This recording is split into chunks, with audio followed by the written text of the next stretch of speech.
This boy woke up alone in the middle of the ocean. Terrified, he screamed for his parents only to watch in horror as their ship vanished beneath the raging storm waves. Amidst the chaos of lightning and sinking debris, he spotted his mother floating face down. When he reached for her, he discovered a bloodstain on her chest. She was already dead. Before he could process the shock, a wave engulfed him, pulling him into the abyss where he watched the bodies of the ship's crew and his parents sink into the deep. Luckily, his grandfather, Jin Siko, the chairman of the powerful Kyongu group, grabbed him and pulled him to the surface. Despite being riddled with gunshot wounds, the old man focused entirely on Taiha's survival. He realized that the boy's parents hadn't drowned. They had been executed before the ship even began to sink. Knowing his own time was short, Sioko pressed a black fountain pen into Taiha's hand, instructing him to find a lawyer named Kim In-soo. He told the boy that no matter what, he must survive to inherit the Kyongu group. With a final act of sacrifice, the chairman strapped a life jacket onto his grandson and pushed him away into the night. By the next afternoon, a container ship belonging to the Salerno family, an Italian mafia syndicate, discovered Taiha drifting in the ocean. The crew was skeptical of the boy's story, but their leader, Regina Salerno, was intrigued when she realized the child spoke fluent Italian. Taiha explained that his family's yacht had been attacked by gunmen, but Regina wasn't one for charity. She demanded a reason not to throw him back into the sea. In response, Taiha used his grandfather's name and the fountain pen to prove his identity as the heir to the Chonga group, suggesting that returning him would be more profitable than killing him. Regina decided to test this theory by contacting lawyer Kim In-soo in Korea. However, the man on the other end of the line wasn't the ally Tai expected. Kim In-soo was at a drunken party, and instead of arranging a rescue, he offered the mercenaries $1 million to kill the boy immediately. He even threatened to frame the Salernos for the original massacre if they didn't comply. Hearing this betrayal over the speakerphone, Taiha realized his own relatives were the ones who had orchestrated the hit on his family. As Regina's men aimed their rifles at him, Taiha didn't beg. Instead, he grabbed a knife and carved the Salerno family crest into his own hand. He told Regina that since Chiangu would never pay for his life, she should take him in. He promised that if she gave him the power to seek revenge, he would be loyal to her family forever. Impressed by the boy's sheer grit, Regina laughed and welcomed him into the fold. Fast forward 17 years to the present day. Adult Tai is back at the memorial hall, but his quiet moment of reflection is interrupted by a hit squad from Changgu Security. They are led by a man named Li Jiang, who believes they are there to rescue an executive director who has been kidnapped. Unfortunately for them, Taiha is no longer a helpless child. Moving with ghostly speed, he decimates the entire security team with 2 knives, cutting through their bulletproof defenses as if they weren't there. Once the guards are dealt with, Taiha walks to the trunk of a car. Inside lies the executive director, the traitorous lawyer, Kim In-soo, now old and pathetic. The lawyer begs for mercy, claiming he was just following orders, but Taiha remains cold. He dumps a bag containing $1 million in cash over the man, noting that this was the blood money promised 17 years ago. Taiha explains that the boy who was supposed to be murdered that day died in the ocean, and he was reborn in his place. He drops a lighter into the trunk, setting the money and the traitor ablaze. As the car transforms into a funeral pyre, Taiha lights a cigarette, finally telling his parents and grandfather to rest in peace. He has returned to claim his inheritance, and the path is already paved in blood. Hintai begins his mission by infiltrating a holdings, a private security firm that secretly acts as a contract violence organization for the Chong group. He moves through the building with lethal efficiency, quickly neutralizing several armed guards. After the room is cleared, our hero finds a cowering official in a green uniform. This man tries to intimidate Taiha by mentioning Chonggu's power, but the hero is already well informed. Because he knows the security firm actually handles kidnappings and murders of Chonggu's rivals, he ignores the threats and moves to a back room. Inside, Taiha discovers 3 bound captives. Rather than wasting time, he skillfully throws a knife to sever their ropes and instructs them to flee without mentioning his presence. Once the office is cleared of witnesses, our protagonist turns his full attention back to the man in green. He needs to know the schedule for Chonggu's top executives, especially regarding an emergency meeting he knows is coming. When the official refuses to talk out of fear for his family, Tai loses his patience. He presses a knife to the man's eye, making it clear that the immediate threat to his life is far worse than any future retaliation. Later, our boy walks through the city, reflecting on the state of Korea. After 17 years away, he notices how the country has changed for the worse. He recalls that years ago, after a president who declared war on crime was assassinated, the nation fell under the thumb of corporate and criminal collusion. Specifically, the Tiengu group used violence and media manipulation to brainwash the public into seeing them as a people's company even as they crushed their opposition. While adjusting to the local atmosphere, our hero stops at a convenience store to buy a pack of cigarettes. Coincidentally, he runs into a man with purple-tinted hair who is trying to buy the very last pack. To avoid a scene, Taeja politely lets the stranger have them. The man, seemingly grateful, follows him outside and offers him a single cigarette. During this brief exchange, our protagonist's instincts honed by 17 years in the mafia kick in. He realizes this stranger is incredibly powerful, likely on the level of the monsters he encountered overseas. Hoping to avoid a future conflict, Taeha watches the man walk away. Unfortunately, that man is Chaeyeon Hyman, a high-ranking member of the Osong faction. Shortly after their meeting, Hyman arrives at the Holdings office and finds the bloodbath Taeha left behind. By examining the precise wounds, Hyman realizes the attacker is a master blade wielder. He calls a Chonggu executive to warn him that the same person who killed Kim In-soo is now coming for the rest of the leadership. Because Hyman noticed the specific scars on Tae's hand back at the store, he begins to suspect the stranger he met earlier is the culprit. As Hyman leaves the office and heads down a dark alley, he realizes he is being followed. Strangely, it is Taeha who decided to tail Hyman to see where a man of his skill was headed. The two face off, and the casual politeness from the convenience store evaporates. Hyman is impressed that someone managed to follow him unnoticed, but his expression quickly turns predatory as he prepares for a fight. Our hero draws his knives, and the two clash with incredible speed. Their blades create sparks in the dark alley, and the intensity of Taeha's strikes is so great that nearby objects are sliced apart before Hyman can even react. Realizing he is facing a true predator, Hyman looks up to see Taeha perched high on a ledge silhouetted against the moon. As our protagonist prepares to dive back into the fray, even a seasoned gangster like Hyman can't help but think that Kyung is incredibly unlucky to have targeted a monster like Jin Taeha. Despite Hyman's skill, our protagonist moves with explosive speed, leaving the gangster defeated and bleeding on the pavement. Strangely, instead of delivering a finishing blow, Tae simply begins to walk away. When a frustrated Hyman asks why he's being spared, warning that Tae will regret leaving an enemy alive, our hero remains dismissive.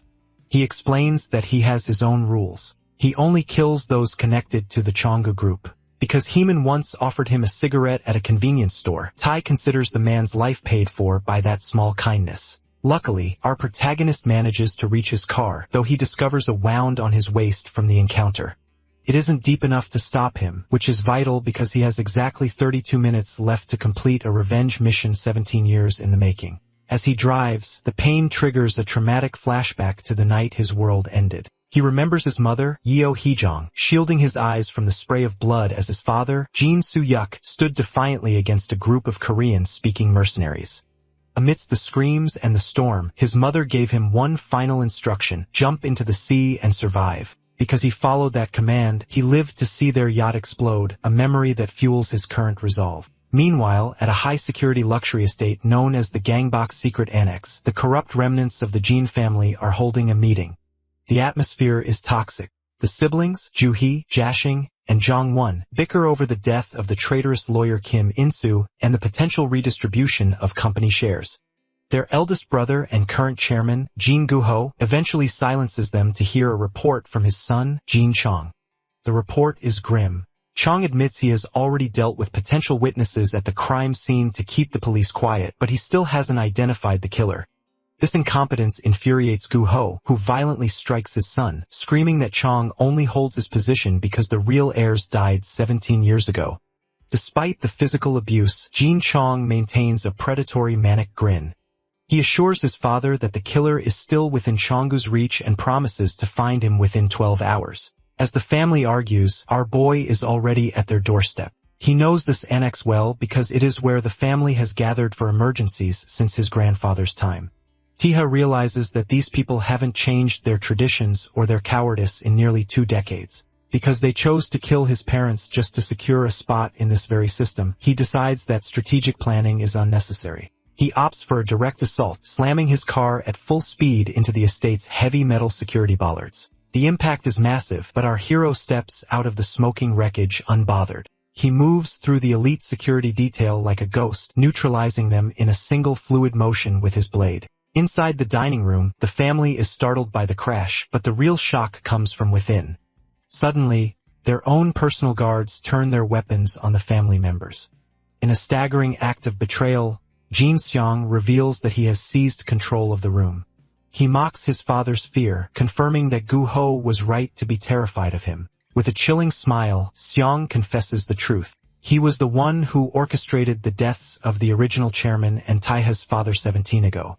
As the family collapses into internal treachery, our protagonist stands outside the building, ready to begin the final phase of his long-awaited plan. Jin Taiha crouches on the lawn after his initial assault. He is quickly surrounded by guards who are stunned to find their estate under siege by just one man. However, the real chaos is happening inside the dining room. Because Jin Chong has decided to seize power once and for all, he has turned the emergency meeting into a slaughterhouse. When Chairman Jin Gu Ho tries to berate his son for aiming guns at his own family, he realizes with horror that the betrayal goes far deeper than just one person. It turns out that every sibling's exclusive bodyguard has been bought off. The guards, including Moon Youngmin and the scarred Park Juno, don't even bother to hide their motives. They openly mock their former employers, citing low wages and grueling 120-hour work weeks as the merits of their betrayal. Even the head of Chang'e Security, Baek Jun-soo, refuses to protect the chairman, claiming his loyalty is to the company rather than the man. As the situation spirals, the fourth son, Jong Won, tries to argue that they aren't living in a lawless era, but his protest is cut short by a bullet. Because the guards no longer fear the family, they open fire, turning the dinner table into a blood-splattered crime scene. As the rest of the family is executed, Jin Chong casually approaches his father. Strangely, the chairman isn't entirely surprised. He confesses that he always suspected Chang was behind the accidental deaths and divorces that cleared his path to the top. Gu Ho admits he only kept his son at a distance because he knew Chang was a predator. In response, Jin Chong reveals the darkest secret of all. He was the one who pushed the original chairman and Taiha's father into that storm 17 years ago. He mocks his father's cowardice, pointing out that Gu Ho participated in the hit just to secure his own position. When Gu Ho tries to claim that the committee will never recognize a violent coup, Chang simply smiles. He explains that the noble heir, Tai, is currently making enough noise outside to serve as the perfect scapegoat for the entire massacre. With that, he executes his father, ending the current leadership of Chang'e. While the internal execution is finishing, our protagonist is busy carving a path through the elite security detail outside. He recognizes that these general manager level guards are significantly stronger than the average thugs he's faced. But because of his 17 years of mafia training, they still pose little threat. Unfortunately, the wound Tai received from Heeman earlier begins to flare up, slowing him down just as 3 department heads led by the cigarette-smoking Kim Il-seok arrive to join the fray. One of them, Kim Cheol-soo, attempts to capitalize on Tai's injury with a shockwave-inducing punch. Realizing he can no longer afford to conserve his stamina, our hero pushes through the pain. He moves with a burst of ghostly speed, neutralizing the elite guards with a spinning kick and a series of lethal throat strikes before they can even register his movement. When Tai finally enters the dining room, he finds a scene of absolute carnage. Jin Chong is sitting calmly on the table, surrounded by the corpses of the relatives Tai had come to kill himself. Chong greets him like an old friend, even mocking Tai's killer lifestyle. Initially, our boy is stoic, but the conversation takes a chilling turn.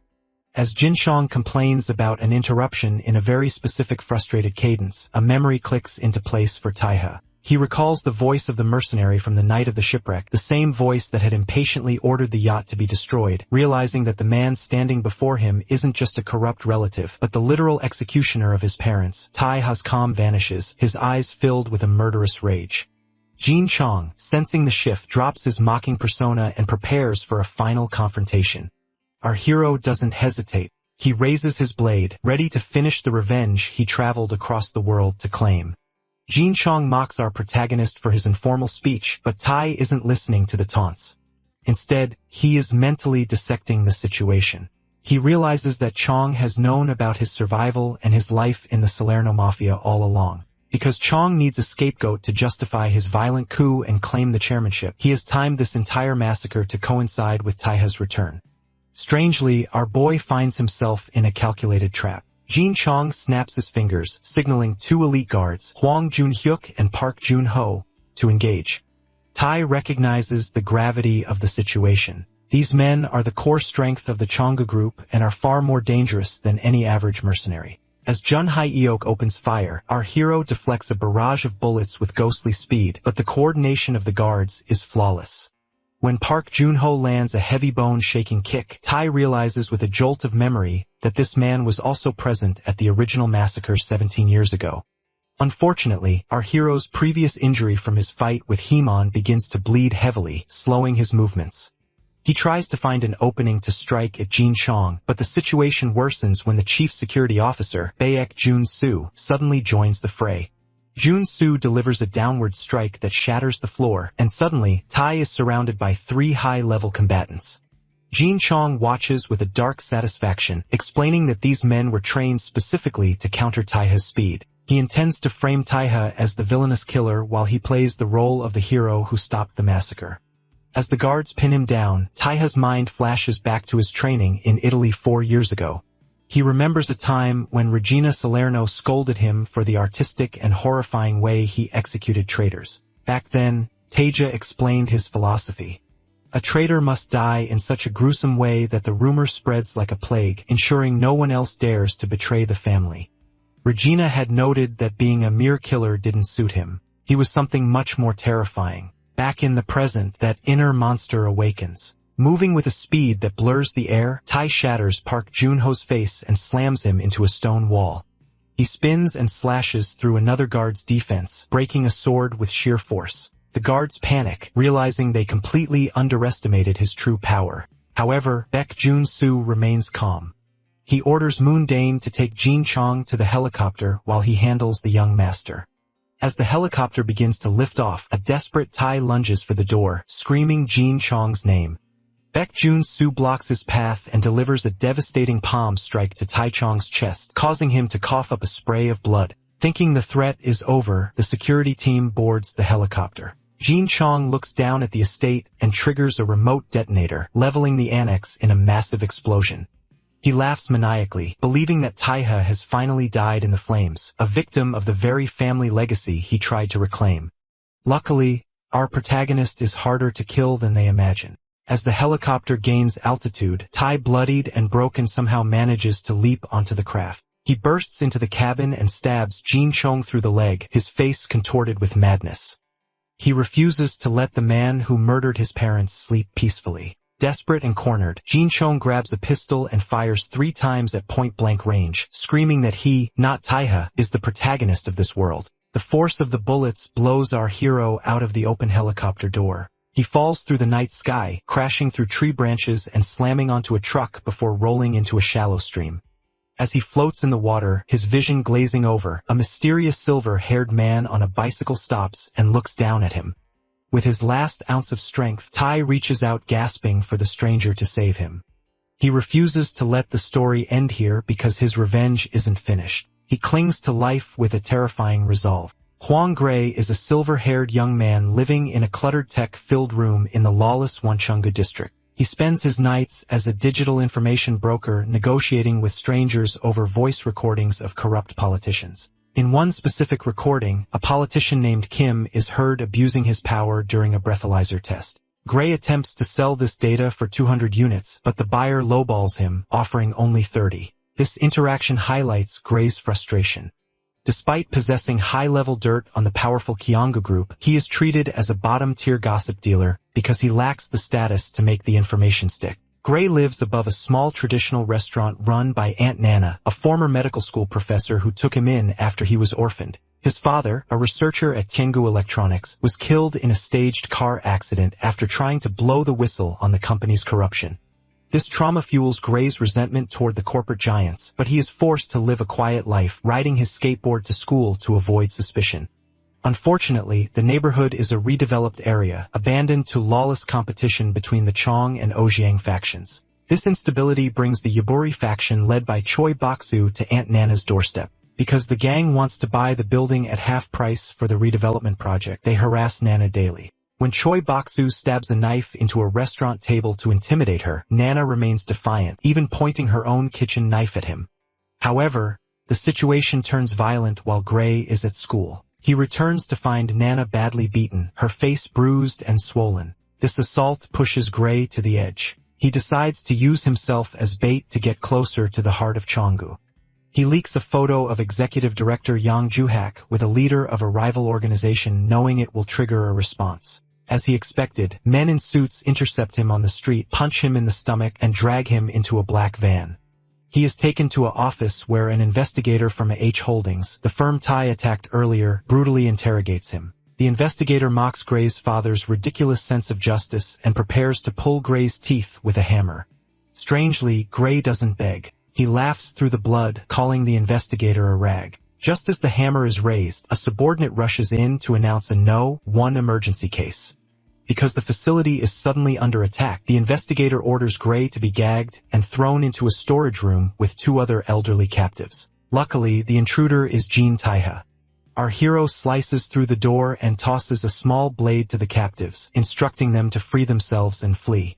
Gray watches in silence as Taiha walks through a hallway littered with the corpses of armed guards. This display of absolute power changes Gray's perspective entirely. He realizes that his hoard of data is useless without a sword to wield it. Once back home, Gray plugs a USB into his computer, accessing a security guidelines folder he previously stole. He discovers that during a No.1 emergency, Cheonggu executives retreat to a safe house on Bukkak-san. While he is trying to pinpoint the exact location, a police radio dispatch reports a murder at a secret residence on Wangchun 4th Street. Realizing this is Taiha's work, Gray pedals his bicycle toward the scene. As he nears the location, Gray sees a helicopter under the full moon and watches a body fall from the sky following the sound of gunshots. He finds Taiha floating in a stream, bloodied and gasping for help. Gray carries the unconscious warrior back to Aunt Nana's restaurant, where her medical expertise is the only thing that saves his life. In the present, Taiha wakes up in Gray's room surrounded by monitors. When Taiha asks who he is, Gray turns around with a look of intense resolve. He explains that he is Gray, the man who has been waiting for someone with the power to finally turn his information into a death sentence for Cheonggu. After recovering for 4 days in the lawless Wanchonga district because he deals in raw, unprocessed data for fixers and financial sectors, he has built a reputation as the youngest in his field. Gray admits he was the boy Taiha rescued from a holdings, having tracked the hero down by his face alone. As Taiha looks at his weary hands, he realizes he has been asleep for far too long. He asks Gray to find a specific person, but Gray is initially dismissive. He explains that finding someone requires luck, money, and a network of other merchants. Furthermore, Gray points out that since he and Aunt Nana saved Taiha's life and covered his medical expenses, it is only fair for the hero to grant him a favor first. When Taiha senses the hesitation, he simply turns away, grabs a dark coat, and prepares to leave. Despite Gray's protests about his physical condition, our hero insists his work is unfinished. He leaves Gray with a chilling warning: stay out of his business or the next kidnapping will be the least of his worries. Outside, Tai enters the restaurant kitchen and is greeted by the smell of boiling pork. Aunt Nana, working the stove, warns him not to move. Because he was hit by a .22 caliber bullet and has a broken rib, any reckless movement could cause a bone to puncture his internal organs. Teja offers his gratitude and a promise of future compensation, but the gruff restaurant owner simply tells him not to blame her if his stitches burst. Once in the market alley, Taiha realizes the phone in his pocket isn't his own. Gray's voice suddenly pops through the device, explaining that the original phone was destroyed in the fall. Gray has provided a replacement and a tech earpiece with a 12-hour battery life. He also notes that Taiha's top button is actually a hidden camera. Even though Taiha threatens him again, Gray remains unfazed. He reveals that while Taiha was unconscious, the entire country was thrown into chaos because the news labeled the Cheonggu family massacre as an act of terrorism. Gray explains that they are currently in a ceasefire zone where the Cheonggu and Osong factions are fighting over redevelopment. Because of this instability, he offers a compromise. He will help Tai with his urgent mission now. But once it's done, Tai must handle a problem for him. If Taiha refuses, Gray threatens to call Cheonggu directly. Recognizing the boy's leverage, our protagonist agrees to test his skills. The mission leads Taiha to Gwangwaman Safe, a private vault company in the heart of Seoul.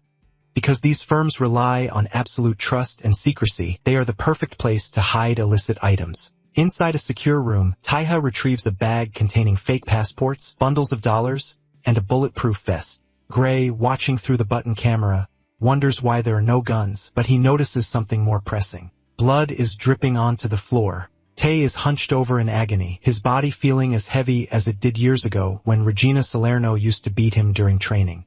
Despite the pain, Tay asks about Kim Pil-young, the CEO of Moving at Night. Gray confirms that Pil-young is the broker who helped Tay enter Korea and is now desperately looking for a smuggling ship to China. Because the authorities have tightened supervision after the royal family was killed, even a famous broker is stuck. Tay instructs Gray to bribe other merchants with 10 times the normal rate to trick Pil-young into believing a ship is available. When Gray asks if Taiha plans to escape with him, the hero draws his knife. He is going there to kill a traitor. The trap is set at a dark cathedral. Kim Pil-young arrives, nervously clutching a bag filled with 100 million won and $100,000. He meets a shadowy figure in a confessional booth boasting about his past in Italy to hide his fear. Pil-young admits he has lost everything to a gambling debt at a Chonggu-owned house, which forced him to sell the information about Taiha's arrival. Suddenly, the cathedral doors burst open as Pil-young's armed thugs enter to secure the room. Pil-young mocks the information merchant behind the screen, demanding the exact smuggling route. However, the voice that responds belongs to his old friend. In a moment of absolute horror, Pil-young realizes the dead man has returned. He tries to reach for his gun while pleading for mercy, reminding Taiha of their 10-year friendship. Taiha doesn't hesitate. He bursts through the confessional and stabs Pil-young through the throat, ending the betrayal instantly.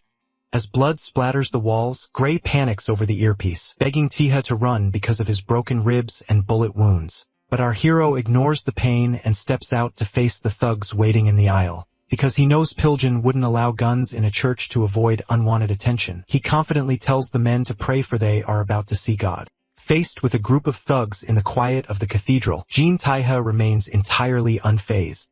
He realizes that since these men arrived armed with bats and knives to face a single person, they clearly intend to kill him. Because of this, our hero decides there is no reason to show mercy.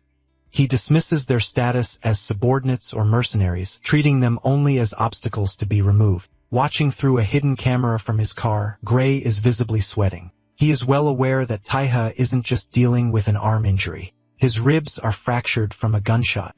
He watches with worry as the thugs charge toward the altar, shouting about the money in the confessional booth. Despite his injuries, our protagonist remains sharp and focused. He knows that if he crushes them immediately, he can prevent any unexpected complications. Taiha moves with a speed that defies his physical condition, driving a knife through the neck of a bald thug.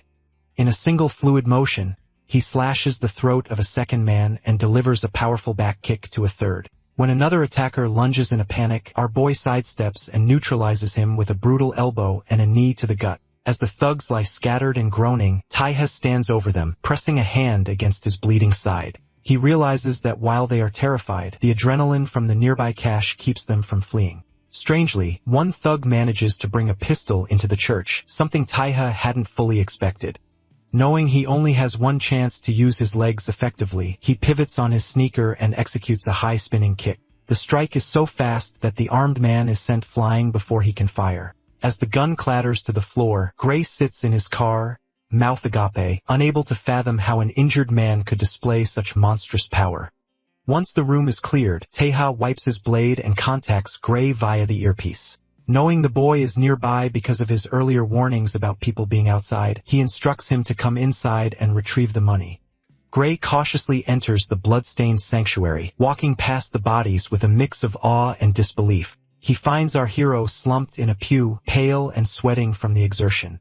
As Gray offers to get medicine from Aunt Nana, Taiha suddenly stabs a blade into the wood between the boy's fingers. The atmosphere turns cold as Taiha questions Gray's true motives. He notes that while his clothes and phone were changed while he was unconscious, he is still wearing his gloves. These gloves cover the Salerno family crest, and Taja realizes Gray has already looked beneath them. Our protagonist forces Gray to face the truth. He is Jin Taiha, the eldest son of the late Jin Suyak, and he is also Vendetta, a wanted mafia killer with a $5,500,000,000 and 1 cent bounty. Gray admits he knew the truth, but chose to keep it secret because he needs Taiha's strength for a personal favor. He explains that living and hiding from the Kyanga group has been unbearable, and he chose to ignore the bounty in favor of finding a sword to wield against them. Taiha is blunt, telling Gray that his lack of experience is the only thing holding him back from being a true information wholesaler. He offers the boy a deal: stay as he is or play on a bigger field. He promises that if Gray is willing to put his life on the line, Taiha will make him the best informant in the business. While this alliance forms, the scene shifts to the Grand Luxury Hotel. Kim Jae-pil and the powerful Chin Heeman are heading into a private suite to meet with Jin Chong. Jae-pil warns Heeman to stay quiet and let him handle the talking to protect the Ojiang faction's reputation. Inside, they find Jin Chong waiting with his elite guards, Baek Jun-soo and Moon Dan. Back at the church, Taiha's eyes glow with murderous resolve. He agrees to work with Gray because his ultimate goal hasn't changed. He is going to use Gray's information to destroy the friends and family who betrayed him once and for all. Back at the Grand Hotel, the atmosphere is heavy with unspoken threats as the Osong faction leadership meets the new face of Chonggu. Kim Jae-pil and Chaeyeon Heeman have arrived to see Jin Chong, with Jae-pil noting that he didn't expect an invitation so soon after the family massacre. He suggests that Chong should have taken time to mourn before jumping into business, but his tone is more mocking than sympathetic. Because Chong wants to establish immediate dominance, he raises a hand to silence them mid-sentence. He sits back, signaling for absolute quiet, while a piano arrangement of Schubert plays through the room's speakers. Strangely, Chong raises a fist into the air, with an intense dramatic expression that leaves the Ashong leaders exchange confused glances. To break the awkwardness, Jae-pil begins to clap, admitting that he should have listened to the music from the start. Chong asks if he recognizes the piece, and Jae-pil identifies it as a specific arrangement of the Erlkönig, noting that the playing sounds slightly awkward, implying Chong played it himself. Our protagonist's rival confirms this, explaining he won a competition with it in the 6th grade but quit because his wrists hurt. He then turns somber, noting that all the family members who attended that performance are now dead. When Heeman asks how they died, Chong claims they were defenseless because he wasn't there to protect them. This strikes a nerve with Heeman, who firmly reminds Chong that he called specifically to warn him that the attacker, our hero, Jin Taiha, wasn't normal and the meeting should be cancelled. Because Chong is more concerned with hierarchy than safety, he ignores the warning and instead demands Heeman put out his cigarette, questioning his education. Chang explains that emergency guideline number 1 is an unbreakable tradition that even he couldn't cancel. He claims he tried to handle the Osong faction's stolen money quietly to avoid a scandal, but he ended up suffering for it, gesturing to his leg and his ornate cane. Heeman is skeptical of how Chang survived a night where even the elite headquarters guards were slaughtered. When he asks why the attacker spared him, Chang smirks, suggesting that perhaps the crazy terrorist has a rule against friendly fire. This insult enrages Heeman, who stands up and shouts that he would never do anything to dishonor his organization or his parents. Chong mocks him further, stating he is jealous that Heeman still has parents to look out for him while his own are gone. Seeking to move past the bickering, Jae-pil asks who finally took care of the attacker. Chong gestures to Baek Jun-soo, the former chairman's exclusive bodyguard, who confirms he dealt with the man. Because of Baek's legendary reputation, Jae-pil accepts this and asks what Chong wants in return.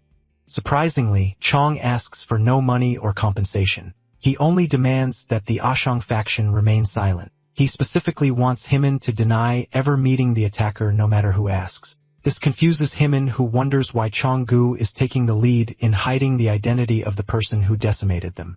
As they conclude the meeting, Jae-pil lights a cigarette, but the tension spikes when Baek Jun-soo places a hand on Chong's shoulder to stop him from speaking further. This public display of the bodyguard's influence frustrates Chong, but he tries to maintain his dignity by warning the old people that he will be the next chairman. Jae-pil doesn't care. He tells Chong to put his head on the ground like a punk before walking out. His final insult is a demand for a better ashtray next time, complete with water-soaked tissues. Once in the elevator, Jae-pil reveals his true insight to Heeman. He explains that Jin Goho likely never taught his son how the world really works, which is why Chong is so reckless. Because of this, Jae-pil is certain that Chong himself planned the Villa massacre to seize power. He then drops a bombshell. Our protagonist, Jin Taiha, is still alive. Because Jae-pil knows that Baek Jun-soo has a code against killing, he realizes the bodyguard lied to Chaeyoung. Luckily for the Osong faction, they now have a lead. Heyman recalls that the attacker mentioned being back in Korea after a long time.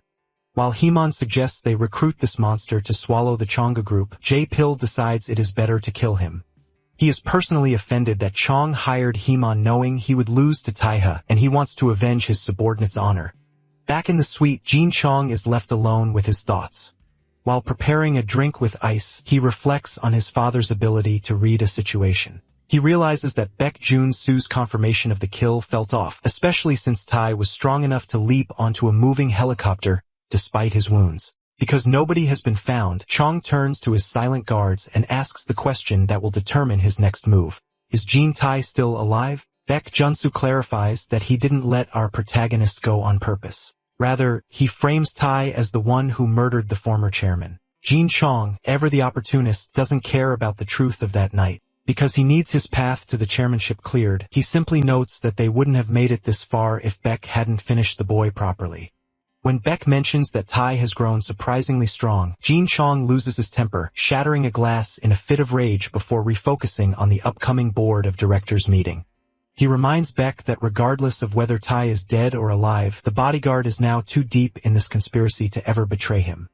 Shortly after, Jin Chong prepares to depart by helicopter. He is intercepted on the rooftop by Moon Youngman, a bloodied and desperate guard who feels insulted by a recent demotion. Because Youngman was a bodyguard for the immediate family, he views being reassigned to a mere director as a disgrace. Jin Chong, however, shows zero empathy. He mocks the man for getting beaten so easily and tells him to be grateful he wasn't disposed of entirely. As the helicopter lifts off, a resentful young man is left behind, while Baek Jun-soo tells him to wait for a separate call. The scene shifts to the MangaCapped restaurant. Inside, our boy is finally eating a proper meal. Between bites of soup, he and Gray dissect the young informant's background. It turns out Gray's father was a senior researcher at Kyangwa Electronics, and the data he left behind, including a specific profile picture, allowed Gray to bridge the 17-year gap and recognize our hero instantly. Taiha is impressed by the boy's sharp mind, while Aunt Nana remains the pragmatic anchor, slamming a bottle of painkillers on the table and scolding them for lounging around when revenge is on the line. The atmosphere turns heavy when our protagonist looks Gray in the eye and asks if he plans to betray him. In the world of the mafia, traitors are a plague that must be eradicated, and Tage's gaze makes it clear he wouldn't hesitate to kill them both. Gray is visibly startled by the sudden coldness, but Aunt Nana, understanding the trauma of a man raised by killers, notes that trust doesn't come easily to someone like him. Yet, Tai offers a rare glimpse of his logic. He believes that anyone hated by Kyunggu or the Osong faction can't be all bad.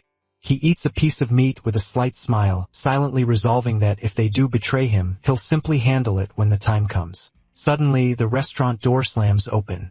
Choi Bok-soo and his thugs stroll in, complaining about the heat and the lack of air conditioning. He mocks Nana despite her having paid off her debts and tries to assert dominance over the new face at the table. Our hero remains remarkably focused on his meal, staring at a piece of radish kimchi and wondering if the vegetables in Korea have grown larger since he left. His silence only infuriates Bok-soo more. As Gray leaves for school, a flashback reveals the promise he extracted from Taiha. Don't ever kill or do anything of that sort to someone in this village. Gray had explained the delicate balance of the Jiangsu district. Years ago, a brutal war between Kyanggu and Aseong was halted by a ceasefire managed by the local Yuburai faction. Now this local gang is trying to force residents into a housing cooperative to gain leverage for the upcoming redevelopment. Gray sees through the facade. He knows the mayor is in the pocket of the Aseong faction, and the Yubari protection is just a slow-motion robbery of the powerless. Back in the present, the situation at the restaurant boils over. When Choi Bok-soo ignores Nana's warnings and raises his hand to strike her, our hero's patience evaporates. Within 10 seconds of Gray leaving, Tai blocks the blow and hurls the thugs out of the restaurant and onto the pavement.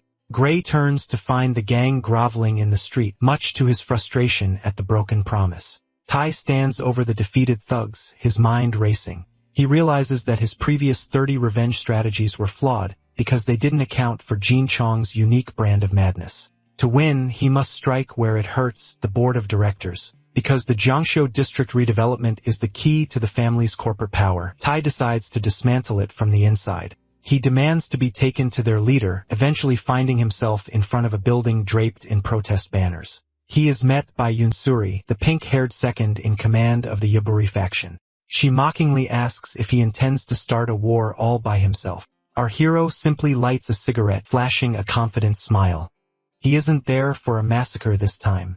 He just wants to talk. Our protagonist stands amidst several unconscious guards outside the Yuburi faction headquarters, a scene that immediately puts the organization's second in command, Unsuri, on the defensive. Because the street is littered with her fallen men, she is understandably skeptical of Taiha's claim that he only came to talk. Despite being surrounded by snipers positioned on the surrounding rooftops, our hero remains remarkably calm, still smoking a cigarette while his left arm is held in a medical sling.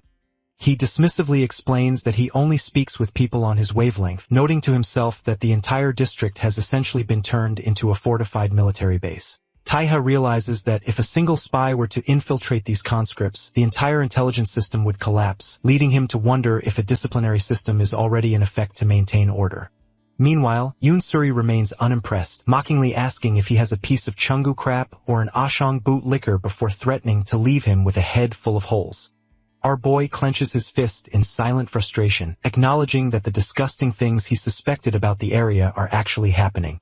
Luckily, a man named Li Waryang, the Yuburi vice leader known as Tank, leaps down from a building, creating a heavy impact on the pavement. Strangely, when the protagonist tells him to move, Waryang complies. This shocking move prompts Yunsuri to accuse her vice leader of betrayal, especially as a subordinate prepares to fire an AK-47 at the intruder. Before any shots can be fired, Tai appears directly in front of Yunsuri and snatches her drink. He tosses the sewage water away, telling her that drinking such filth is why things aren't going her way. He then turns his back and walks away, leaving Yunsuri screaming in the street while Waryang watches with a knowing smile, recognizing Tai as a real monster not seen since the war. Later that night, the scene shifts to the local marketplace where Tai and Gray are using a power drill to repair the door of the Bowman restaurant. Because Nana acted as a savior to the Yuburi faction during past conflicts, Yunsuri and Waryang eventually arrive at the shop. The atmosphere shifts instantly as Yunsuri joyfully hugs Nana, calling her Uni, only to have her cheeks aggressively squeezed by the restaurant owner for constantly messing with the shop's doors. While Gray explains that Nana is a savior to the faction for healing their previous boss, Taiha observes the interaction with narrowed eyes. He realizes that Yunsuri might be a scarecrow leader because her own subordinates treat her with such rudeness. Suddenly, Yunsuri flips onto the table and slams her boot down, shattering the peaceful mood. She tightens a high-intensity vibrating wire around Taiha's neck, mockingly asking the goody two-shoes to repeat himself. Our hero remains calm even as the wire vibrates against his skin. Yunsuri reveals that the snipers he noticed earlier weren't aiming for him to protect her. They were actually targeting her, the boss. Tae realizes the truce is a lie and that she is being controlled like a puppet. He catches the vibrating wire with his hand and asks the critical question, who is forcing her to buy up the local houses? When he mentions Chonggu, her surprised reaction confirms his suspicion. Unfortunately, this shadow play is being orchestrated by a truly sadistic figure. At a luxury villa, director Hong Injiu, a member of the Chonggu Electronics Board and a key ally of Jin Chong, watches a man get mauled by a pet lion for failing a business deal in Lebanon. When his snipers report that a stranger in the Zhangzhou district noticed their presence immediately, Ingu is shown a photograph of our protagonist. Recognizing a worthy prey, the director smiles and issues a chilling command to bring Tai in alive. Inside the restaurant, our protagonist wastes no time exposing the rot at the heart of the district. He reveals that the Kyonga group is the hidden hand orchestrating the destruction of Neighborhood 3. Because he already knows the Abori faction is compromised, he confronts Yunsuri about her failure to purge the spies threatening her organization. When the shocked second-in-command attempts to use her secret weapon, a high-intensity Kevlar thread to restrain him, our boy effortlessly slices through the nearly invisible fibers. This display of skill forces her to realize she is outclassed, especially when our hero identifies himself as the premier specialist in killing Chonggu operatives. Strangely, despite his offer of help, Yunsuri remains defensive. Luckily, Aunt Nana intervenes, vouching for the protagonist's ability to solve the crisis. However, the young leader isn't easily convinced. She believes the situation is too complex for simple violence to fix, as a few deaths won't stop a corporate machine. Warning the hero to leave the village for his own safety, she storms out. Later that night, Aunt Nana clarifies the stakes. She reveals that the root of the problem is Hongju, a sadistic director at Changgu Electronics. Because Njur is holding Suri's comatose father hostage in a secret wing of Changgu Severance Hospital, he is able to manipulate the Yiburi faction into doing his bidding. Only Nana and Suri know the former boss is alive, as his death would spark a suicidal resistance from the villagers. Unfortunately, their conversation is being monitored by Peak, a private military company hired by Kyonggu. These mercenaries are perched on nearby rooftops using high-tech digital scopes to track our protagonist's movements. Because they view the woman and student as witnesses, they plan to execute everyone in the store. This turns out to be a fatal mistake. Moving with ghostly speed, our hero appears directly behind the sniper on the rooftop. He neutralizes the man instantly, stabbing through his hand to secure his radio. Impersonating the fallen mercenary, the protagonist tells the rest of the squad not to worry, promising he will arrive soon. The next day, Director Hong Ying-yu is reveling in his power at the hospital. He treats Yoon Suri with absolute cruelty, mocking her father as a useless piece of meat and stabbing the unconscious man with a fork just to trigger a reaction from the heart monitor. Because he knows he has everything to lose, he forces Suri to stay obedient through sheer terror, grabbing her chin and labeling her as worthless trash. Before leaving, he shows her a photograph of our protagonist, demanding she bring the man to him by the end of the day. As Injiu enters the elevator, he becomes frustrated that his Peak mercenaries aren't answering their phones, labeling them as bugs. His arrogance is short-lived. Strangely, our boy is already waiting in the corner of the elevator behind him. Before the director can even register the threat, his ear is severed and sent flying. As Injiu collapses in a bloodied heap, the protagonist steps on the severed ear and pulls down his mask. He reveals that he has already dealt with the mercenaries, holding up a fistful of their military dog tags as proof. Because Injiu thought money could shield him from the consequences of his actions, our hero decides to provide a visceral reality check. He shoves the cold metal dog tags into the director's mouth, pinning him against the elevator wall. He delivers a chilling promise. From this day forward, he will visit Inyu every single day to deliver a new wound. Director Hong Inyu is currently living in a state of absolute terror. He attempts to frantically flee down a hospital hallway, but our protagonist intercepts him and sends him crashing to the floor. Because Taeja has already established a routine of violence, the director can do nothing but cringe and beg for mercy. Our boy kneels over him and drives a knife into his thigh, logically explaining that because the femoral region is mostly muscle, the wound is painful but not fatal. He notes that compared to the previous stabbings, this is a relatively light injury before flicking the blood off his blade and promising to return the following day. Meanwhile, the power struggle within the Changgu group continues at a formal dinner hosted by Jin Chong. He explains to his subordinates that the board of directors is split. 7 are his loyalists, 6 belong to the vice chairman, and 2 remain impartial. Because these impartial members cannot be swayed by mere words, Zhang believes they must be persuaded through successful operations. He specifically pressures Director Hong about the Zhang Xiao redevelopment project, noting that young bloods must outperform the old guard. He makes it clear that failure before the board meeting will result in future hostility. This pressure leaves Hong visibly trembling as he is caught between the corporate monster in front of him and the physical monster hunting him in the shadows. Later that evening, Director Hong limps toward his car, clutching his wounded leg in agony. He snaps his glasses in a fit of rage, swearing to destroy the crazy bastard who keeps attacking him. When his driver asks if he wants to go home, Hong violently kicks the seat, insulting the man for even asking such a basic question. However, the atmosphere turns cold when the driver responds with a smirk. Director Hong realizes with horror that our protagonist has actually replaced his driver. Because Hong was disrespectful with his feet, Tiha notes the man has no manners and slashes his leg once again. As blood sprays the interior of the car, our hero calmly walks away, leaving Hong to scream in despair, begging to know why this is happening to him. By day 7 of this torture, our protagonist realizes that Director Hong is at his limit. He heads to a dark industrial room to meet with the Yaburi faction, including Yoon Suri and Weriang. The local thugs are furious, believing Taiha's actions against Changgu will bring a war that will undo all their hard work in driving the company out. One man even suggests killing Taiha to prevent another conflict. Our boy remains unfazed, using a cigarette as a prop to explain Error 307, a digital blockade Changgu uses to freeze the bank accounts and internet of journalists and opposition members.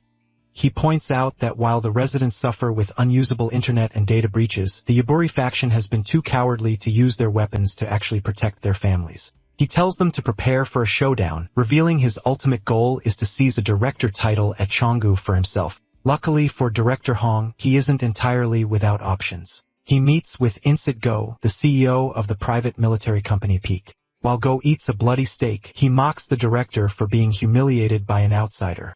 Hong refuses to report the attacks to the board because he is banking on Jean Chang's upcoming appointment as chairman to secure his own future power, a move he considers a stroke of genius for someone lacking connections. He warns the mercenary that if the redevelopment fails, their partnership is over. Strangely, Insit Go has done his own research. He reveals that our hero is actually Vendetta, the premier executioner for the Salerno Mafia in Italy. He describes Taiha as a monster whose name is undisclosed, known only as the best in the business.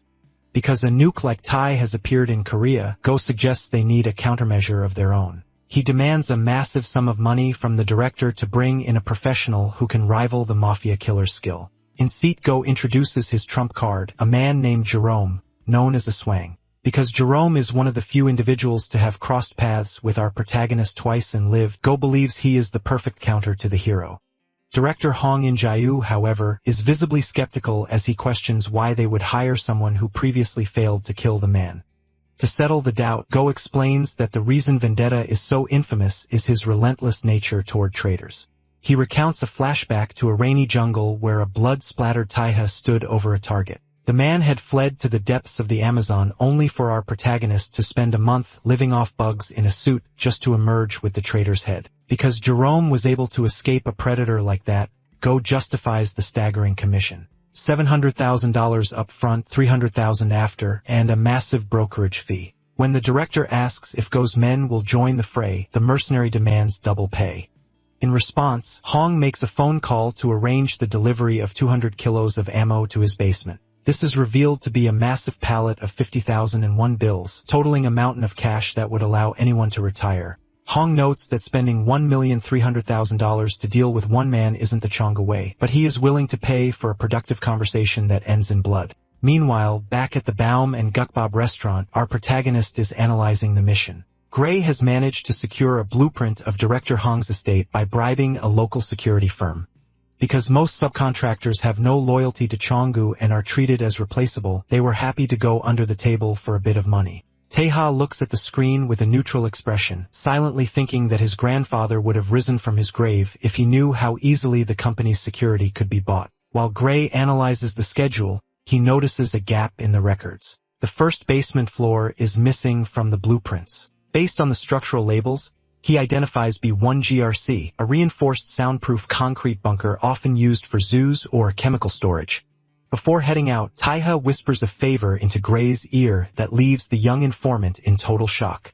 Gray springs out of his chair, questioning why the hero suddenly needs such an item, noting he has it at home but didn't think Taiha was the type to use it. Our protagonist simply tugs his jacket on, stating there is no such thing as a type for survival tools. He gives Gray a final instruction to keep his eyes on the CCTV for any intruders entering the town before walking out into the night. Outside, the vice leader of the Yuburai faction, Weriang, intercepts our protagonist. Because Weriang has been in the field since the Great Revolution of the 90s, he recognizes that Tai is a real deal and demands to know who he is. When Tai remains enigmatic, the gangster drops into threatening to eliminate him as a threat to Yunsuri.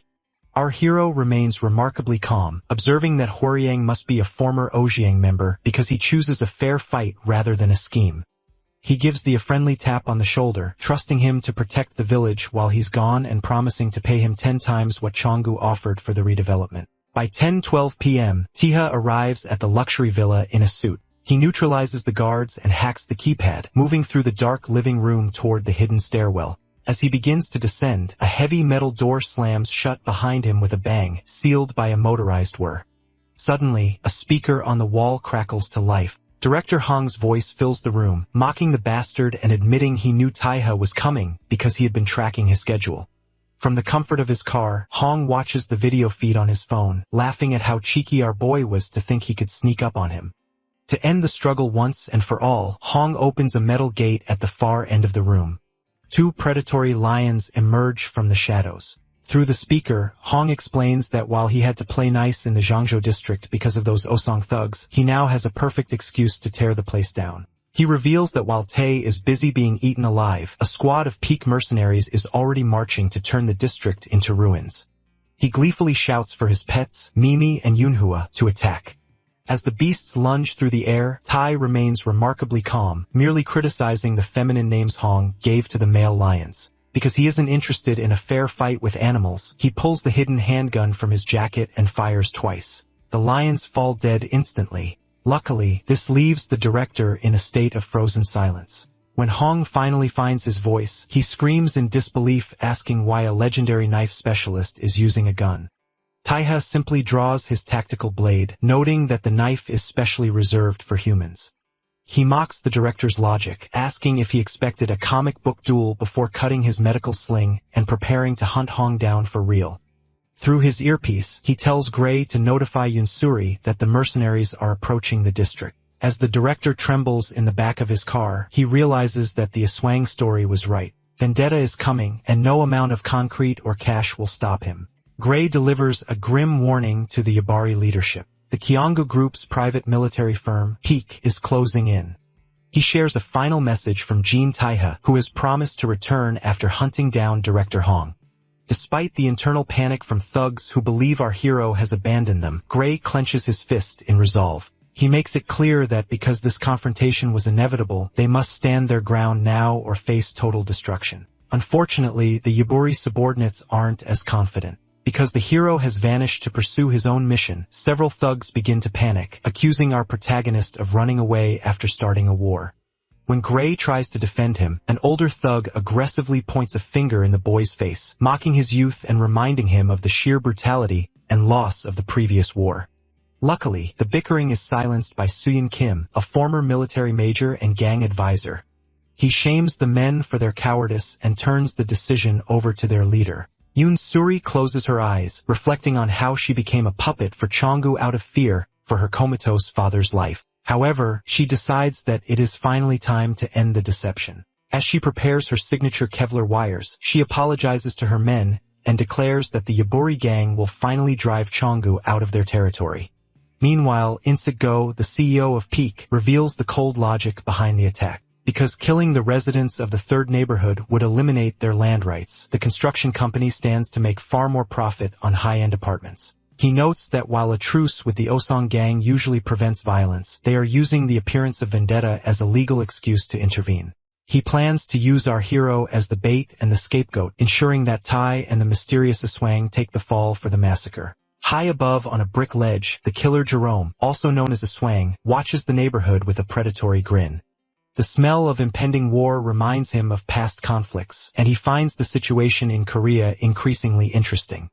As a fleet of drones takes off to provide air support, Insik-go reminds his men that as mercenaries with no rules, they can take down anyone as long as the money is right. Elsewhere, director Hong In-jiu is a nervous wreck. He screams into his phone at Insik-go, demanding to know if the guards are actually doing their jobs. Even though Go tries to reassure him that he has as much protection as a president, Hong remains paranoid because of the repeated stabbings he has already suffered. He punches his car seat in a fit of rage, terrified that the man who threatened to hunt him down is already close. He is right to be afraid. Our protagonist is currently driving a black sedan, tracking the director's movements via the GPS devices he secretly installed on the Changgu vehicles.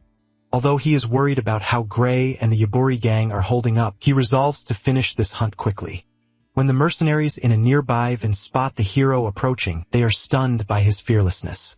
They immediately open fire with heavy weaponry, shattering the glass of our boy's car. Taeha skillfully swerves and ducks to avoid the barrage of bullets. Because he is being squeezed by multiple vehicles, the situation becomes a high-speed game of survival. Our hero slams his foot on the accelerator, impacting one of the enemy vehicles before his own car skids and crashes violently into a wall. Strangely, the wreck doesn't stop him. Our protagonist slides out of the smoking car and immediately uses the detached door as a projectile, throwing it at an approaching motorcyclist to clear his path. He lands on another mercenary's head with a heavy blow, seizes a motorcycle, and accelerates down the road. Even as the mercenaries yell for their comrades to open fire from the left, Taiha leans low over the handlebars to perform a high-speed maneuver. Using a ramp-like truck to launch himself into the air, our hero leaps from the flying motorcycle into air. He lands in a perfect lethal crouch, shocking the men inside who thought they had him cornered. As he stands tall and draws his twin tactical blades, he calmly announces that it's time to get started. Mercenaries are horrified to see Taiha standing on the roof of a vehicle ahead of them without a single firearm.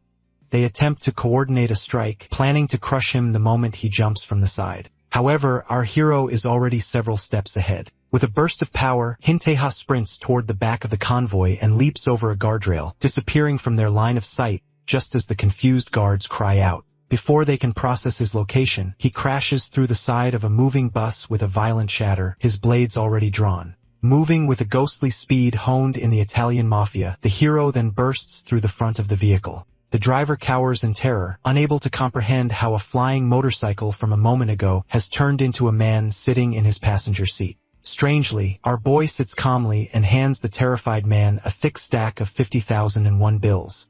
With a bloody smile, he apologizes and requests that the driver speed up, noting that his revenge mission won't take much longer. While our hero handles the convoy, the defense of the neighborhood begins. In the command center, Gray monitors a swarm of 16 confirmed drones, realizing that they are splitting up to attack from a lower altitude. Suyin Kim, the gang's advisor, identifies these as small FPV drones, confirming the Yabori faction's fears. This tactical shift triggers a memory for Suyin Kim about the nature of the previous war. He explains to Yoon Suri that in the past, Chunggu and Oh-song fought under prior agreements, almost like a staged medieval tournament where both sides stopped when the day ended. They used small weapons only because neither side wanted to escalate the conflict, largely because of the terrifying monster who once dominated the battlefield. Because Peak wants to seize the land quickly without reaching Ojiang's radar, they have abandoned these old rules. Suyin Kim realizes that while searching every building for the Yabori men would take days, the mercenaries plan to use these drones equipped with RPGs or grenades for instant self-detonation. Luckily, the Yabori thugs are prepared with electronic drone guns. From the balconies, they successfully jam the initial wave, watching as the drones wobble and crash to the ground. Unfortunately, this small victory is exactly what the mercenary captain, in Go, expected. As he listens to his radio reports about the drone guns, his expression turns predatory. He mocks the idea that a few signal jammers could stop a professional military firm. Suddenly, Gray's laptop screen fills with icons, and he realizes with horror that the night sky is now filled with at least 100 drones. Go laughs, explaining that a drone gun has a limited range. Once it is aimed at one group, the others become active again. With 800 programmed drones spreading wide across the sky, the captain believes no one in the third neighborhood will survive. As the machines begin to infiltrate the houses through vents, Suyin Kim panics and orders a general retreat over the radio. However, he stops when he realizes Yoon Suri has already taken her position on a high ledge. In a shocking display, the young boss stands amidst the swarming drones and reveals her true weapon, high-intensity Kevlar threads. During a flashback, she apologizes to her men for keeping this a secret, explaining that while she was missing during the last war, she was actually away mastering this deadly string technique to help her father. Though she was too late to save him then, she is determined to make things right now. Moving with incredible precision, Yoon Suri weaves a web of wires that causes the drones to explode behind her. This display of skill leaves Go staring in disbelief as this level of resistance never happened in the previous war. Infuriated, he screams for his men to bring in the next batch and blow up anyone they see. Strangely, his commands are cut short by a car crashing through a wall near his command center. The driver is Weriang, the Yabori underboss known as the Tank. Acting on Sway and Kim's intelligence, Weriang has located the mercenary site. He leaps from the car preparing to dismantle the ground forces personally because he is the organization's heavy hitter. He tells the command center he will take care of the mercenaries first. 10 years ago, the Yabori gang was born from a simple need for survival. Because the times were changing and the weak were being preyed upon, Jisabun convinced a younger Suyin Kim that forming their own organization was safer than paying outside gangs for protection. Jisab reasoned that bribing the police and managing their own territory would be more efficient for their survival. Suyin Kim, a soldier by trade, initially scoffed at the idea of being a common thug, but he agreed to do the heavy lifting if it meant easier negotiations for the neighborhood. This toasted agreement over soda cans is what gave the Yabori gang its name and its purpose. In the present day, the alleyways of the district have become a nightmare for the peak mercenaries. Hworyang Lee has successfully tracked down their position, throwing the gunmen into a state of panic because they didn't expect to be found. As Hworyang performs a powerful dash toward them, Commander Insik-go is forced to scream at his men to stop aiming for the head and instead target the legs to slow the giant down. This tactic fails completely. Hworyang violently slams a mercenary into a brick wall with enough, then delivers a massive punch that leaves another target bloodied and slumped against the wall. Luckily, the ground forces aren't fighting alone. From the rooftops, Yoon Suri acts as a silent guardian. When a mercenary sniper spots Hworyang through a thermal scope and prepares to fire, Suri leaps through the air and slits the sniper's throat with her wires. This coordination is overseen by the older Suyeon Kim, who uses his tactical military experience to direct the defense over the radio. Because the mercenaries are focused on the ground, Suyeon realizes they are vulnerable. He logically concludes that since snipers need clear lines of sight at intersections, the center of their cluster must be the drone station. This deduction allows Gray to track a black van with fake plates parked near the community center, identifying it as the mobile depot for the drone swarm. While Suri moves to the coordinates, a gunshot rings out. Insik-go emerges from the shadows, his bullet grazing Hworyang's shoulder. The mercenary commander, armed with an axe and a shotgun, mocks the Yaburi leaders. He reveals his true motive. Because Hworyang was once the 16th in command of the powerful Osong faction, killing him would elevate Insik-go to a national-level mercenary. He threatens to kill the girl next, but Hworyang stands his ground, his metal arm guard glinting as he prepares to finish their long-standing rivalry.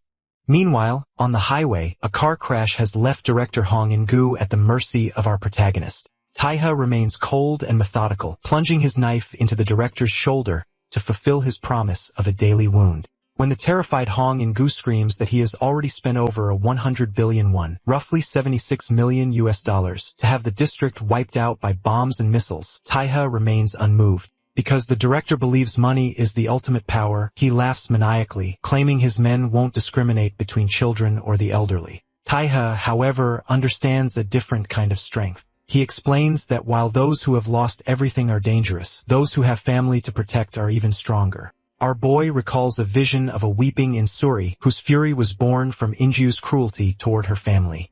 He realizes that the director has inadvertently created a force of vengeance that money cannot buy. Because of this, Tai silences Inju with another stab and forces him back toward the district, noting that fleeing abroad won't save him from the people he has wronged. Back in the alley, the fight between Hworyang and Insik-go reaches a breaking point. The mercenary commander fires his shotgun while laughing, but Hworyang uses his metal arm guards to shield himself from the blasts. Just as Insik-go prepares for a finishing blow with his axe, Yunsuri's wires suddenly clasp around his neck and arm, rendering him immobile. She vows to take his head to soothe the hearts of the townspeople he butchered. Strangely, before Hworyang can deliver the final punch to the commander's face, a new figure intervenes. Jerome, the elite killer known as the Swang, arrives. He sends Insik-go sliding backward to safety, mocking the commander for relying on childish toys like drones to win. The elite killer Jerome stands in the center of the alley holding his red and black staff, ready to begin. Watching from the side, Yoon Suri is wide-eyed and startled, wondering if this is a new enemy. She intensely observes the scene, realizing that although she had the mercenary leader Insik-go wrapped up in her strings, Jerome managed to snag him by the coat and pull him out of the trap with ease. Luckily for Insik-go, Jerome's arrival provides him with a mix of anger and relief. He begins to berate the punk for showing up late, but Jerome remains calm, pointing toward a rundown building 350 meters to the northwest. He identifies this as the Yaburi base and instructs Insik-go to head there and do what he must. Suddenly, Hworyang slams Jerome against a brick wall, catching Insik-go by surprise. While pinned, Jerome looks directly at Hworyang, telling the warrior to stay there so they can have a little fun. This gives Insik-go the opening to press his communication device and frantically scream for all drones to be put in the air. When a mercenary on the radio questions the point of launching them without knowing the command center's location, explains that it doesn't matter because the town's best man is currently occupied with Jerome.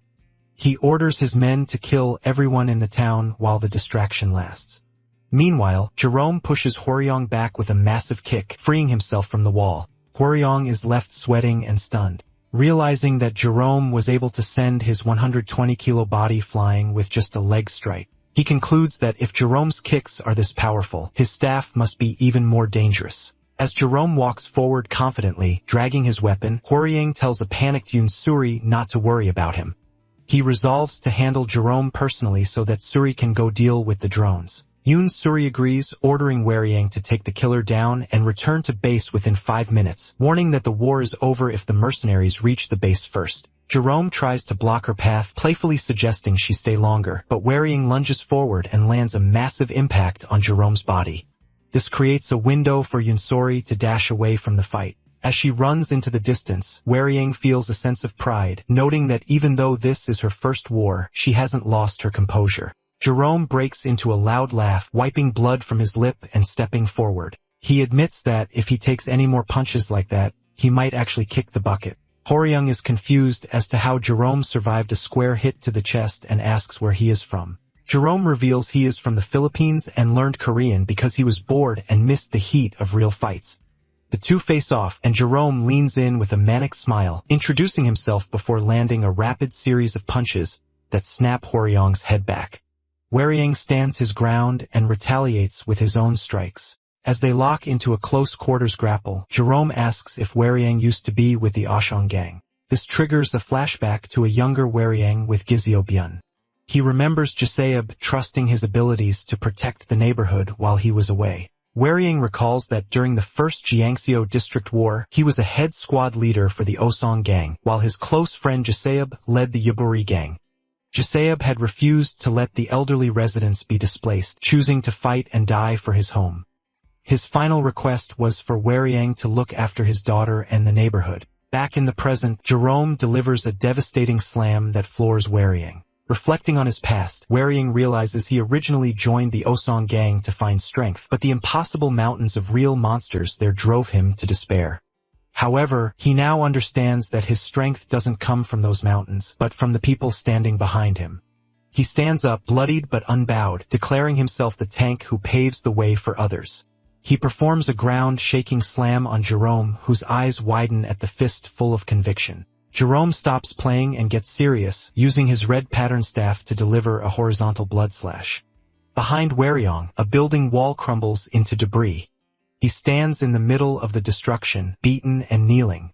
In a sudden moment, a voice tells Hworyang he did good work. Hworyang is now wounded on the ground. Jin Taiha finally appears, looking down at Hworyang and offers to take it from there. Despite the brutal beating the warrior just took, Taiha calmly offers a word of praise for his endurance. Standing just a few meters away is the source of that violence. Jerome rests his staff casually over his shoulder, greeting Taiha as if they were old friends, though he makes sure to note how late Vendetta is to the party. Because the situation is critical, Tai tells the wounded Hworyang to step back so he can handle the fight personally.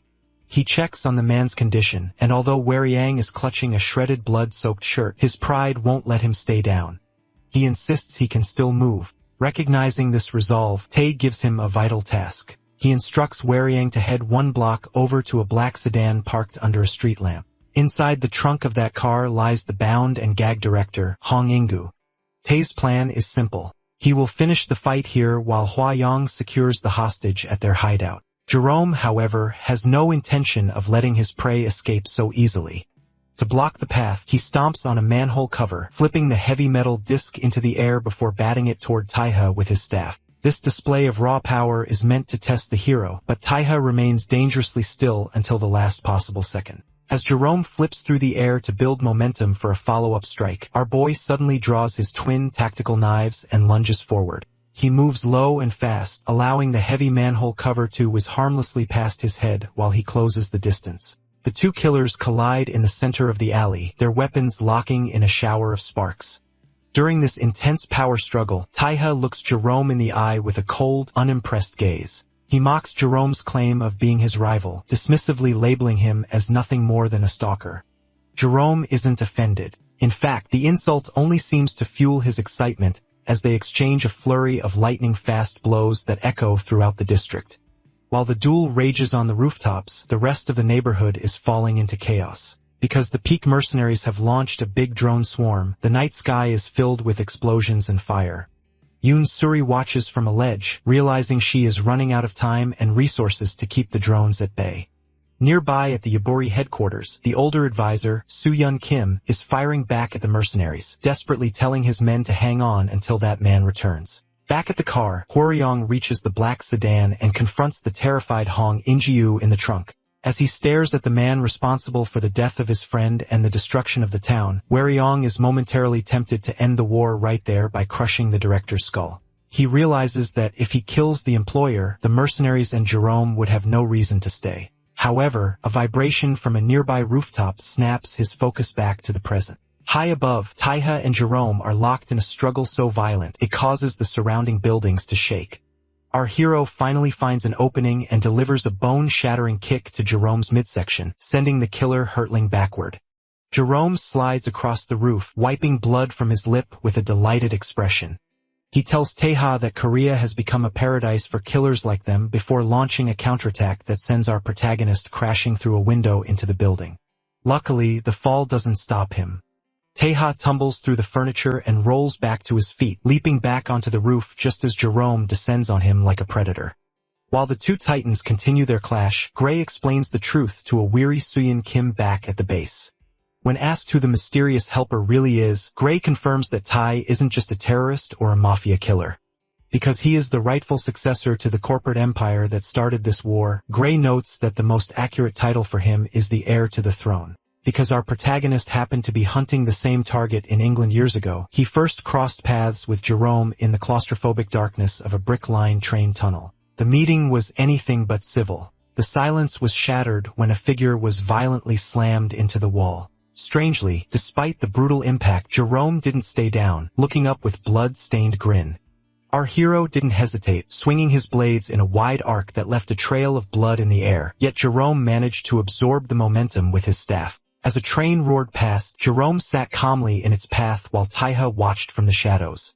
By the time the train sped through, the confrontation had vanished into the blur. Our protagonist was almost certain he had finished the job that night, but fate proved him wrong. Sometime later, while Taiha was dealing with a traitor fleeing to Russia, Jerome reappeared. Because the target was aboard a cargo plane, the two rivals engaged in a surreal mid-air combat while falling through a clear blue sky. High above the clouds, their weapons collided, creating sparks against the sun. Even a heavy kick to the chest and a stomp to the hand couldn't end the rivalry. As Jerome fell toward the distant ground, Taiha realized that this man simply refused to die. Back in the present, Jerome stands under the moonlight in the Yangtze district, and it's clear to our boy that his rival has grown stronger with every encounter. Jerome, sporting a bloody smirk, is quick to point out a flaw in the hero's form. Because Taiha is nursing a lingering injury, Jerome notes that the blows from his right arm are slightly weaker than those from his left. He mocks our protagonist, calling him vendetta and questioning how a fighter of his caliber could let himself get injured in this lawless country. Jerome's obsession with Taiha has reached a fever pitch.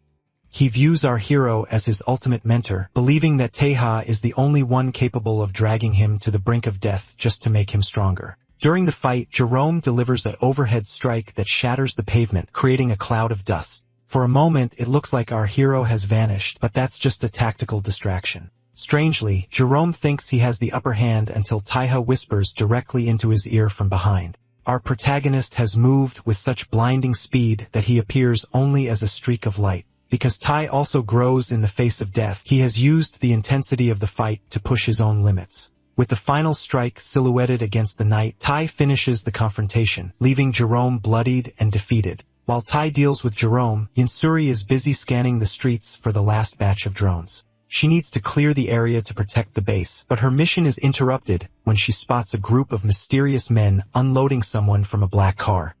As they noticed her on the rooftop immediately, she wonders if she's facing a new set of adversaries. Luckily, these men identify themselves as a special ops force of the Osong gang acting under the orders of Cheon Heeman. Back at the site of the duel, Taiha sits atop the bloodied body of Jerome. Suddenly, Cheon Heeman appears before him. The atmosphere turns tense as Heeman admits he has been ordered to kill our protagonist. Although Heeman claims he has been ordered to deliver a death sentence, he doesn't immediately attack, instead posing a mocking question about what he should do. Our boy remains entirely calm, mentally noting that this is the same man he crossed paths with previously. Taiha begins a quick internal analysis, wondering how Heeman knew his exact location. Because this man isn't one of Kyonggu's lackeys, Jin Taiha deduces that the corrupt director Hong couldn't have called him. Our hero realizes that if Heeman's true goal was an execution, he would have opted for a silent ambush rather than revealing himself under the streetlights. Recognizing him as a high-ranking member of the Osong faction, our boy acknowledges Heeman's special status, while the gangster mocks the hero's polite tone, warning him about the consequences of causing trouble in the district. Before their conversation can escalate, Tae attempts to explain that he wasn't the one who made the first move in the Jiangsu district, but he is cut short. The logic of the scene is shattered by the sudden appearance of Jerome behind our protagonist. Despite the brutal beating he took earlier, the Aswang has crawled back, a knife protruding from his chest as he spits a spray of blood. This distraction forces both Taiha and Heeman to look back in absolute shock. The manic killer only grins through the gore, leaning forward to admit how close he came to death. Our boy immediately drops into a crouch to finish the job, performing a rapid horizontal slash, but Jerome is prepared. He pulls a flashbang from his vest and tosses it to the ground as a parting gift. Luckily for the killer, the blinding white flash provides the cover for his escape, leaving our hero to shield his eyes and curse the man's zombie-like resilience. Strangely, as the light fades, Taiha feels a sharp spear point tapped against his throat. Heeman has used the chaos to position himself, coldly instructing the hero to go in order because Jerome was technically first in line. As Heeman raises his weapon for a forceful strike, our protagonist is forced to raise his knife to block, resulting in a heavy clash of metal. While their blades lock in a shower of sparks, Taiha realizes with a sweat that Heeman predicted his move. Heeman smiles, admitting that while his eyes can't track Taiha's ridiculous speed, he noticed the hero started the same way as their last fight. He mocks the hero, stating there is no bigger embarrassment than being fooled twice, and suggests that our boy is in no condition to fight anyway. While locked in the stalemate against a building, our protagonist assesses Heeman's power, realizing the man is the real deal and hasn't even reached his full potential. He deduces that if this is the case, Heeman must be capable of pulling significant strings within the Ashiang gang. Tai pushes off to create distance, but instead of attacking again, he looks at his opponent with newfound respect. He boldly points out that despite the gangster's skill, he doesn't seem to have ever actually killed anyone. This observation hits a nerve, prompting Heeman to leap into the air for a vertical strike, shouting that he has at least beaten many to a bloody pulp. Our hero meets the attack lunging forward with incredible speed to pass his opponent mid-air. Rather than continuing the fight, Tai walks away without looking back, leaving a stunned Heeman in the center of the alley. He gives the gangster directions to the neighborhood hideout, an abandoned building 450 meters northwest where the locals are camping. He promises that while Heeman won't get a kill, he will walk away with something just as rewarding. This leaves the Osong representative standing alone, grumbling about how much he dislikes dealing with our boy. While these two were clashing, the rest of the district has fallen under the control of the Asyeong Gang's special ops. Radio transmissions echo through the city, demanding the immediate surrender of the remaining mercenaries and threatening total destruction. In a construction site littered with dead mercenaries, a bloodied insect Go hears the broadcast and realizes with a curse that the Osong faction must have had moles planted in the area. Nearby, Gray and a heavily injured Suyeon Kim hunker down in a dark basement hallway. Gray desperately pleads with the older man not to pass out, but Suyeon Kim remains determined, clutching his rifle and whispering for Gray to keep his voice down so they aren't discovered. High above the hideout, mercenaries monitor the scaffolding but are too terrified to move because of potential ambushers. When a subordinate begs to retreat, Insit Go screams into his radio, silencing the descent. Because there is over 10 billion won on the line, he views this as a once-in-a-lifetime opportunity he refuses to abandon. He vows to personally rip Gizyabun apart, believing Jerome will handle the rest so they can take the money and escape. Unfortunately for the mercenary leader, his arrogance is his downfall. Just as he reaches for a shovel to settle the score, a hand reaches out from the dark and snatches his face. Waryong has survived the earlier onslaught and is standing right behind him, heavily bloodied but conscious. Enraged that his life and the lives of the townspeople were valued at a mere 10 billion won, Waryong delivers a massive bone-shattering punch that sends Insit Go flying through the air. The man crashes through a brick wall and falls through the center of the building. With their leader neutralized, Yinsuri leaps through the air using her signature wires to slice through the remaining mercenaries. As the dust settles, she stands on a metal walkway realizing the war is finally over. 5 minutes later, Cheon Heeman walks up the stairs of the hideout looking around in confusion at the aftermath. He enters a room to find a composed Jin Taiha sitting with Suri and the bound director Hong. Our hero welcomes him to the table, formally identifying the representatives of the neighborhood, the Chongu group, and the Osong faction.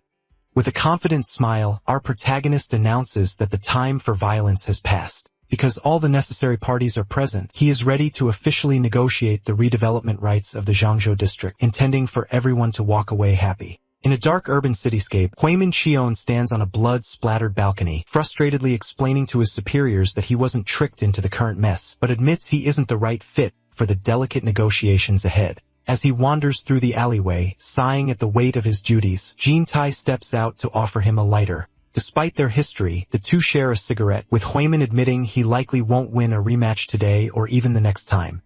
However, the gangster confidently claims that after 3 more fights, he will eventually find a way to win. Tiha remains unimpressed, noting that it's a shame Huimin only has 1 life to gamble with. Before their walk ends, Huimin questions how our hero is still alive after the elite enforcer, Junsu Baek, claimed to have killed him. Tae tells him to hold on to his questions until their next meeting. As our boy descends a set of stairs, Huimin warns him to see if he can maintain that same arrogance with the man who is about to arrive. Shortly after, the vice president of the Ojiang gang, Jae-pil Kim, arrives at a construction site with his guards. Weriang Lee, the former Incheon branch leader, greets him with deep respect, but Jae-pil scolds him for bowing. He reminds Weriang that even though he left the organization, he shouldn't lower his head so easily. Watching from the side, Weriang is stunned. He recognizes Jae-pil as the 11th in power, the political mastermind who transitioned Ojiang from a violent street gang into a sophisticated systematic organization. Because Jae-pil has a history of winning where violence fails, Weriang realizes this is a far bigger challenge than the Chonga group ever was. Inside, the meeting begins with Jae-pil immediately pointing a finger at the bound and gagged director Hong In-jae. He refuses to negotiate or discuss anything until the Chongu executive is released immediately. When Suri is outraged, arguing that Hong is a criminal who tried to slaughter the villagers, Tae attempts to interject, noting that Hong violated their agreement, but Jae-pil coldly tells our protagonist to keep his mouth shut. He labels Tae an outsider with no business in the meeting and threatens to leave if he hears another word. Because the negotiation hinges on his presence, our hero signals Suri to comply. Tae draws his knife and slices the ropes, allowing Hong to scurry toward the exit. The director pauses only to thank Jae-pil and swear that he will make everyone's death agonizing before he flees to a waiting car. With Hong gone, Suri slams her hand on the table demanding to know why Jae-pil is siding with a man who held her father hostage. Jae-pil remains unmoved, asking how he can possibly believe her version of events when the war today could just as easily be interpreted as a brawl sparked by secret negotiations. He points out that since Taiha assaulted Hong at the hospital first, the conflict was actually a provocation by the Ibori gang using an outsider to aggravate Chongu. Because Suri cannot refute this political case, she is forced to state that they refuse further negotiations. Jae-pil adjusts his glasses and gives them 24 to review a new proposal, leaving the room in a total stalemate. After the Ojiang leadership departs, Suri kicks a heavy spool in rage, realizing there is a spy among them who leaked their intel to Jae-pil. Surprisingly, Tai tells her she did good work and confirms everything is proceeding according to plan. Outside, Jae-pil kicks Wyman out of his car, calling him a coward for losing his fight and refusing to give him a ride. This leaves the young gangster screaming in the street as the car drives away.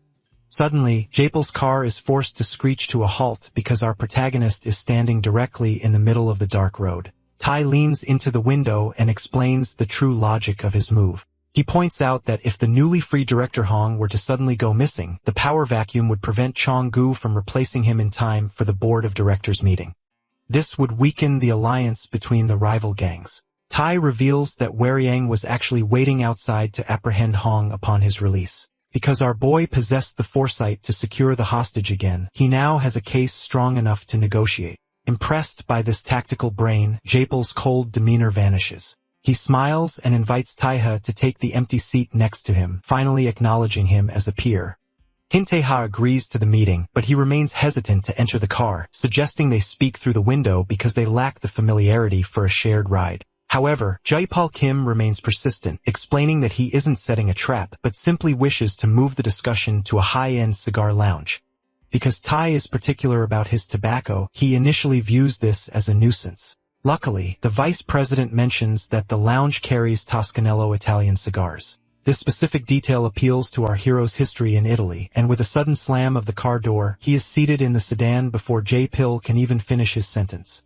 The drive through the narrow alleys of Seoul is a study in contrasting temperaments. While J-Pill Kim calmly notes the local speed limits are 31 miles per hour, our boy is focused only on the urgency of their task, telling the driver to hurry. This leads them to a luxurious lounge where the wood paneling and leather chairs provide a sophisticated backdrop for their negotiation. Once an attendant provides the tray of cigars and cutters, J-Pill Kim politely acknowledges the service, while Tai requests matches to begin his ritual.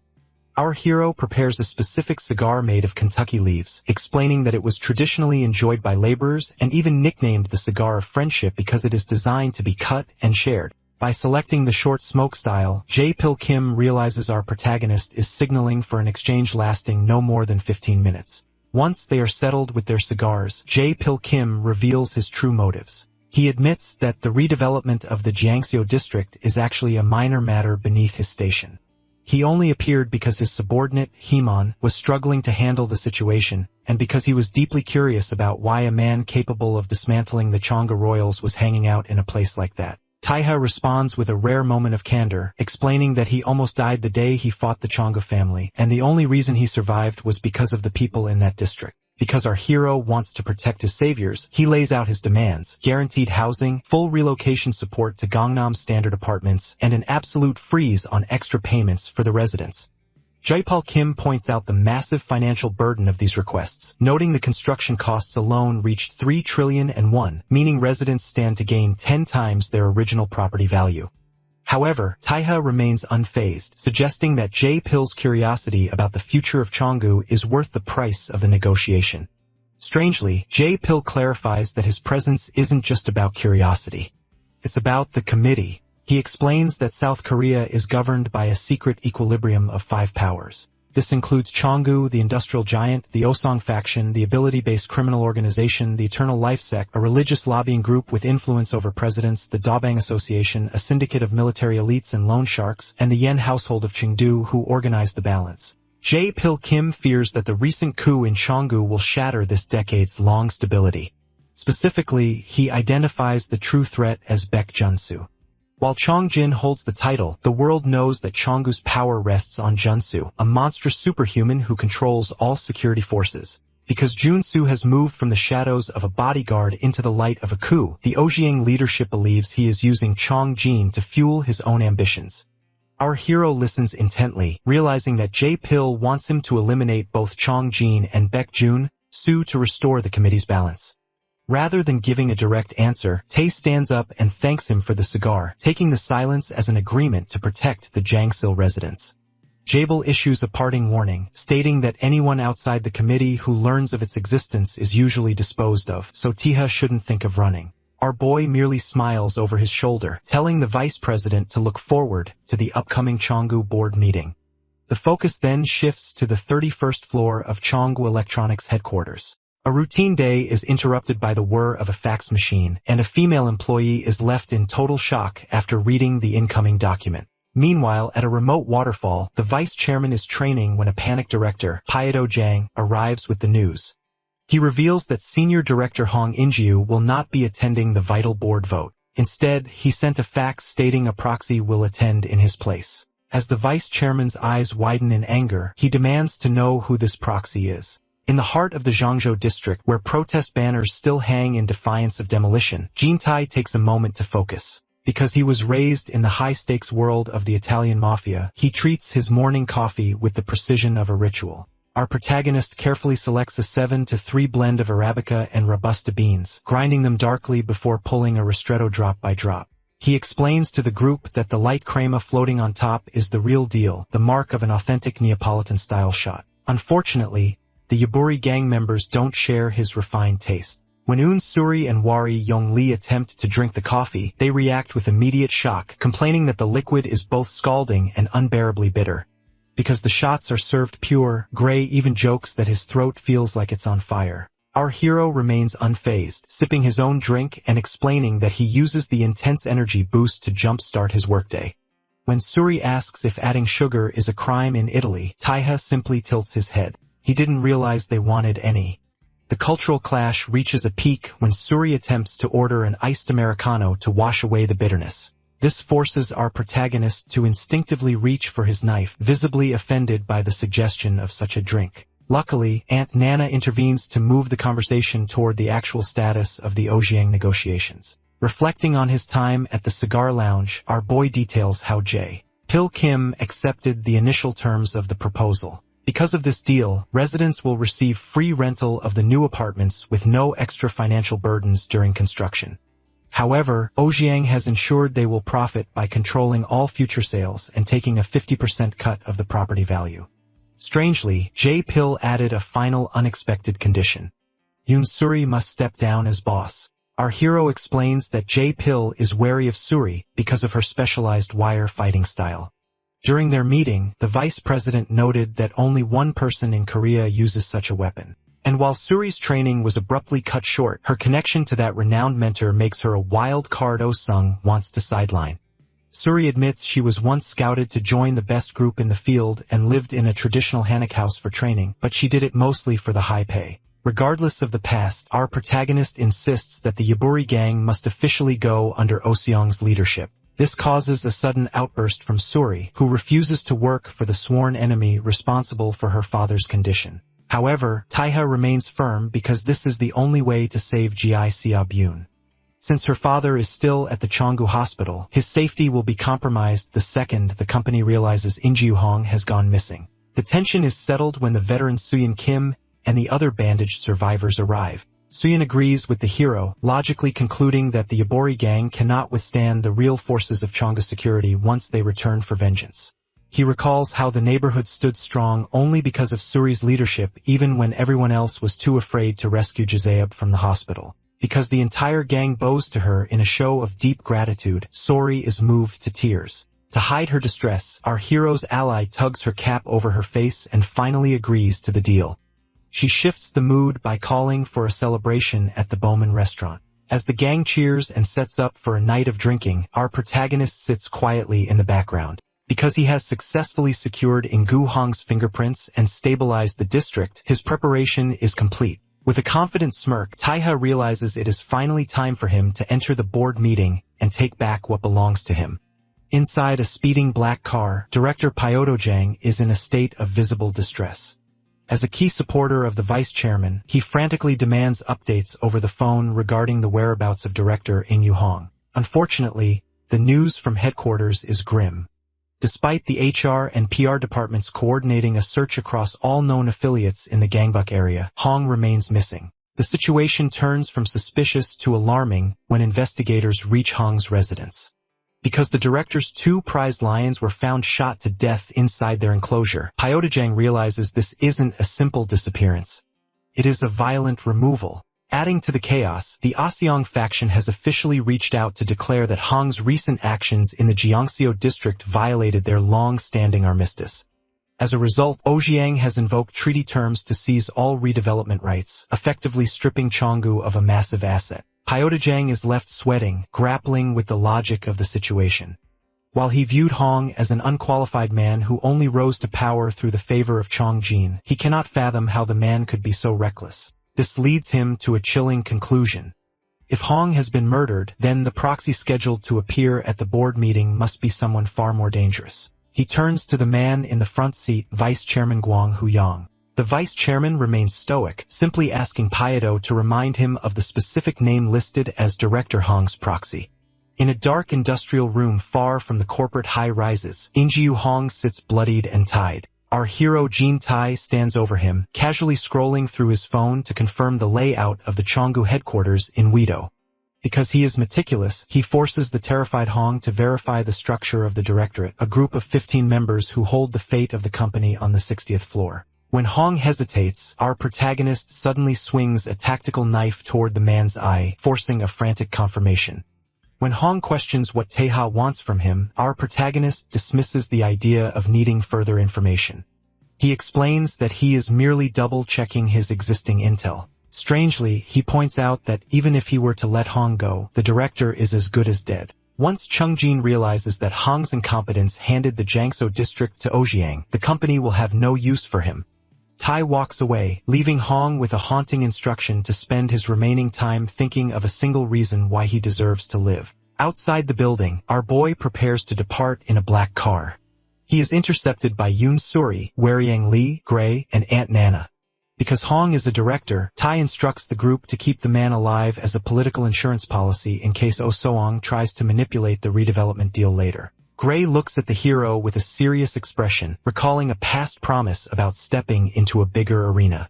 Tae taps the young informant on the shoulder, confirming his intent, but warning the group to stay low until the inevitable retaliation from Chonggu settles down. With a final smirk, the protagonist drives off, heading toward the heart of the empire. At a bright airport tarmac, two executive bodyguards, Hwang Jun-hyuk and Moon Young-min, wait for a private jet. Young-min, who is picked up smoking again due to the stress, discusses the upcoming power struggle. Because Hong's proxy remains a mystery, the two neutral members of the directorate now hold the key to the chairmanship. They reflect on their own positions. Jun-hyuk recalls being denied a raise, while Young-min remembers a desperate failed plea to stop a forced transfer. They conclude that their only path is to follow the captain. The first neutral power arrives in a massive display of force. Du Kyung-han, a tall man in a trench coat, and Jun Soo-baek's official successor, descends from the plane. Because he is considered the idol of the security forces and possesses exceptional political insight, hundreds of guards stand at attention to welcome him. He represents the security seat on the board, a position granted only to those who excel far beyond typical combat duties. Meanwhile, in the Southern Sea, Jin Chong has traveled by helicopter to meet the second neutral board member, Harin Yen. Standing on her yacht, Harin represents the legendary Yen household of Changju, an organization of women rumored to rival Aseong's strongest warriors. As she shows off a 900-pound marlin caught with a spear, Jin Chong brings up the matter of Director Hong's proxy. Harin is visibly confused because the name listed on the fax is Su Yuk-jin, the third son of the late chairman who died 17 years ago. Jin Chong clenches his heart, explaining that a ghost has returned as a monster. To counter this threat, he formally requests the council to issue a huge bounty. He wants our protagonist dead, and he sets the reward at a staggering 20 billion won. 17 years ago, a heated confrontation broke out in a parking garage between the founding chairman of the Kyongo Group, Soko Jin, and his eldest children, Guho and Juhee. Because the chairman was preparing to leave on a trip with his third son, Suyak, the older siblings were desperate for an explanation as to why Suyak was being favored. Siko Jin, however, offered no such clarity. He sternly reminded them that he didn't need their permission to act, labeling them insolent brats before driving away in a two-car convoy. Inside the car, Suyak felt the weight of this family friction, worrying about how he would ever face his brothers again. His wife, Heejong, gently encouraged him to focus on the present, even suggesting they pick up a painting for the eldest brother on their way back to smooth things over. While our 10-year-old hero, Tai, watched from the window, the cars passed through the gate toward a long line of executives. These men bowed deeply, shouting their wishes for the chairman's safe return. Siko Jin was visibly frustrated by the display, ordering his executives to simply focus on the company and avoid rash decisions while he was away. As the car passed the bowing men, Suyak used the moment to teach the young protagonist about the people outside. He explained that these were the loyalists, men who had been saved by the chairman and rose to power through his charisma. Some had even pledged blood oaths of allegiance. Because of this bond, Suyak believed these men would one day become a vital help for Taiha's future. In the present day, our boy reflects on those loyalists while standing in a room with Gray. He wonders if any of them are still alive and asks Gray to search through the files his father left behind. Despite it being over a decade, Taiha remembers every single name because there were fewer than 20 of them. Gray is initially skeptical, but he eventually finds a record for a retired man who now owns a pub in Yongin. When our protagonist arrives at the traditional style pub in Yongin City, Gyeonggi Province, he is greeted by a cheerful chef. Tai sits at the bar and requests the best dish available, leading the chef to recommend the fresh mackerel. However, the mood shifts instantly when Tai asks when the owner, Mr. Guangshugu, will be coming in. The chef claims he is the owner, but our boy immediately sees through the lie. Because the man is holding a heavy-duty tactical blade instead of a fish knife, Taiha calls out the poor disguise. The chef slams the blade onto the counter with a loud slap and lunges. The two clash violently, and strangely, Taiha's own knife begins to crack under the pressure of the chef's strike. Before the fight can escalate, a man with a scarred forehead slides the door open. This is Guangshu Gu. When the apprentice chef, Hyun Bin, tries to warn his master about the intruder, Guangshu stands in total shock.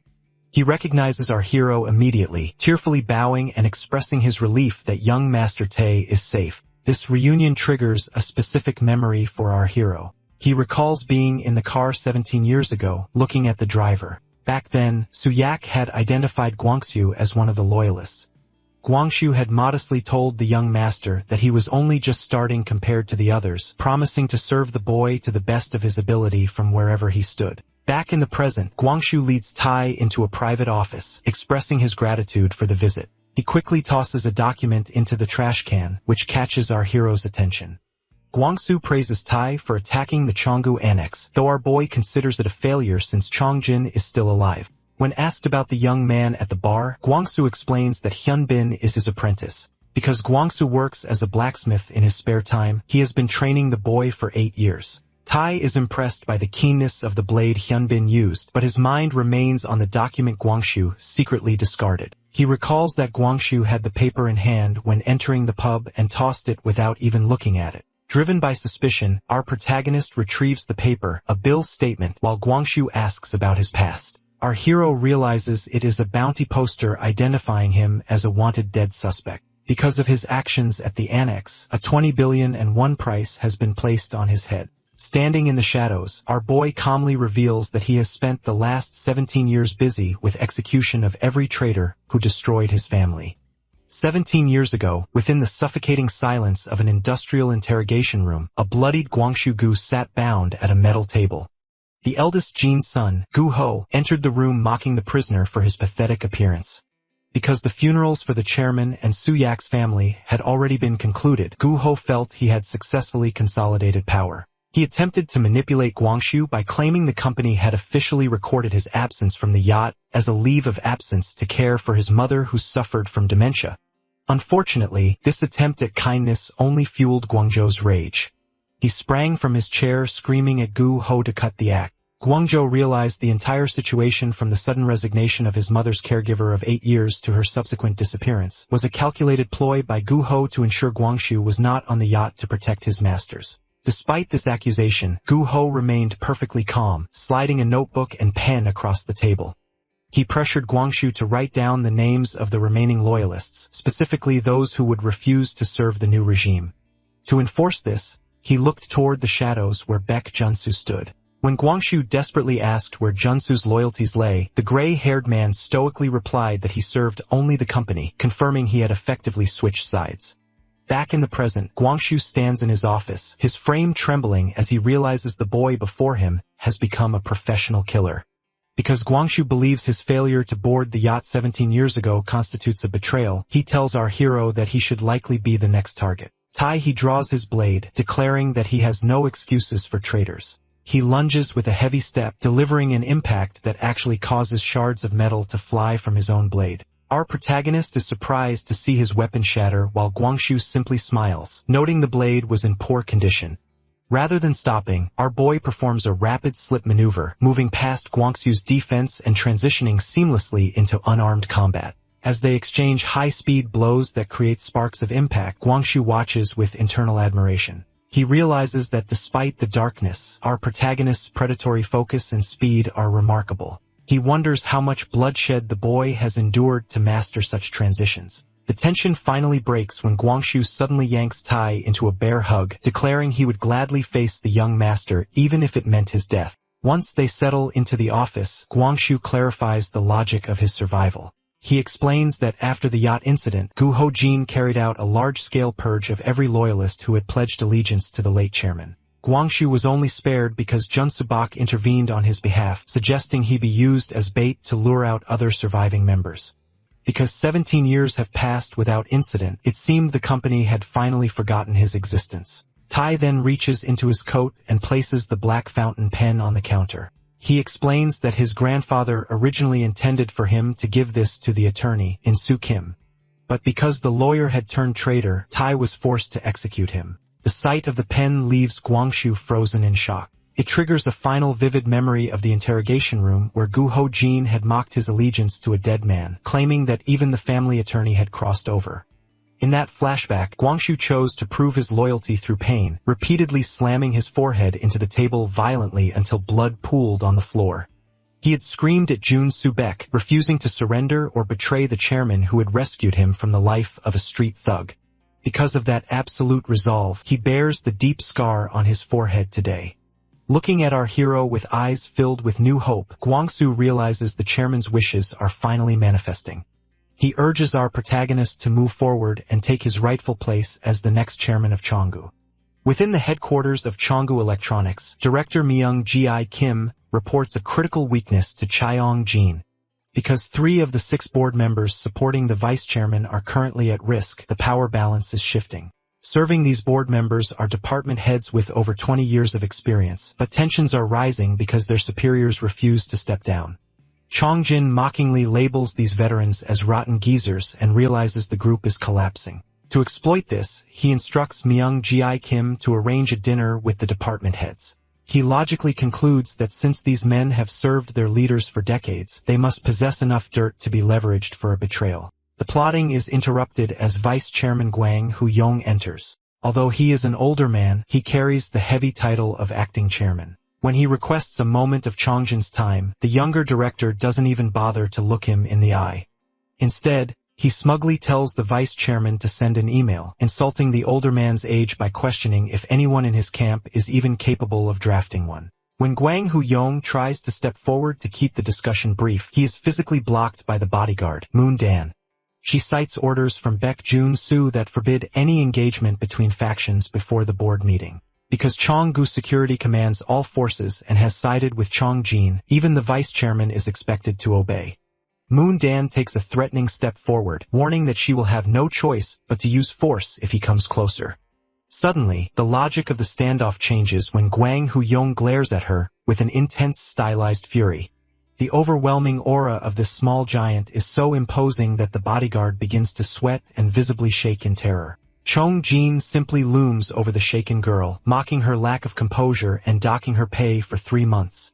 As Gwang Hu-yong walks past, he leans in to reveal his true hand. He ironically thanks Chong-jin for eliminating the loyalist faction and his own father, Gu Ho-jin, as this allowed him to finally claim the chairmanship after 37 years. However, his expression turns predatory as he mentions the 20 billion and 1 bounty. He reveals that the ghost who severed Seong-jin's Achilles tendon, Jin Taiha, is someone he has already located. He tells the director that a mercenary has been sent and the hero will soon be in his hands. He leaves Chung-jin with a final ultimatum: decide between death or resignation before the ghost arrives. Meanwhile, at the liquor pub, our protagonist is focused on a different kind of preparation. Because Gwangjo-gu's apprentice, Hyun-bin, managed to crack Taiha's knife during their earlier scuffle, our hero requests a blade so firm it can withstand anything.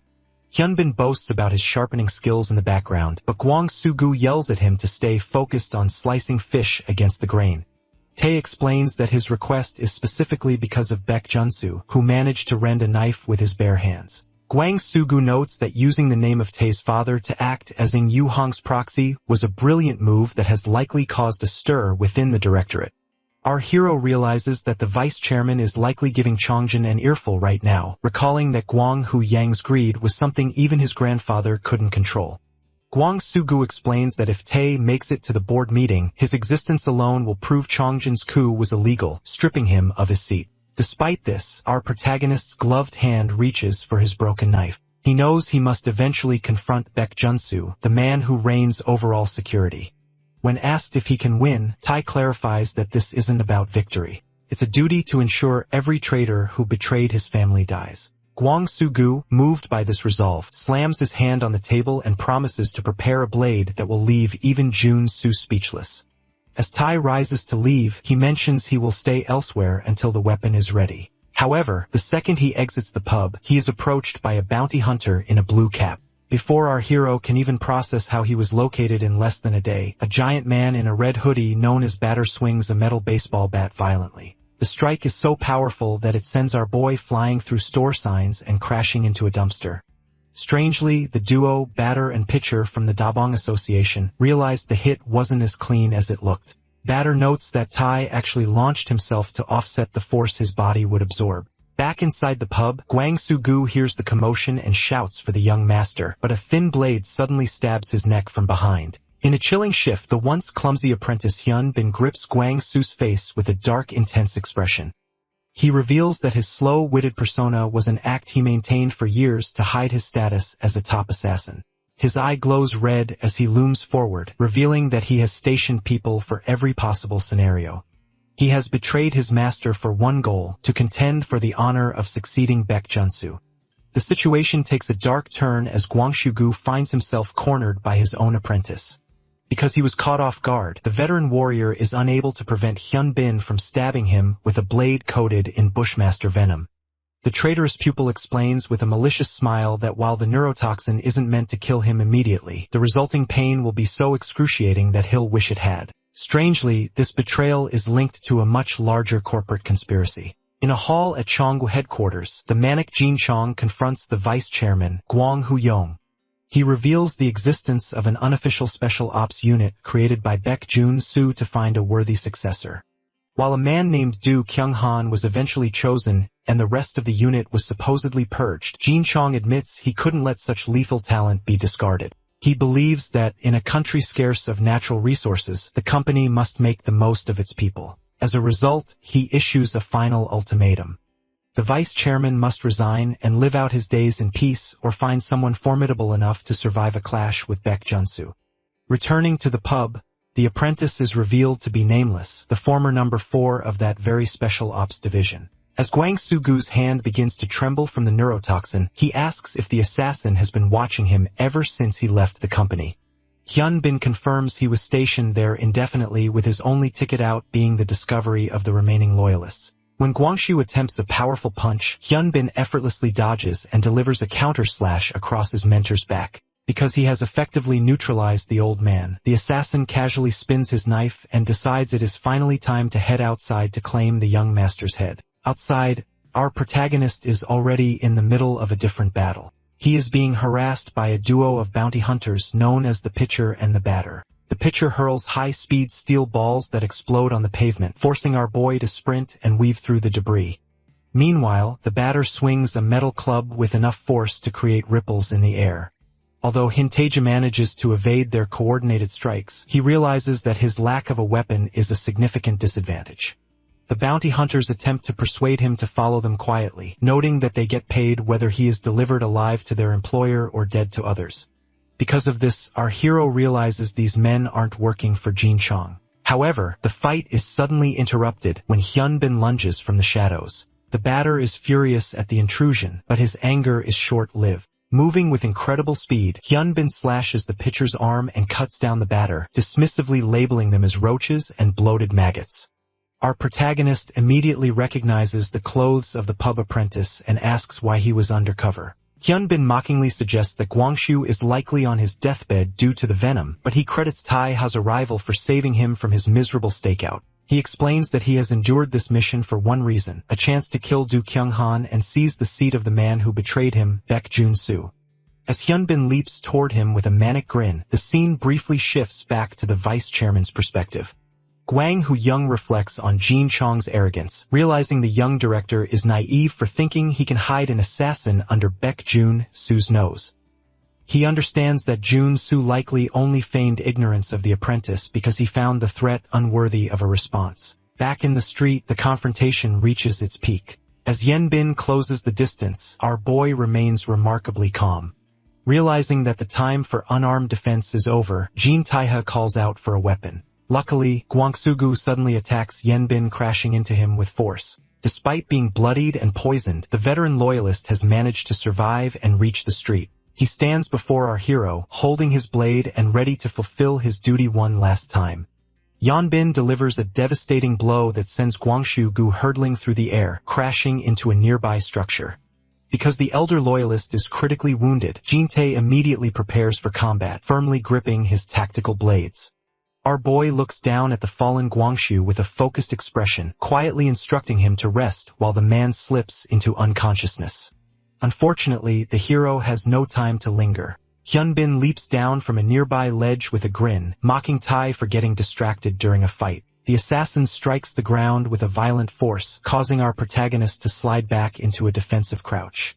As the dust settles, Hyunbin taunts him further, marveling at how a poisoned man like Gwangju could still run to his master's side. Taeha dismisses the jab, asking if the assassin is simply jealous of the loyalty he never earned. Strangely, the air fills with a series of sharp cracks. Before Taeha can react, a utility pole comes crashing down directly toward him. Because Hyunbin deliberately sabotaged the structure, severed power lines begin whipping through the air with electric jolts, causing the neighborhood lights to flicker and die. Amidst the chaos and the screams of confused residents, the assassin dashes forward, mockingly asking if our boy is good at tap dancing while they dodge the live wires. Their blades meet in a shower of sparks and electricity. During the struggle, Hyunbin attempts to break the hero's spirit by reminding him of his previous failure against Baek Junsu. He questions where Taeha finds the confidence to return when he couldn't even land a single blow on the top enforcer. This pressure forces our protagonist to leap onto a nearby roof to create distance, but Hyunbin quickly follows, looking down on him from the sky and labeling him pathetically weak. The fight spills into a narrow building hallway where the intensity of the clashes begins to take a toll.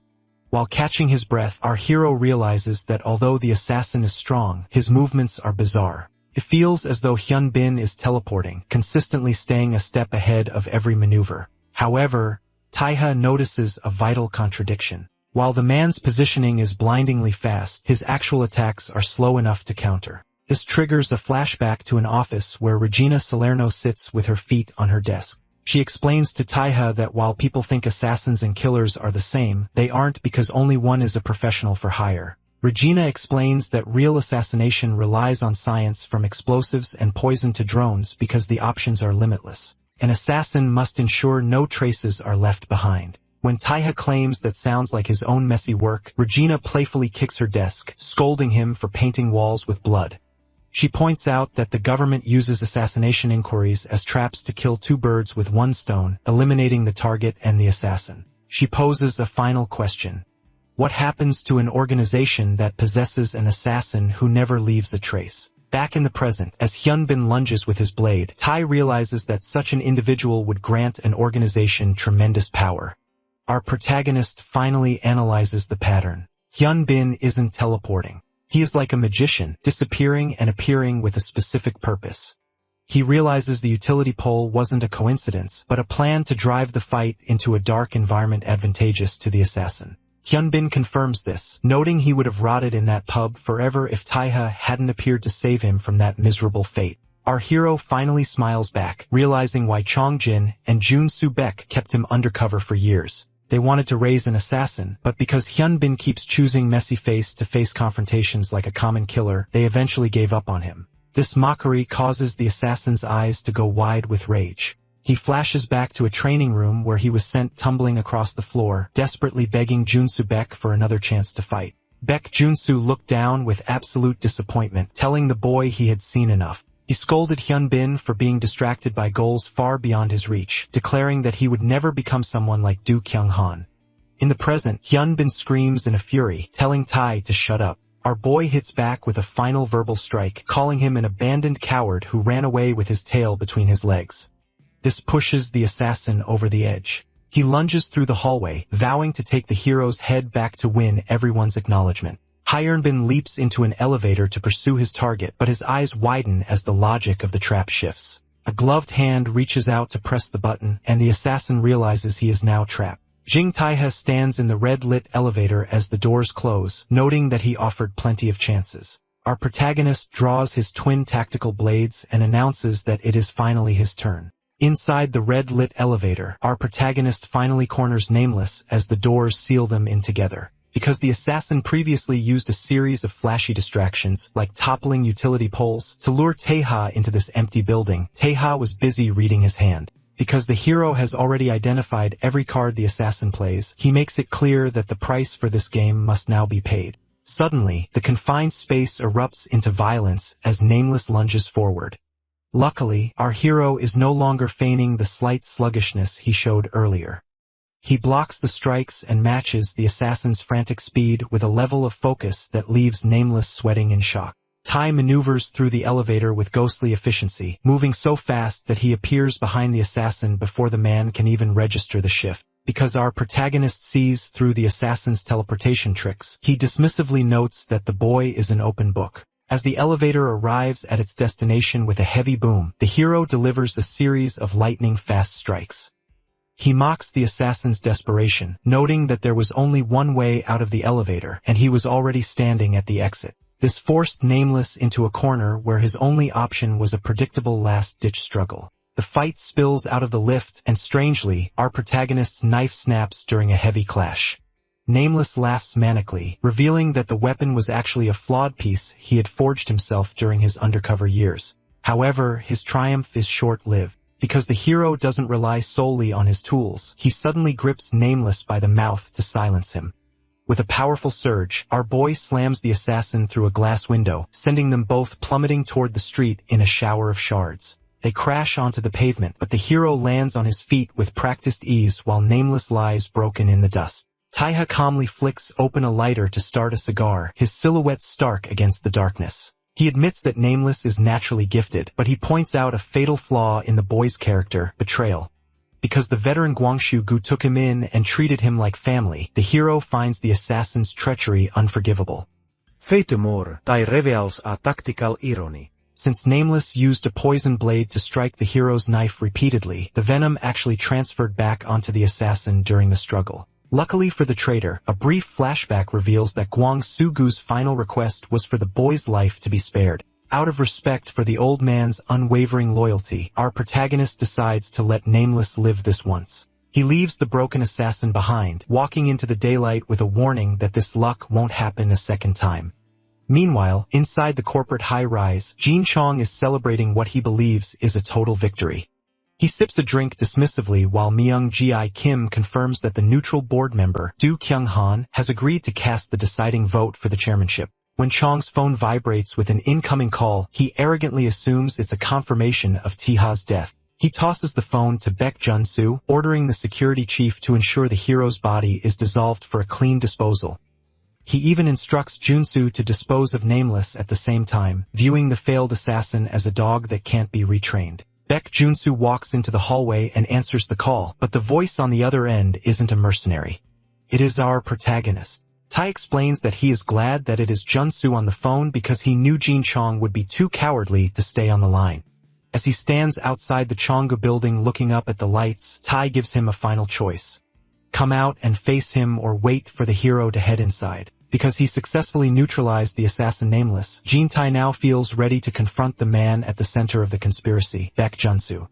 Our boy doesn't waste time with empty pleasantries, coldly ordering the security chief to come outside unless he wants the hero to let himself in. Junsu remains disturbingly calm, looking out over the city lights as he questions if the hero is merely stalling. He mockingly asks if our protagonist is afraid of failing as he did years ago. This provocation leads our boy to reflect on his original motive. Initially, his return was fueled by a simple raw desire for revenge for the murder of his family. However, because the situation has grown more complex, he has changed his mind. He wants to know the logic behind Junsu's double betrayal, first of the late chairman and then of Gu Ho-jin. Taeha realizes that despite the shifting power at the top, Junsu is still exactly where he was 17 years ago, serving as the head of security. Through the phone, Junsu offers a metaphorical explanation. He compares himself to a wild beast that would sacrifice everything for its offspring, but would just as reverently snap the neck of a child that is sick or failing to grow. He claims that Kyunggu is not a family heirloom, but a legal entity that must be preserved at any cost. Because his original vow to Chairman Siko-jin was to safeguard the company above all else, he views the murder of Taiha's parents as a necessary sacrifice for that greater cause. Our hero's expression hardens as he realizes the absolute nonsense used to justify his parents' blood. He decides there is nothing more to hear.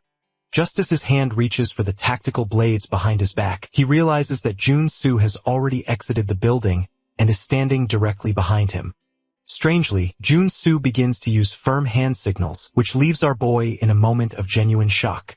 He wonders what kind of sign language the man is using, but he doesn't have time to process it before a new figure, Do Kyung-hwan, appears behind him with an intense neutral gaze. This sudden movement forces our protagonist to hunch low and leap forward to create distance. Baek Jun-soo clarifies that he didn't come down to trade blows yet, noting that Nameless was never the person the company was truly waiting for. Because the board meeting is the proper arena for their conflict, Jun-soo and Do Kyung-hwan simply turn and walk away, leaving our hero clenching his knife in the middle of the parking lot. While the tension at headquarters simmers, the scene shifts to a cigar lounge where Pil Kim receives a report. He learns that the bounty hunters, pitcher and batter, have been decimated by the hero.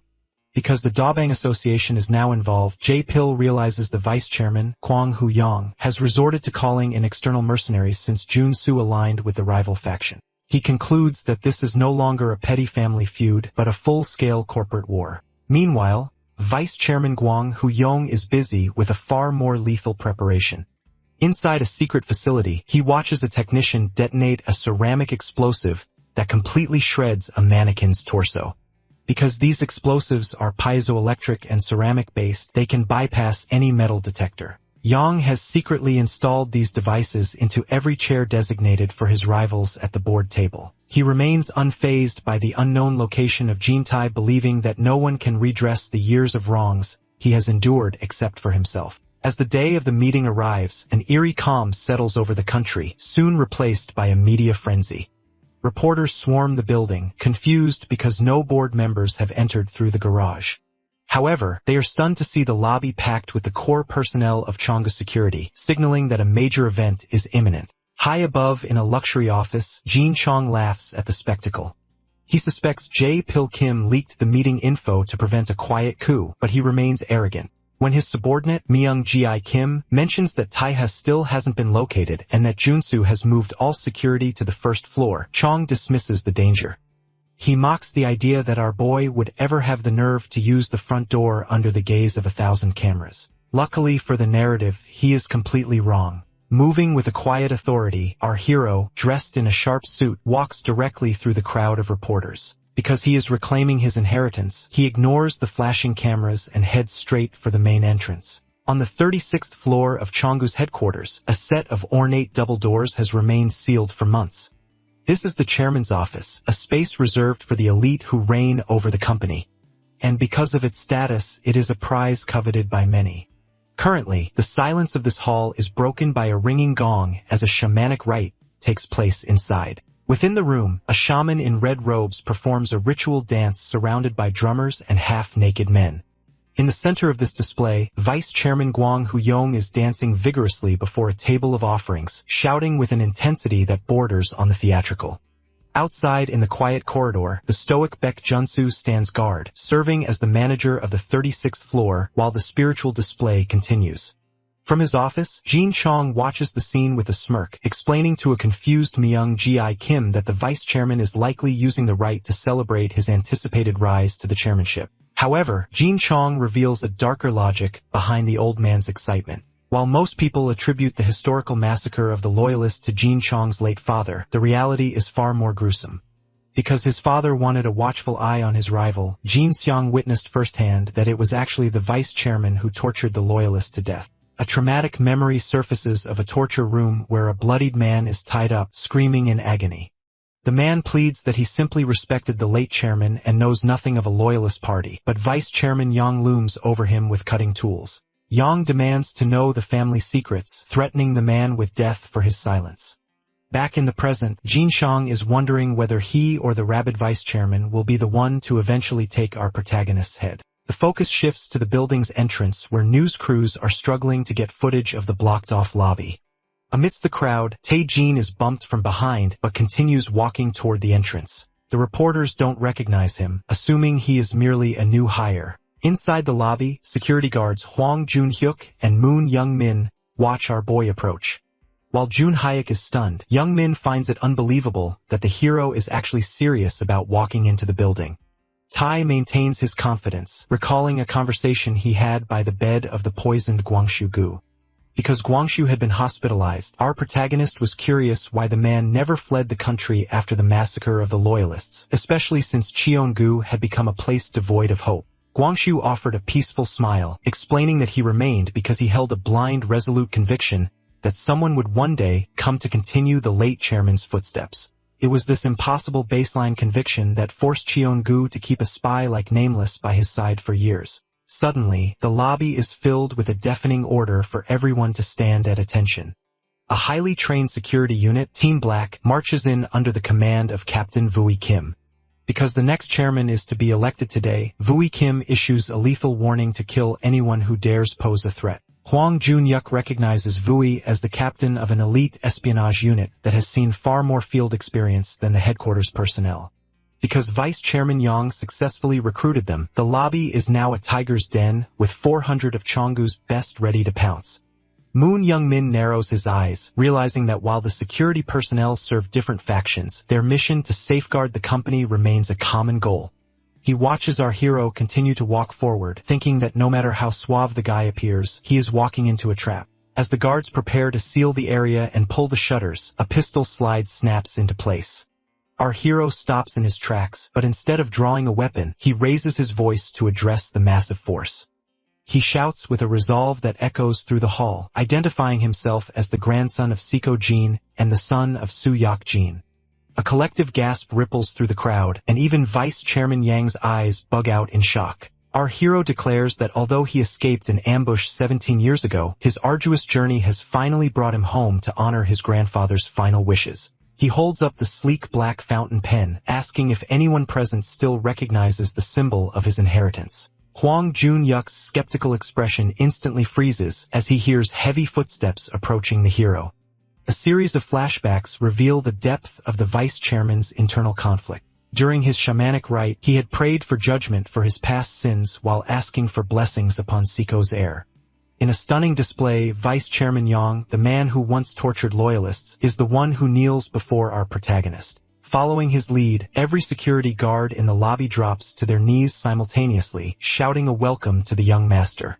Reporters and high-ranking officials gape in absolute disbelief as the vice chairman presses his head to the floor, tearfully apologizing for failing in his duty to look after the company.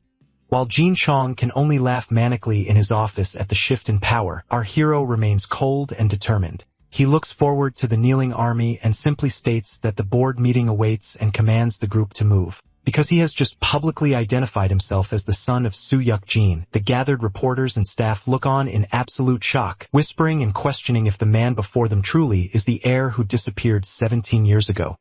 Our hero moves with unwavering determination, his silver cross necklace visible as he passes the stunned crowd. Watching this from the sidelines, Yong Minmun is left in total disbelief. He is visibly sweating as he tries to process the logic of the scene. He knows the vice chairman was the one who supposedly massacred the loyalists, yet here the man is acting as a loyalist himself with the elite Team Black by his side. Because of this apparent betrayal, Hwang Jun-hyuk readies his weapon and calls for his team to prepare for an incoming threat. However, when he questions why they aren't fighting yet, Yong-min hesitates. He realizes that even with the vice chairman's shift in loyalty, his own security forces still outnumber Team Black 3-1. Our protagonist's presence creates a desperate situation for Young Min. He clenches his pistol, realizing that if this isn't resolved immediately, Chang may fail to win the directorate's vote. This realization darkens his expression behind his glasses. Because a failure here would ruin his career and force him to answer for his own failure during the incident at the annex, he feels his life is effectively over if he doesn't act. Strangely, the tension is interrupted by the arrival of Heir Yun. As an external director for the Chonga Group, she approaches the chaos with a smile, asking what all the ruckus is about. Vice Chairman Guang Huyong remains stoic, explaining that he has urgently summoned our boy as a key witness for the board meeting. He clarifies the stakes. Because our hero witnessed both the yacht incident 17 years ago and the recent Jin family murders at the Gangbuk Annex, his testimony is vital. He warns the security teams that if these incidents are traced back to the company, they must be treated as a deliberate organized coup for power. Luckily, Herin Yen finds the situation interesting and decides to lead the way. She notes that ensuring Cheon-gu plays by the book is her official business, and she mockingly addresses our protagonist as young master as they head toward the elevator. Inside the VVIP elevator, the air is thick with questioning. Heron leans against the wall asking the vice chairman if his hunger for power was all an act. She wonders if he spent decades pretending just to prove his loyalty to a dead man, or if he was simply biding his time for the heir's return. The vice chairman admits that he was actually unaware of the hero's survival until the former vice president of security, Gwigongja, contacted him.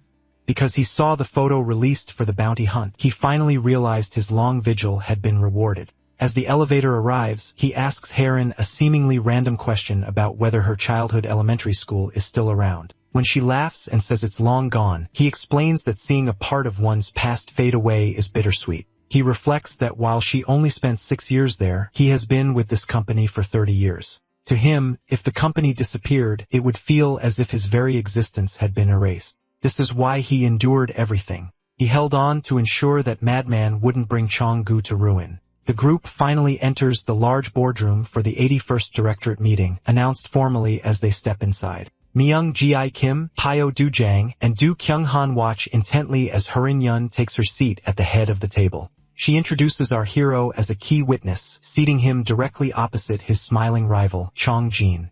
The meeting is officially opened, but the agenda is immediately derailed by Tai Chio, an executive director and staunch Chong supporter. He slams his hands on the table, shouting that seating a wanted fugitive in a corporate boardroom is an outrage. Vice Chairman Yang attempts to explain that the man is a witness for Director Yen, but Tai Chio interrupts him, arguing that the annexed murders are a matter for law enforcement, not the board. He mocks the vice chairman's age and suggests he is shamelessly grappling at any rope to reach the 36th floor, causing the other supporters to burst into laughter. Our protagonist remains calm and begins to recite a specific list of names. He identifies several elite mercenaries, including Captain Yuri Nikolin of the private firm Watercall. He taps a gloved finger on the table, naming Vladimir Ilyin, Harry Felt, Liam Jackson, and others. He recalls a flashback of himself on a sinking blood-splattered ship 17 years ago. He explains that of the 8 men who infiltrated the yacht, he has already dealt with 7 because the last man, a Korean speaker, escaped him that night. Our boy is surprised to find him sitting right there at the Chonggu board table. Taechu breaks into a sweat, frantically demanding proof and claiming our hero might as well say he fought 7,000 men. Our hero looks at him with a cold gaze, stating that proof isn't how he works. He points out that Tai Chiu is failing to read the room because Insu Kim is dead, the Jin family has been massacred, and Director Hong is missing.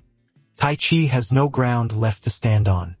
Having effectively silenced the room with this visceral reality check, our protagonist looks directly at the terrified director and prepares to speak. As Gwangsu-gu has a debt of loyalty to repay, he prepares for his mission at the liquor pub by snapping a tactical knife into its sheath and holstering a handgun. He conceals these weapons under his suit jacket, but before he can depart, a blue van arrives. Su Ryan and Gray offer him a ride, noting that he looks ready to head toward Chonggu. Gwangsu is initially shocked to see the pair from the town that treated his injuries, and he warns them that this is a life or death situation rather than a game. Suri simply tips her cap and interrupts him, explaining that they understand the danger perfectly because they have dealt with our hero's reckless ways before. Inside the boardroom, the atmosphere turns clinical as Jean Taiha critiques the country's revised inheritance and gift tax law. He explains that Article 1 of this act, which fosters national wealth by exempting intangible assets like stocks from taxation when passed to blood relatives, was passed just 2 months before the yacht ambush. Because of this timely legislation, Guhu Jin was able to inherit the combined 28.5% holding of Chonga shares without a tax burden. When Tae Chuo tries to dismiss this as a common legal benefit, Vice Chairman Gwang Hu-yong silences him. The Vice Chairman slams the table, reminding Tai Chiu that the emergency committee purged the loyalists and handed Gu Ho the chairmanship just 1 week after the funeral, a coup that only allowed Tai Chiu to sit at the table because his seniors were dismissed. Our protagonist then challenges the board to consider a string of suspicious events as mere coincidences. He notes that the broker who smuggled him into Korea was Chonggu affiliated. The unguarded Insu Kim was his first target, and the Jin family just happened to hold their meeting at the exact villa from. He points out that Jin Chong was the only survivor of that massacre and questions the chance encounter with women of the Oseong faction. Because the board is stunned by the mention of Osong, Tae provides the missing logic. He reveals through flashbacks that Jin Chong hired women to find Insu Kim's killer to avoid using Chong's security. Our hero explains that this was a move to gain leverage.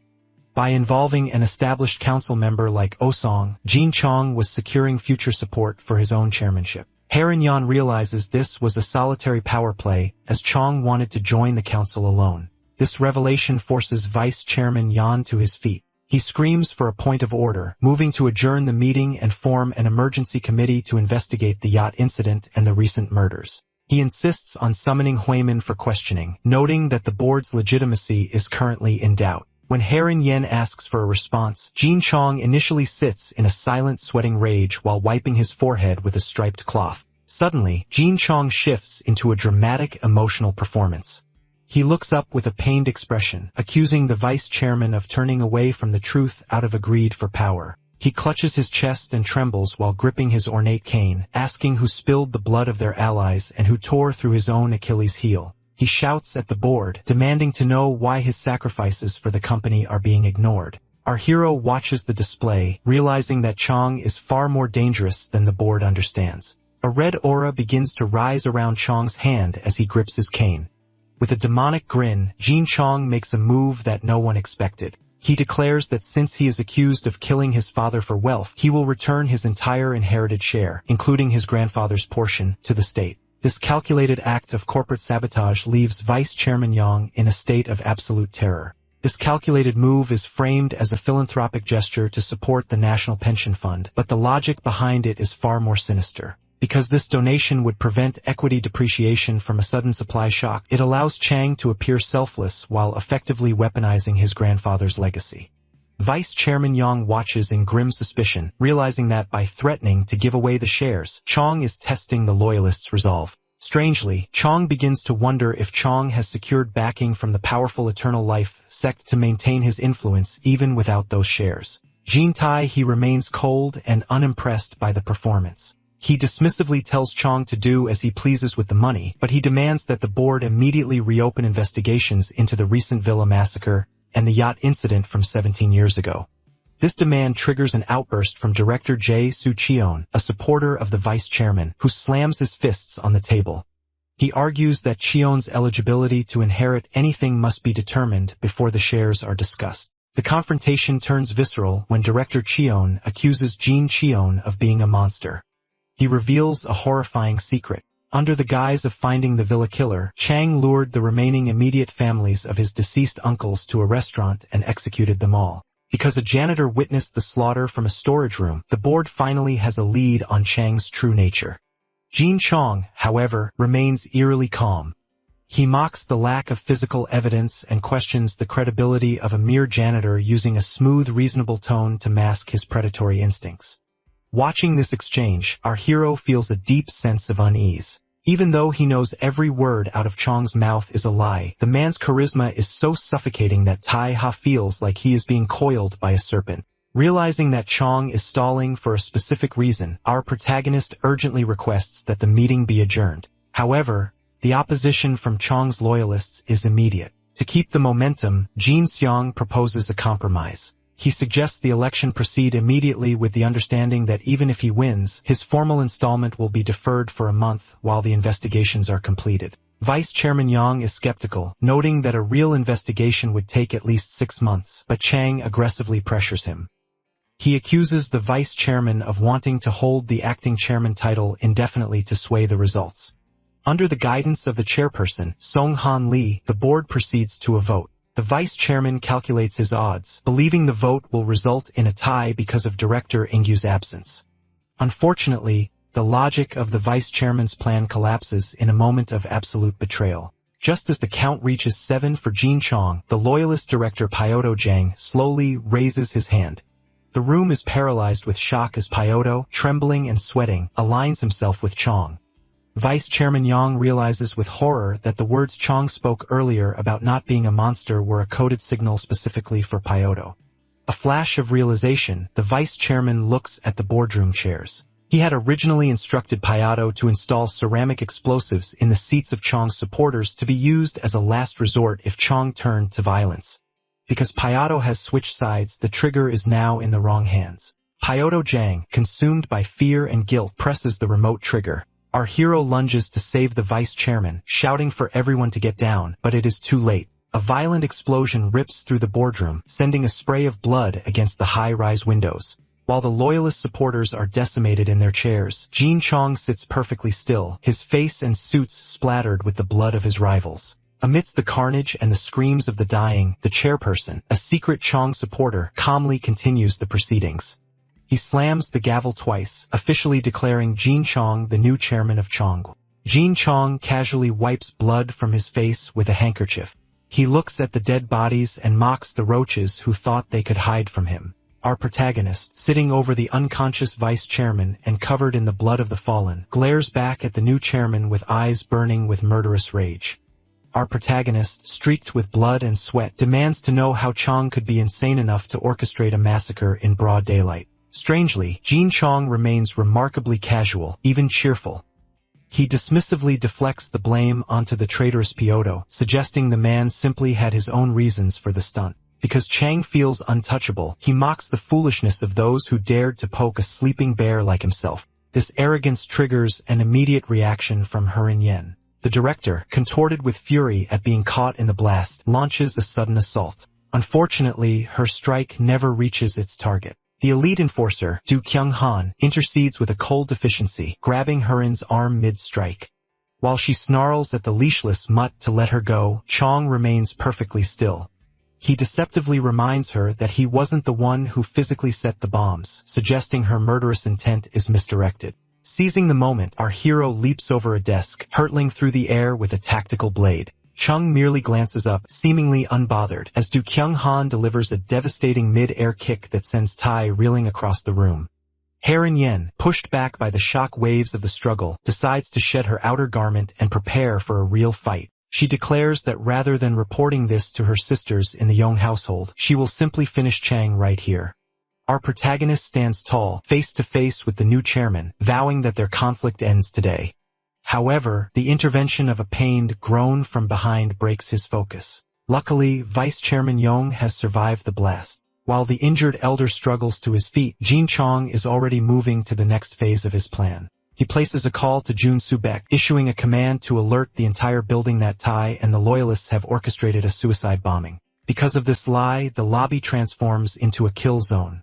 Moon Young-min, hearing the announcement, realizes the civil war has officially begun. A loyalist guard is shot through the head instantly, spraying blood across the lobby glass. Hwang Jun-hyuk, casually blowing a bubble of pink gum, draws his handgun and accepts the grim reality. It is now open war. Back in the boardroom, our protagonist assesses his rapidly shrinking options. He realizes that if he doesn't kill Chong now, he might never get another chance, especially with Dojong's backup on the way. He is haunted by the voices of his past, his grandfather's final wish for him to inherit the company, and the loyalists who knelt before him in hope. Just as Tae prepares for a final lunge, Vice Chairman Yang reaches out and grabs his arm. Recognizing that they are surrounded, our boy logically suggests they vacate the area while they can. The vice chairman, finding renewed strength in the hero's resolve, confirms he can move on his own.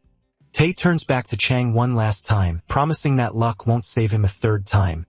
Chang merely smiles back, ominously suggesting that Tae won't live long enough to see a next time. The two move into a dark corridor, but when Tae suggests the stairs to avoid guarded elevators, Yong stops him. Strangely, the vice chairman insists the elevators will be fine. Because he anticipated Chong's treachery, Yong had secretly ordered a security check on the transport routes beforehand. The elevator chime rings, and as the doors slide open, our hero is met with a scene of absolute carnage. The interior is piled high with the unconscious and bleeding bodies of Chonga security guards. Standing over the pile is Vui Kim, the captain of Team Black, calmly wiping blood from his blade. Because the young master has officially returned to claim his throne, Vui Kim offers a loyal smile. He reminds Tai that he no longer stands alone, apologizing for the delay before inviting the hero to begin their escape. Outside the Chongu headquarters, the situation has escalated into a public lockdown. Police officers have cordoned off the area using traffic batons to force the media away from the sealed main entrance. While journalists grumble that the security is overkill, their skepticism vanishes when a heavy gunfire echoes from behind the tightly closed metal shutters. Inside the lobby, the building has transformed into a war zone. A massive brawl is underway between rival security factions, with the area descending into a chaos of physical strikes and close-quarters combat. Young Min Moon attempts to maintain the advantage by ordering his forces to spread out, utilizing handguns to prevent the opposition from closing in. However, Team Black is not easily deterred. Group 2 leader, Asura, is forced to take cover behind a desk as bullets shred the furniture around him. He realizes with gritted teeth that the opposition has officially lost their minds, declaring an all-out war in the heart of their own headquarters.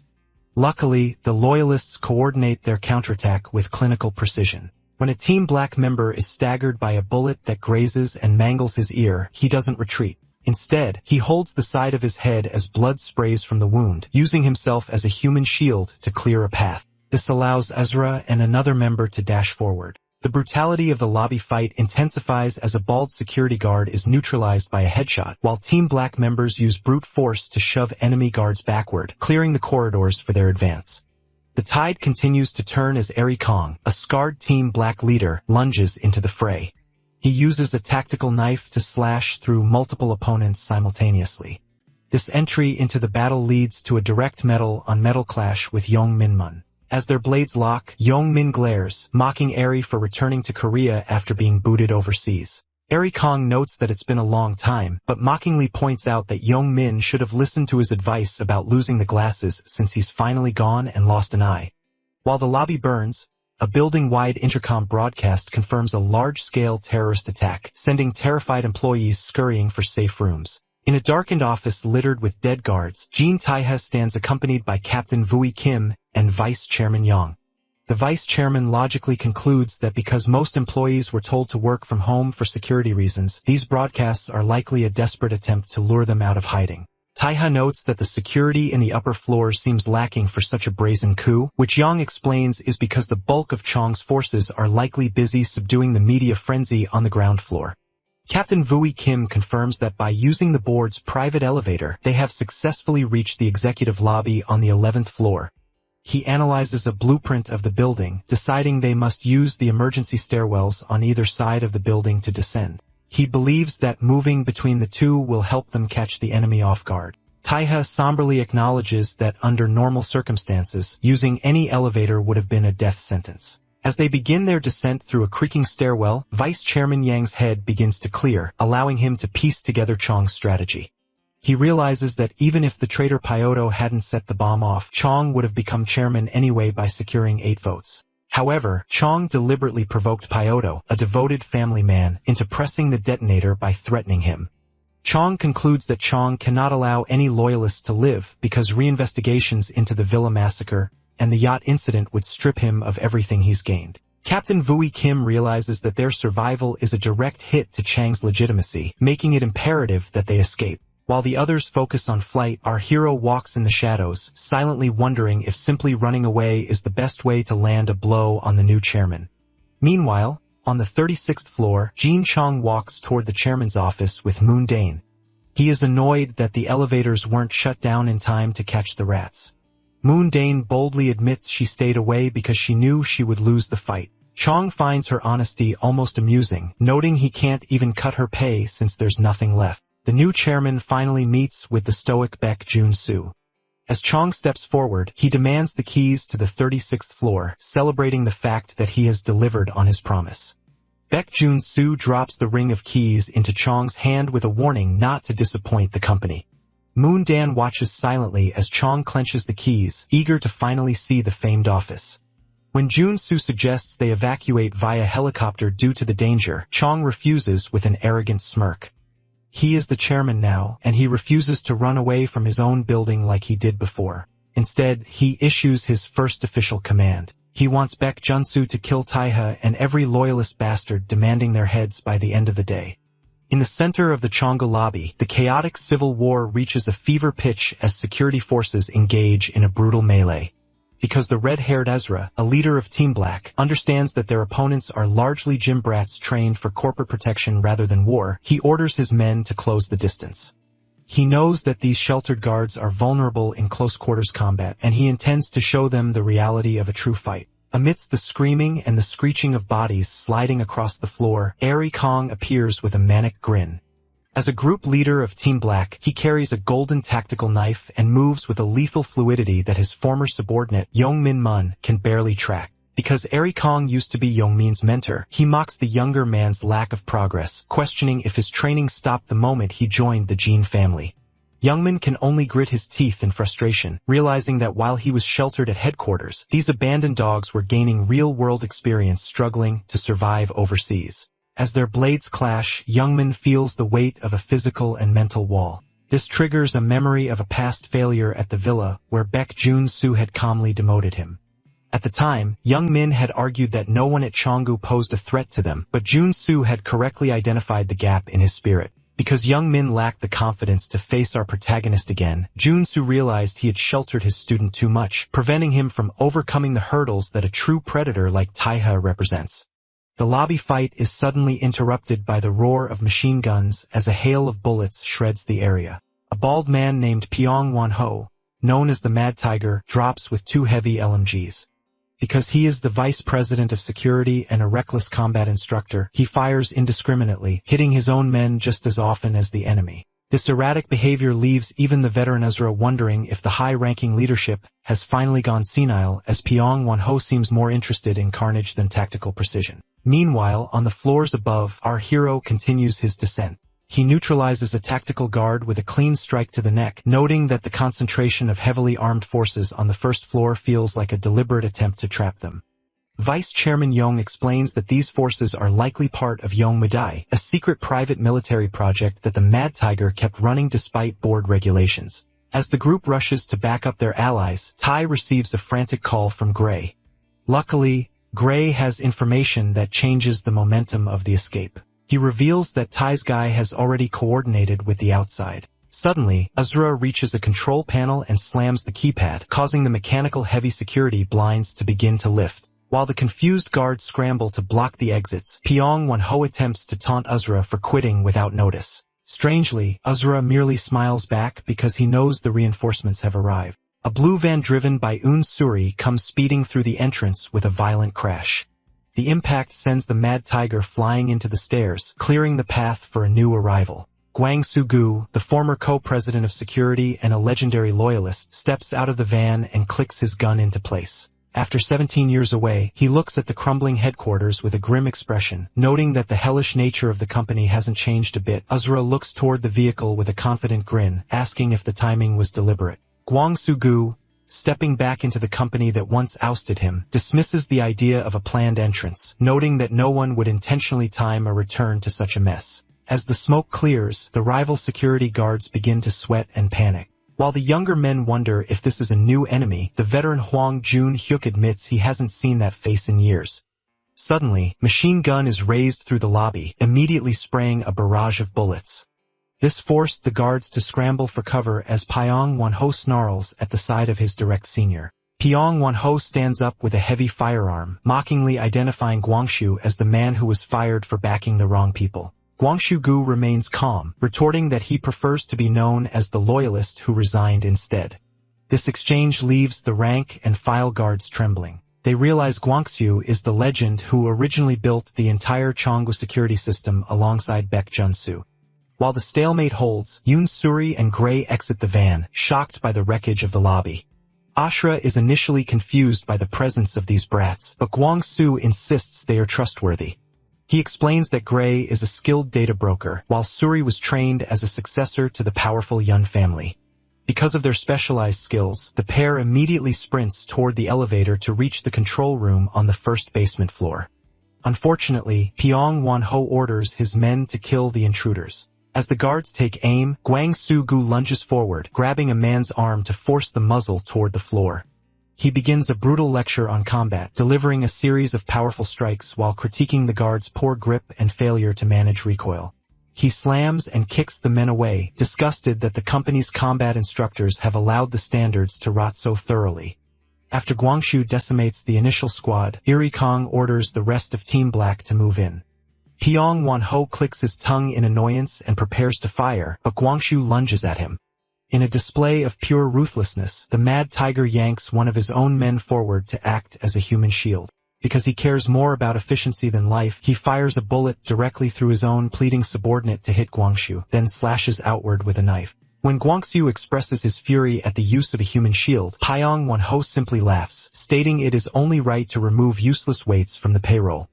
As the two exchange heavy blows, the scene shifts to a memory from 2 days ago. Gwangsu had met with Asura to identify the biggest threats within the current board. Asura warned him about Pyongwon-ho, recounting a horrific incident in the Middle East where Pyongwon murdered 16 hostages and the terrorists alike just to vanish with the ransom. Strangely, Baek Junsu had personally retrieved this killer from Oman, claiming that Chonggu needed absolute power regardless of the moral cost. Back in the present, the intensity of the duel causes Guangshu's knife to shatter against Pyongwon's weapon. The Mad Tiger laughs at the broken blade, but Guangshu remains unbowed as he leans against the wall. He admits that he originally planned to avoid unnecessary confrontations today, but Pyongwon's lack of humanity has forced his hand. A red aura of fury begins to radiate from Guangshu as he stands up, declaring that the Mad Tiger must die. The history of Pyongwon, the Mad Tiger currently terrorizing the lobby, is rooted in a blood-soaked scandal in the Middle East. Years ago, a militant group seized 16 Korean missionaries in a desert trench demanding a staggering $50 million for their release. Because the Korean government refused to pay such an exorbitant sum, the terrorists began executing hostages every hour to prove their resolve. During the subsequent negotiations, 2 government officials desperately tried to lower the price, but the militants remained indifferent, executing another hostage mid-conversation to show they weren't bluffing. While the negotiators panicked over the budget, Pyonghwan, then a member of the covert Team Red, grew disgusted by the cowardice on both sides. He viewed the terrorists as oxygen wasters and the negotiators as fools ready to squander his precious tax money. As a result, Pyonghwan abandoned diplomacy entirely. He opened fire, slaughtering everyone in the room, hostages, terrorists, and negotiators alike. The media later covered the incident as a deadly shootout resulting from high tensions, reporting that all parties were found dead except for one Team Red operative. Crucially, the $20 million arranged for the negotiation went missing from the scene. 6 months later, Pyonghwan was living in a luxury villa in Oman, believing he had successfully swept everything under the rug. However, he was tracked down by Asura and Baek Junsu. Pyonghwan was initially arrogant, believing no one from the Chonga group could handle a soldier who had survived a hideout full of terrorists. This forced Jun-soo to intervene personally. During a violent clash, Jun-soo easily overpowered Pyonghwan, pinning him by the throat. Strangely, Jun-soo hadn't come for the stolen money. He realized that if Pyonghwan had truly wanted the cash, he would have taken it before the negotiations even started. Pyonghwan admitted with a manic grin that he destroyed the negotiations simply because he couldn't stand clowns who thought money could fix everything, claiming he saved Korea from becoming a laughingstock. Because Junsu was looking for individuals with that specific brand of lethal conviction, he chose to recruit the Mad Tiger into Chongu's private ranks. In the present, Vice Chairman Gwang Hu-young reveals to our protagonist that Junsu's legendary loyalty wasn't always as unshakable as it seemed. 18 years ago, about a year before the yacht incident, the late Chairman Siko Jin expressed deep hesitation about joining the council. Because Guho Jin, the eldest son, was pushing for the alliance, the chairman frequently traveled abroad to seek other counsel, often confiding in the vice chairman about his doubts regarding the council's entrenched corruption. Unfortunately, this absence allowed Guho to build a secret rapport with Chongu security. A year later, the yacht incident occurred, and it was no coincidence that Jun-soo, the chairman's personal shield, was mysteriously absent. Our hero realizes that Jun-soo's philosophy of true power leading the rest likely made him susceptible to Guho's ambitions. Captain Vui Kim sheds further light on Jun-soo's true nature. He explains that Chongu Security once housed a special ops division, a brutal training ground where each cohort competed to become Jun-soo's worthy successor. While Junsu appeared to be a devoted mentor who won loyalty through physical and mental training, he actually viewed his men as mere stock. To him, the security firm was a ranch where he could breed and identify the single best war horse. Because Vui and the other Team Black leaders were disposed of overseas once they were no longer useful, they know the cold logic behind Junsu's mask. They understand that the very chairmanship of Chonggu only exists because Junsu allows it. He is the great power that defines the company, and he is a beast that will mercilessly snap the neck of any offspring or leader that falls sick or fails to grow. As the group moves through the stairwell, our protagonist suddenly stops. He asks Vui Kim to buy him time, a request that causes the vice chairman to panic. Gwang Hu-young begs our boy to hide and bide his time, fearing that facing a monster like Junsu now will result in certain death. However, our hero refuses to run. He reflects on the legacy of his grandfather, his parents, and even his godfather, Regina Salerno. Because none of them taught him to abandon his family or his convictions, he decides that if Junsu is the force that defines Chongu, then Junsu is the one who must die. With a deadly focus in our protagonist prepares to confront the heart of the empire, no longer willing to play the role of the hunted. In a flashback from 17 years ago, a young Jin Taiha returns home from school calling out to his mother. Because he is covered in bruises, his mother is immediately struck with worry, asking if he has been bullied again, suggesting that they transfer schools immediately before his father sees his condition. However, our hero remains remarkably stoic despite the large bruise on his cheek. His mother is left bewildered, questioning why on earth he insists on putting up with such persistent bullying. Back in the present day, our boy stands in a dark stairwell, shocking Vui Kim by declaring his intent to head back up and kill Baek Jun-soo. Because the majority of the security forces, including the vice president of security, are currently occupied on the first floor, Tai realizes this is a rare window of opportunity. He asks Vui and the vice chairman to buy him some time, promising to return in just 10 minutes once the job is finished. Vui is skeptical, noting that the dangerous first floor is just around the corner, but our protagonist remains firm as he begins to ascend the stairs. Strangely, Vui stops him with a personal revelation, leaning into the hero's ear in the dark hallway. He reveals that the only reason he and the others became loyalists was because they believed it was the only way to eventually kill Junsu. Vui explains that those discarded from Chongu's Special Ops Division joined Team Black simply to stay alive. While they were sent overseas to handle the company's dirty work, their family members were systematically eliminated in accidental deaths to keep Chongu's secrets hidden.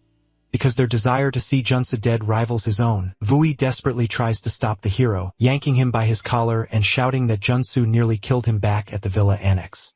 Taiha remains calm, explaining that he was only defeated previously because he was caught off guard while hastily chasing the escaping Jinxiang. He places his hands on Vui's arms, asking for a simple gesture of trust. He promises that if Vui can buy him those 10 minutes, he will ensure Junsu is taken out once and for all. This sincerity forces Vui to finally let go. Luckily, Vice Chairman Yang intervenes, encouraging the young master to go and promising that they will be waiting for his return.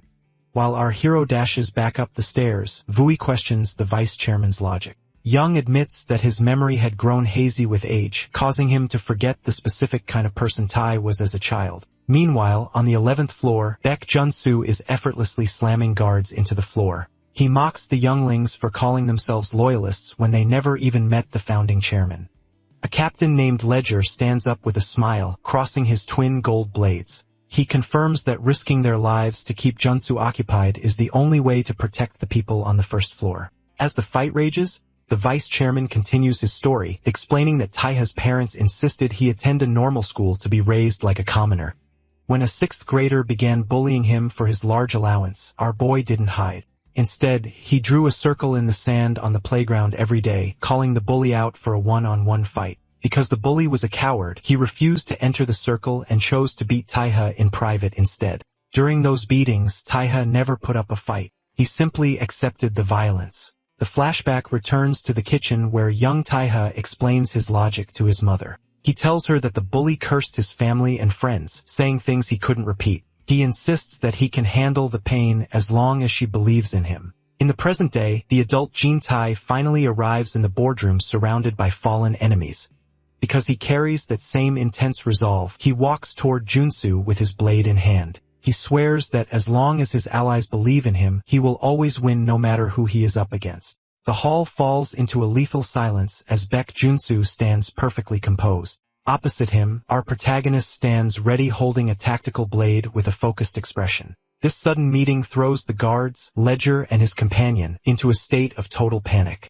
Because their original plan was to keep Junsu away from the young master, Ledger frantically demands to know why our boy is there. As the pressure in the room spikes to a terrifying level, Ledger begins to sweat and tremble, desperately screaming for the hero to leave before the situation turns fatal. Ignoring the frantic warnings, our hero lunges forward with a massive slam. Junsu blocks the knife strike with his bare palm, and the resulting shock wave proves the immense power behind the hit. Leaning into the struggle, Junsu reveals that he has actually been waiting for this moment. Ledger, watching from the background, is frozen in shock. He cannot process how a human can move with such incredible speed. Taeja unleashes a flurry of rapid strikes to keep the enforcer occupied, but he soon instructs Ledger to head to the first floor. Because he is determined to handle the burden himself, our protagonist declares that he will be the one to deal with this man. This allows Ledger to flee, though he looks back one last time in disbelief. As they move dynamically through the hall, Junsu stands with his back turned, mockingly questioning if our boy actually came with a special plan. Suddenly, Junsu reaches for the hero's face and pins him to the ground in a dark silhouette of power. He dismisses Taiha's efforts, noting that as far as he can tell, the hero's strategy is nothing special. Taiha struggles, his eye visible through Junsu's fingers before he uses a violent shove to push the enforcer back. Now bloodied from the struggle, our hero reflects on the words of Gwang Su-gu.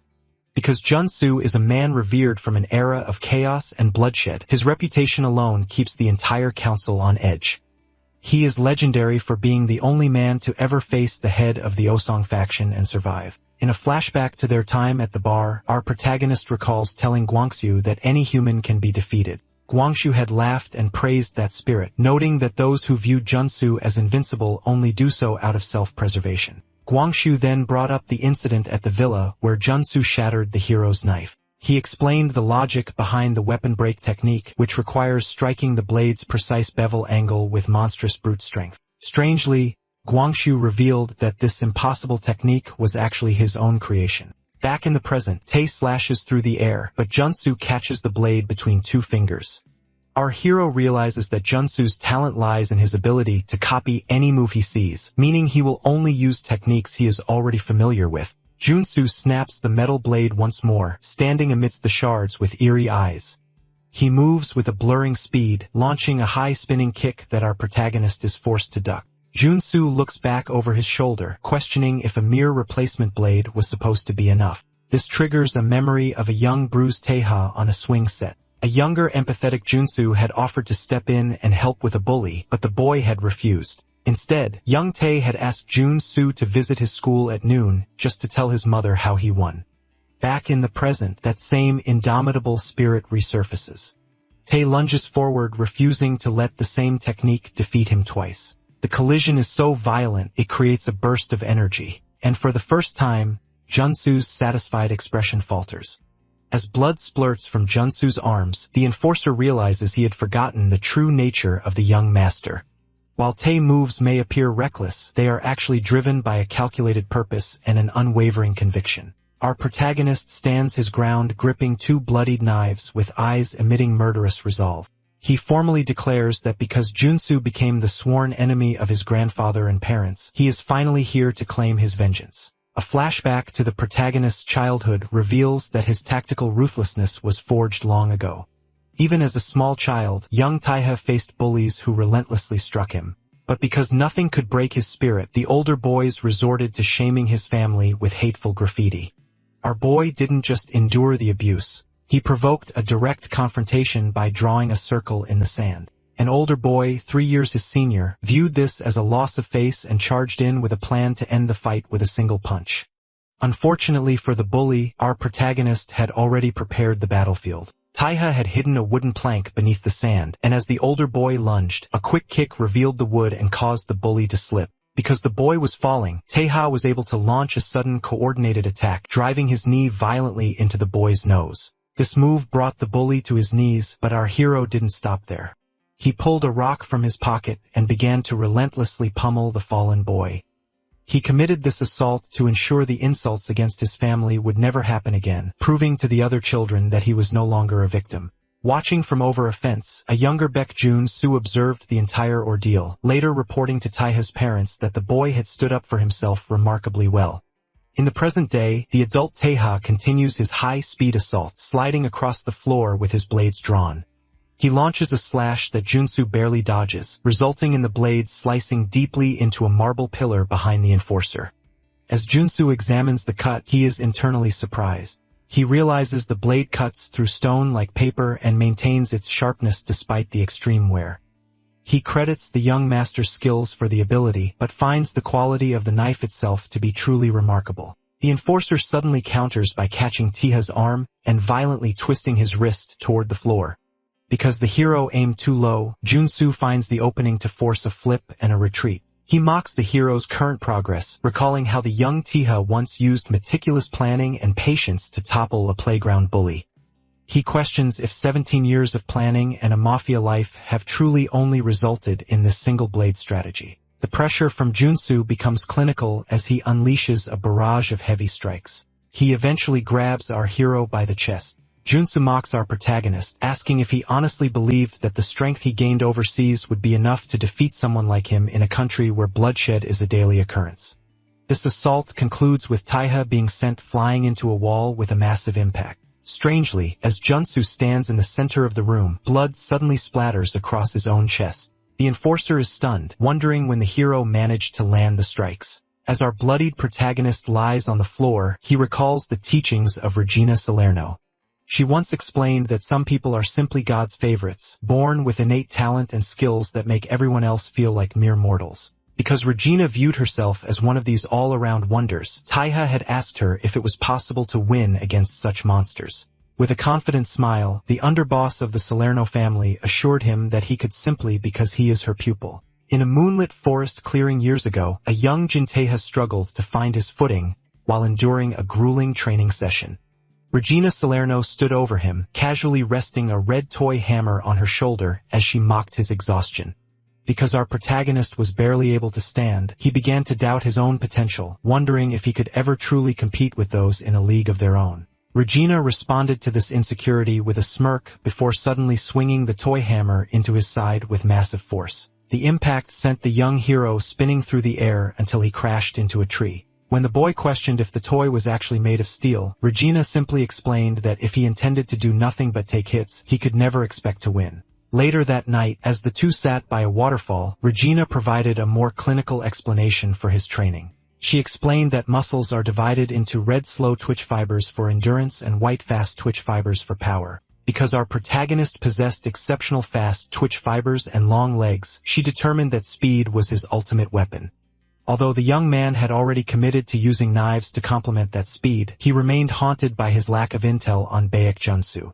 He knew that the chairman's bodyguard was undefeated against everyone except the Ojiang boss, making him a mountain our boy felt unready to climb. To snap him out of his reflection, Regina suddenly lunged at him with a real knife. Because he felt the immediate threat of death, our hero's instincts took over, allowing him to dodge a strike he usually failed to avoid when it was just a toy hammer. Regina revealed the cold logic of her teaching. Taiha was the type of person who only truly improved when his life was on the line. She recalled how he once stabbed his own hand to show his grit, proving he only acts when death is near. She told him that his only path forward was to treat every encounter as a kill or be killed fight. In the present day, adult Tai stands on a blood-stained floor, clutching those memories as he faces his own mortality against Baek Junsu. Meanwhile, the lobby of the headquarters has descended into a brutal slugfest. The Mad Tiger, Pyong Wan-ho, launched a blow of strikes at Gwang Su-gu, screaming for the older man to die. Luckily, Gwang Su remained steady, catching the Mad Tiger with a massive punch to the face and following up with a rapid sequence of heavy blows. Unfortunately, Pyong Wan's stamina proved to be unbelievable. He retaliated with a punch that sent Gwangsu sliding across the room, prompting the red-haired ally, Asura, to rush to his side. While Gwangsu admitted he was no longer in his prime, he noted that Pyong Wan was a brute whose strength far outweighed his actual skill. Desperate to turn the tide, Pyong Wan screamed into his radio for the Young Mu division to reinforce him, but his subordinates reported that they were trapped. This was because Yansuri and Gray had successfully taken over the control room. By hacking the building systems, they lowered heavy containment barriers, effectively blocking the armed forces coming down from the 8th floor. As Guangshu listened to the update over his earpiece, his relief was short-lived. Gray reported that our protagonist was currently on the 11th floor, engaged in a solitary duel with the white-haired Baek Junsu. This revelation left both Guangshu and Asura in a state of pure shock. Asura frantically asked about their captain who had gone to rescue the others, but Suri struggled to keep up with the chaotic reports. While trying to identify the mustache captain on the monitors, her eyes suddenly widened in disbelief. On one of the screens, she spotted a woman, Lady Heron, with her arms chained high above her head, held captive within the very building they were trying to dismantle. As Suri was once a trainee at the Doyusa, she recognizes the high-ranking lady and uses the intercom to reach out. At first, Heron is skeptical of this stranger, but her eyes widen when Suri reveals herself as the successor who famously ran away after breaking a sacred tree. Luckily, the shared history bridges the gap. Heron realizes that Suri is likely in the building because of her connection to Jintai. However, Heron remains a realist. She warns Suri that the girl isn't skilled enough to mount a rescue. Because the monster Baek Junsu raised, Du Jiang Han, is currently stalking the dark corridors toward them, Heron issues a final desperate command. She instructs Suri to deliver a vital message to the head of the Yen family, realizing that the current situation has escalated far beyond a simple kidnapping. Meanwhile, the lobby has descended into absolute carnage.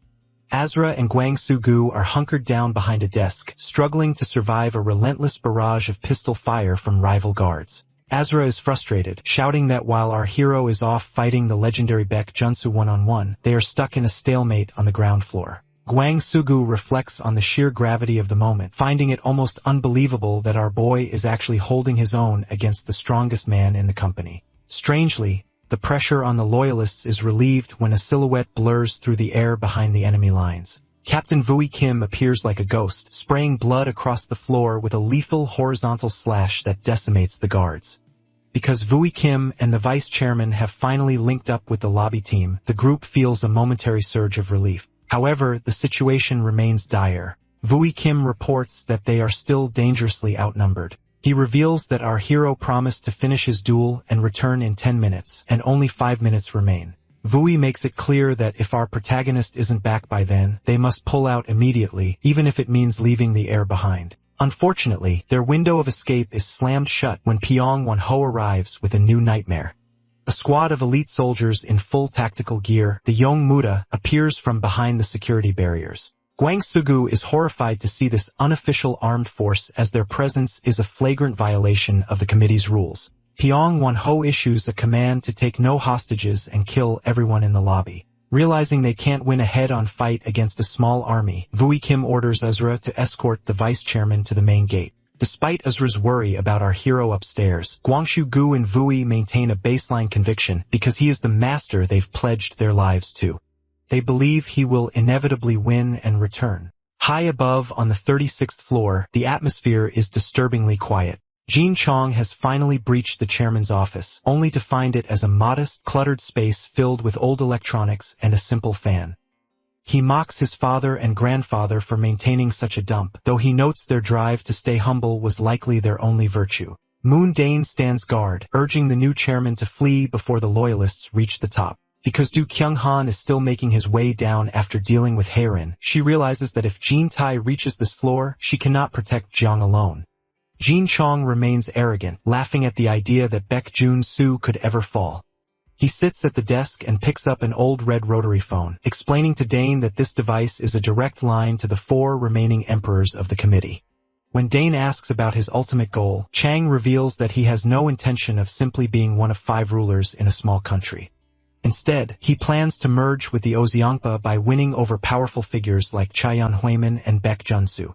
Because these organizations value raw power above all else, Chong intends to use them to wipe out the other committee members. His plan is to become the one and only emperor of the nation, and he reveals that this was the secret contract he made with Baek Junsu from the start. Back at the 11th floor executive lobby, the human cost of this ambition is visible. Jean Tai is covered in blood and gasping in agony as he grips a bloodied knife. Standing over him is the white-haired Baek Junsu, his face splattered with gore but his posture remaining unshakable. Meanwhile, the chairman's office, Moon Dane stands before the new chairman, expressing her disbelief at his current strategy. She is concerned because Chong is considering a partnership with the Five Stars faction, the very group responsible for assassinating the president and destabilizing the nation. Because this syndicate operates purely on a hierarchy of strength, Chang remains composed as he dials a red rotary phone. He explains the logic of his plan by comparing the faction to a group of beasts. He believes that to rule them, one simply needs to eliminate their leader. As he smirks and twirls the phone cord, he notes that even a man as disciplined as Baek Jutsu understood this necessity, which is why the enforcer spent years grooming a successor in the Special Operations Division. Meanwhile, the executive lobby is consumed by the sound of clashing metal and shattering wood. Our protagonist and Baek Junsu are locked in a high-speed duel, their movements leaving trails of dust across the dark floor. Because Junsu possesses overwhelming physical power, he delivers a sweeping kick that connects with the hero's side, sending him reeling. Our boy crashes onto the stone floor and skids backward, struggling to push himself back up. Baek Junsu stands tall and evaluates the situation, internally acknowledging that while Tai is inferior in raw strength and stamina, he possesses one divine talent that cannot be easily blocked: instantaneous speed. As Jin-tae lunges forward again with explosive energy, Junsu relies on his vast experience to anticipate the strike. Although the speed is blinding, Junsu uses the protagonist's own momentum to flip him over his shoulder, slamming him head first into the floor with a violent impact.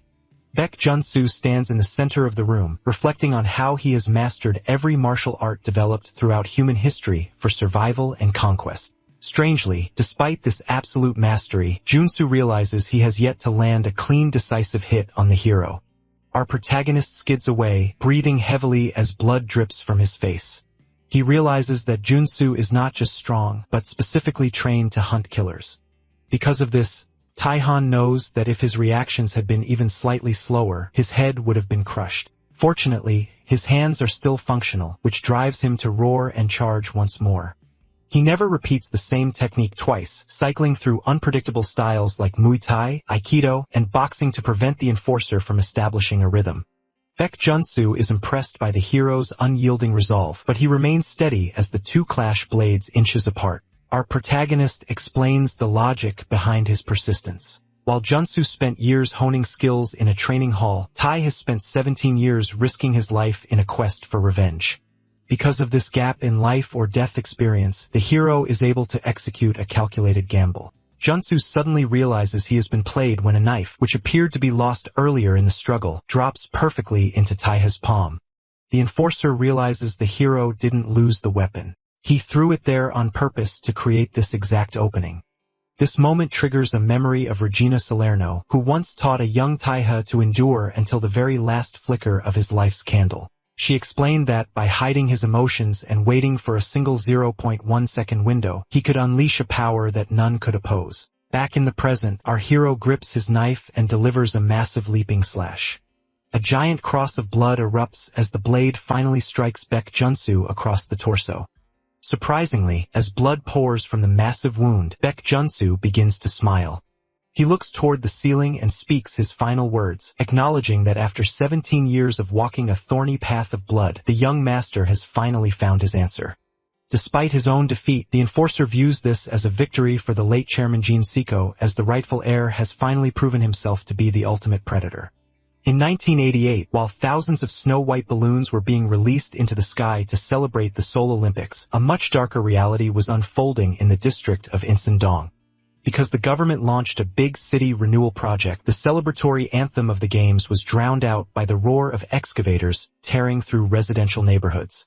These real estate sharks arrived in designer tracksuits, causing longtime neighbors to turn on one another as they split into factions of landlords and tenants. Tragedy struck our enforcer's family when his father, who had raised him alone, was beaten to death by hired thugs wielding steel pipes.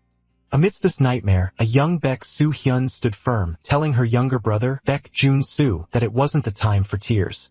Because their father was gone, Soo-hyun became the boy's hero, working tirelessly and taking care of him without ever letting her grades slip.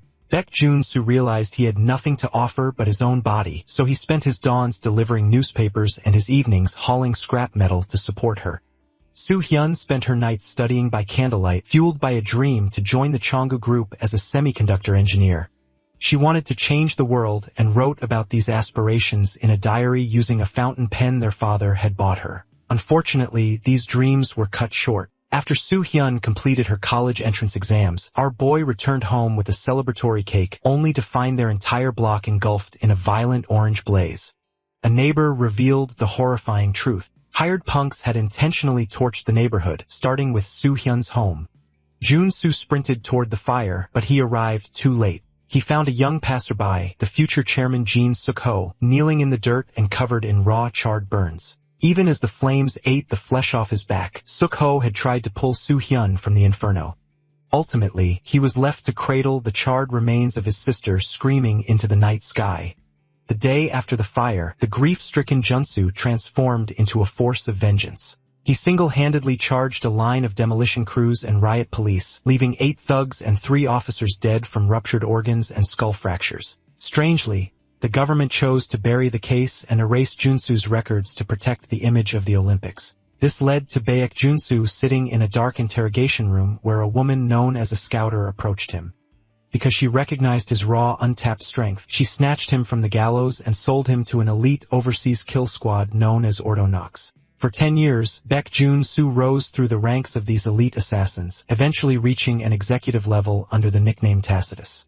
He eventually retired on one condition: he must never leave South Korea again. Because he had nothing left but a desire for justice, he returned to Seoul to hunt down those who colluded with the government to build luxury apartments over his sister's grave. His mission led him to the high-rise headquarters of the Chongu Group. He infiltrated the chairman's office, a shabby trailer that served as a remnant of the company's early days, and pressed a knife to the throat of Jin Suk-ho. However, the logic of the revenge shifted when Suk-ho saw Jun-su's reflection and immediately burst into tears of relief. Because the chairman had searched for Jun-su for a decade, he begged for death to ease the grudge of the sister he failed to save. When Jun-su pulled back Suk-ho's collar, he discovered the horrific burn scars the man had earned while trying to rescue Soo-hyun 17 years prior. This revelation forced Baek Junsu to listen to the truth. Suk-ho explained that while he had been in talks for the redevelopment, the state had rushed the demolition without his knowledge. He had rushed to the site and pulled Soo-hyun from the fire with his own hands, an act that had haunted his dreams ever since. Baek Junsu recalled his sister's dream of joining Chongu to change the world. Because he saw that Siko still possessed that same crazy ambition, he chose to spare the man. He handed Siko the fountain pen, telling him to stop crying, and instead use it to prove he could change the world without selling his soul. Jinsiko pledged to cherish the pen forever, viewing it as a vessel for the noble intentions entrusted to him by his sister and Baek Junsu. Because he wanted to honor those memories, he vowed to build a company that truly served the people. Watching from the shadows, a younger Baek Junsu listened to these vows before walking away. He felt he couldn't keep the pen as a namesake despite his sister's memory. Because he had spent a decade as an assassin, spilling countless lives, he felt the weight of his sins ran too deep. He feared that holding such a pure keepsake would cause his sister to haunt his very dreams, dragging him back toward a light he no longer deserved. Instead, Jun-su focused on the raw violence of his present. He entered a restaurant and confronted 2 men, Kim Cheol-min and Jang Hong-sik, identifying them as members of the Insun crew. Because they were part of the group he sought, he neutralized one of them instantly. As a woman's scream pierced the air, a group of aggressive thugs rose to challenge him. Junsu looked at them with a cold detachment, realizing that the 10 years he spent training for revenge against the men who burned his home had become a hollow pursuit. He beckoned the entire group forward, and within moments, the restaurant was a ruin of overturned tables and unconscious bodies. As Junsu stood amidst the carnage, a mysterious man in a white suit entered the room. This was Park Do-cheol, the first in command of the Ozeongpa. He noted that Junsu clearly knew how to play and asked for his name. When Junsu asked if Do-cheol was the boss of the thugs he had just decimated, the man confirmed it with a broad smile. Junsu lunged with a punch, but for the first time in his life his attack was blocked. Park Do-cheol caught the fist in his palm with ease. Because his strike was stopped, Junsu finally looked at his opponent clearly, noting that the man's eyes radiated an incredible tiger-like vitality. They fought for over 40 minutes, an intense duel that left the restaurant's other executives as mere spectators. Eventually, Junsu fell to his knees panting and defeated. He had never encountered a human who possessed such monstrous strength using only bare fists. Expecting death, Junsu told the victor to kill him. However, Park Do-cheol laughed, claiming the fight made him feel like he was at an amusement park. He demanded to know Junsu's story. Exhausted, Junsu explained his quest for revenge, only to learn that his original enemies, the insane crew, were already gone, swallowed up by the consolidation of the Ozeongpa. When Junsu dismissed the man as just another thug, Do-cheol roared with laughter. He argued that their status didn't matter as long as they had the power to achieve their purpose. He explained that they used force to stop corrupt politicians and loan sharks when the state had failed the people. Surprisingly, Do-cheol let him go, silencing his subordinates' objections by acknowledging Junsu's right to seek his own path. After completing his revenge, Junsu returned to Jinseoko and volunteered to be his bodyguard. He was curious to see how the man would grow the Chongu group. For years, he watched as Syoko built a company beyond reproach, showing deep loyalty to his loyalist faction, while his own incompetent children, Guho and Juhi, began to scheme for power. Eventually, Chunggu became the global technology leader Junsu's sister had once dreamed of. Unfortunately, as Jin Siko aged, he began to lose his vigor. He turned a blind eye to corruption and stopped looking toward the future. Seizing this weakness, Guho Jin entered the office with a grin, announcing that the committee had finally invited Chonggu to join. This news sent Siko into a rage because he remembered the sister who died in the fires of a state-meddled redevelopment project. He believed corporations should never interfere in state affairs. Jonsu soon learned the secret behind the chairman's sudden lethargy. Soko had terminal bile duct cancer. He realized the chairman was tolerating corruption only to avoid making enemies for his chosen successor. While the IMF crisis threatened to collapse the company, Soko remained unshakable, believing in his people to rebuild. He eventually selected his third son, Jin Soo-hyuk, to lead, specifically to train the brilliant young Jin Taiha. However, the internal rot was spreading too fast. Guho Jin approached Junsu, urging him to join the committee's coup, and claiming the leader of the Ozeongpa remembered him. Because Junsu had already made a dark choice to protect the heaven Soko and his sister dreamed of, he lied to the chairman. He claimed he couldn't accompany him on an important world tour due to his sister's death anniversary. As the sun set, Junsu stood alone, accepting that his place would be in the deepest pit of hell for the betrayal he was about to facilitate because he felt he had to protect the legacy at any cost as the yacht exploded into flames amidst a pouring rain.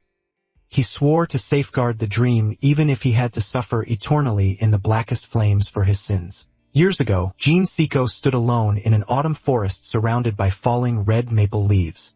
Because he was weakened by the incurable approach of death, the chairman worried that his empire would collapse. Baek Junsu, standing by his side in the forest clearing, acknowledged that no one else could grow the company like Siko had.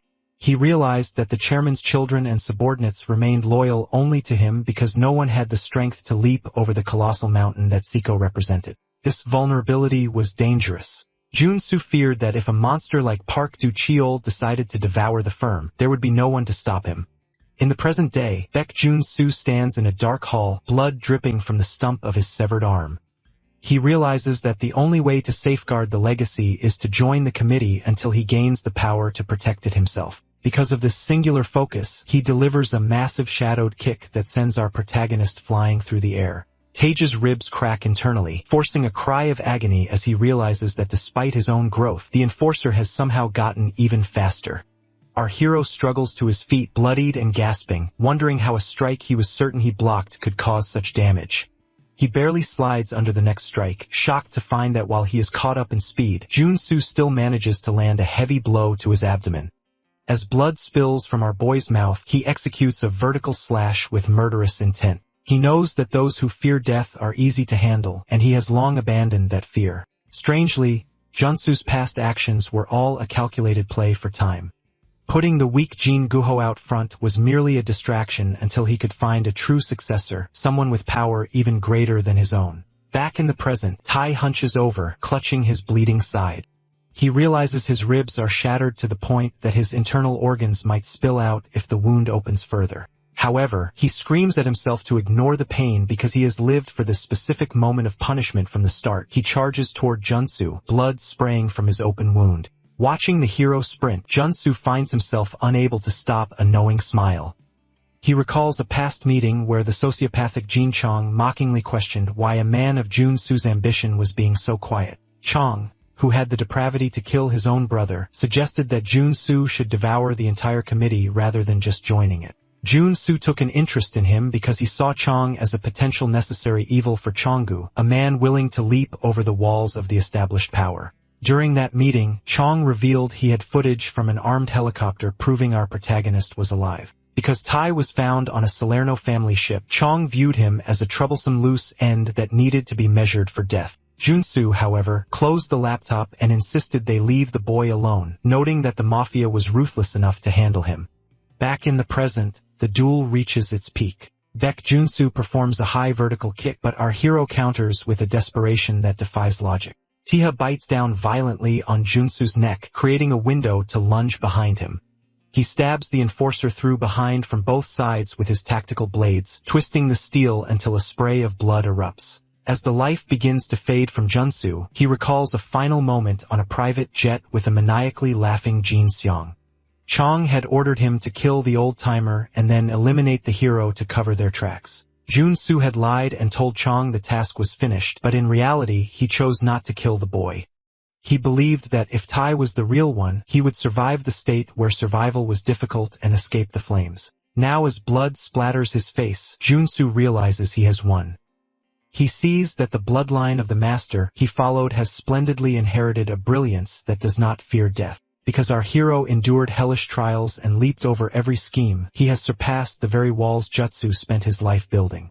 In the bright sunlight of his fading mind, Jutsu sees the child who inherited Seiko's intellect, now walking the path of his own warrior life. With a final screaming slash from the young master, Junsu realizes his long apology to the late chairman is finally complete. The legacy of Baek Junsu ends as his severed head tumbles across the floor of the executive hall. In his final moments of consciousness, the fallen enforcer reflects on the complicated bond he shared with the late chairman, Jin Seiko. He realizes that the day his sister died in the flames was the turning point that set them on two very different paths. While Soko chose to build an empire, Junsu had lived a lie, harboring a silent resentment toward the chairman's growing softness. He wonders if Seiko truly saw through his betrayal or was simply oblivious. Because he viewed Seiko's kindness as cowardice, Junsu had judged him unworthy.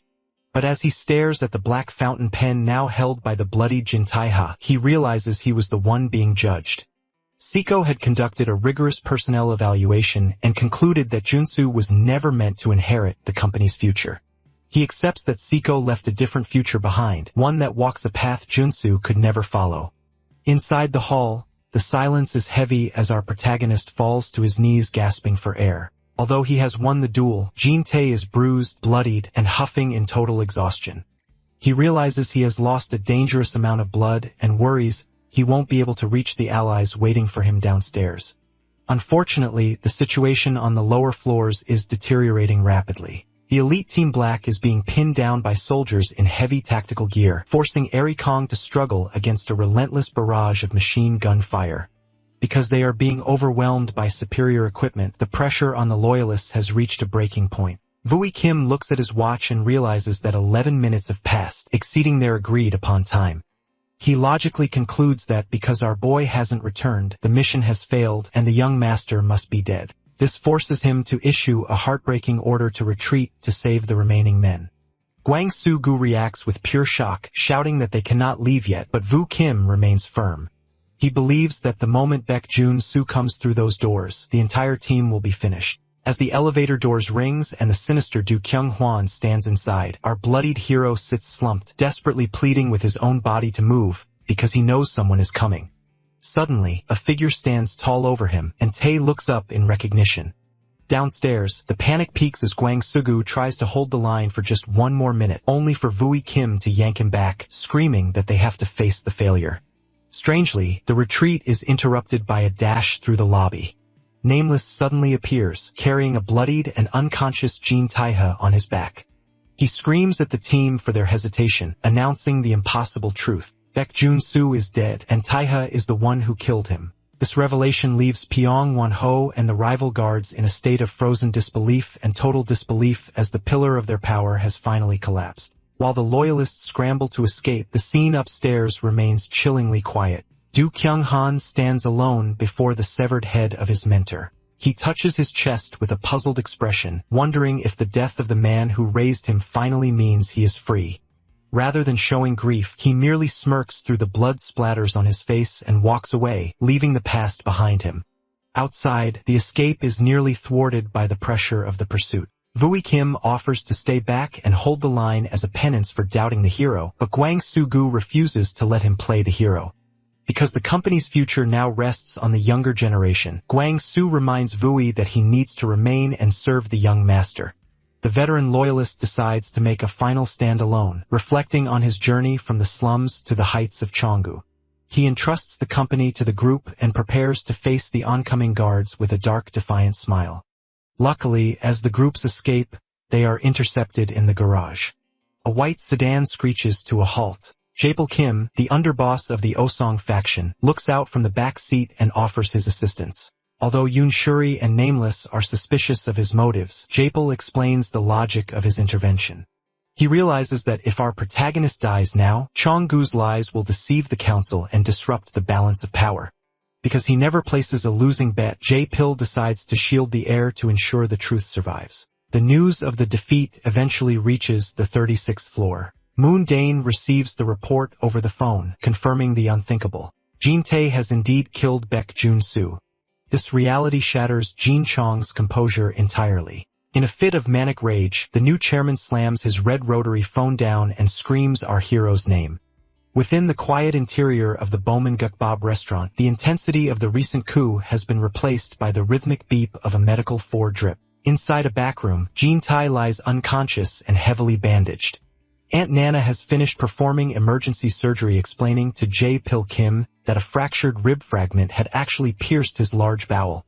Luckily, the resulting hematoma wasn't life-threatening, though she keeps him on a steady course of antibiotics to prevent infection.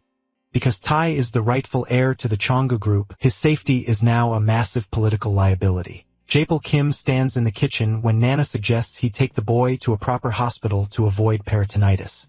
Japal logically concludes that he cannot move the protagonist. If Oseong were seen providing medical care to the man who dismantled Chonggu's leadership, they would be accused of orchestrating the coup themselves. Nana mocks the idea of thugs caring about politics, but Japal remains focused on the blood they would lose if they didn't use their brains.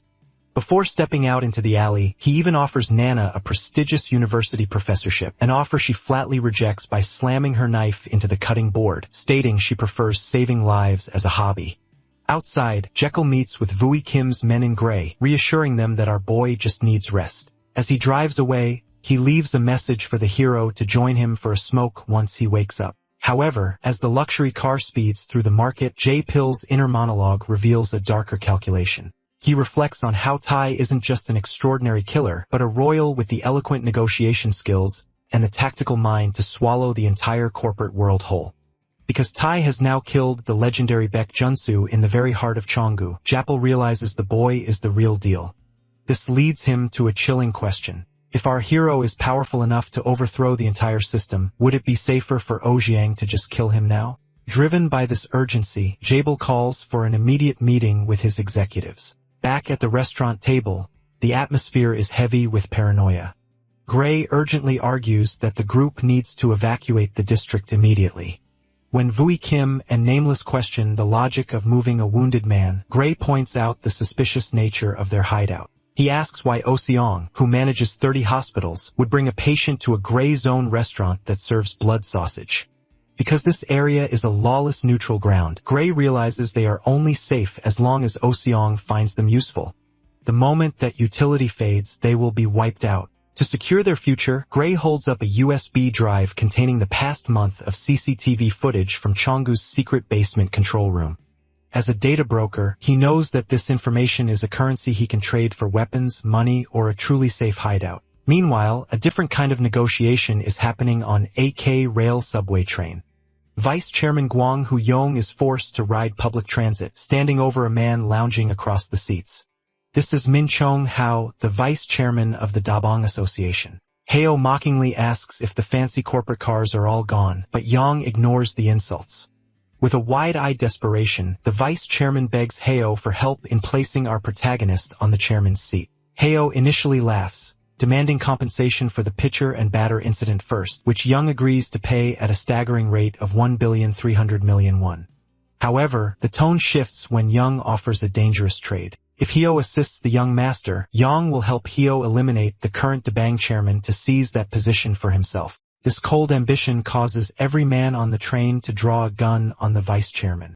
Heo pulls down his sunglasses, his one eye revealing a predatory interest in whatever is making the old man so gutsy. Elsewhere, night falls over the traditional estate of the Yen clan of Chongju. High in the air, Yinsuri is held suspended by nearly invisible wires, a signature restraint of the clan's chiefess, Baekjong Yen.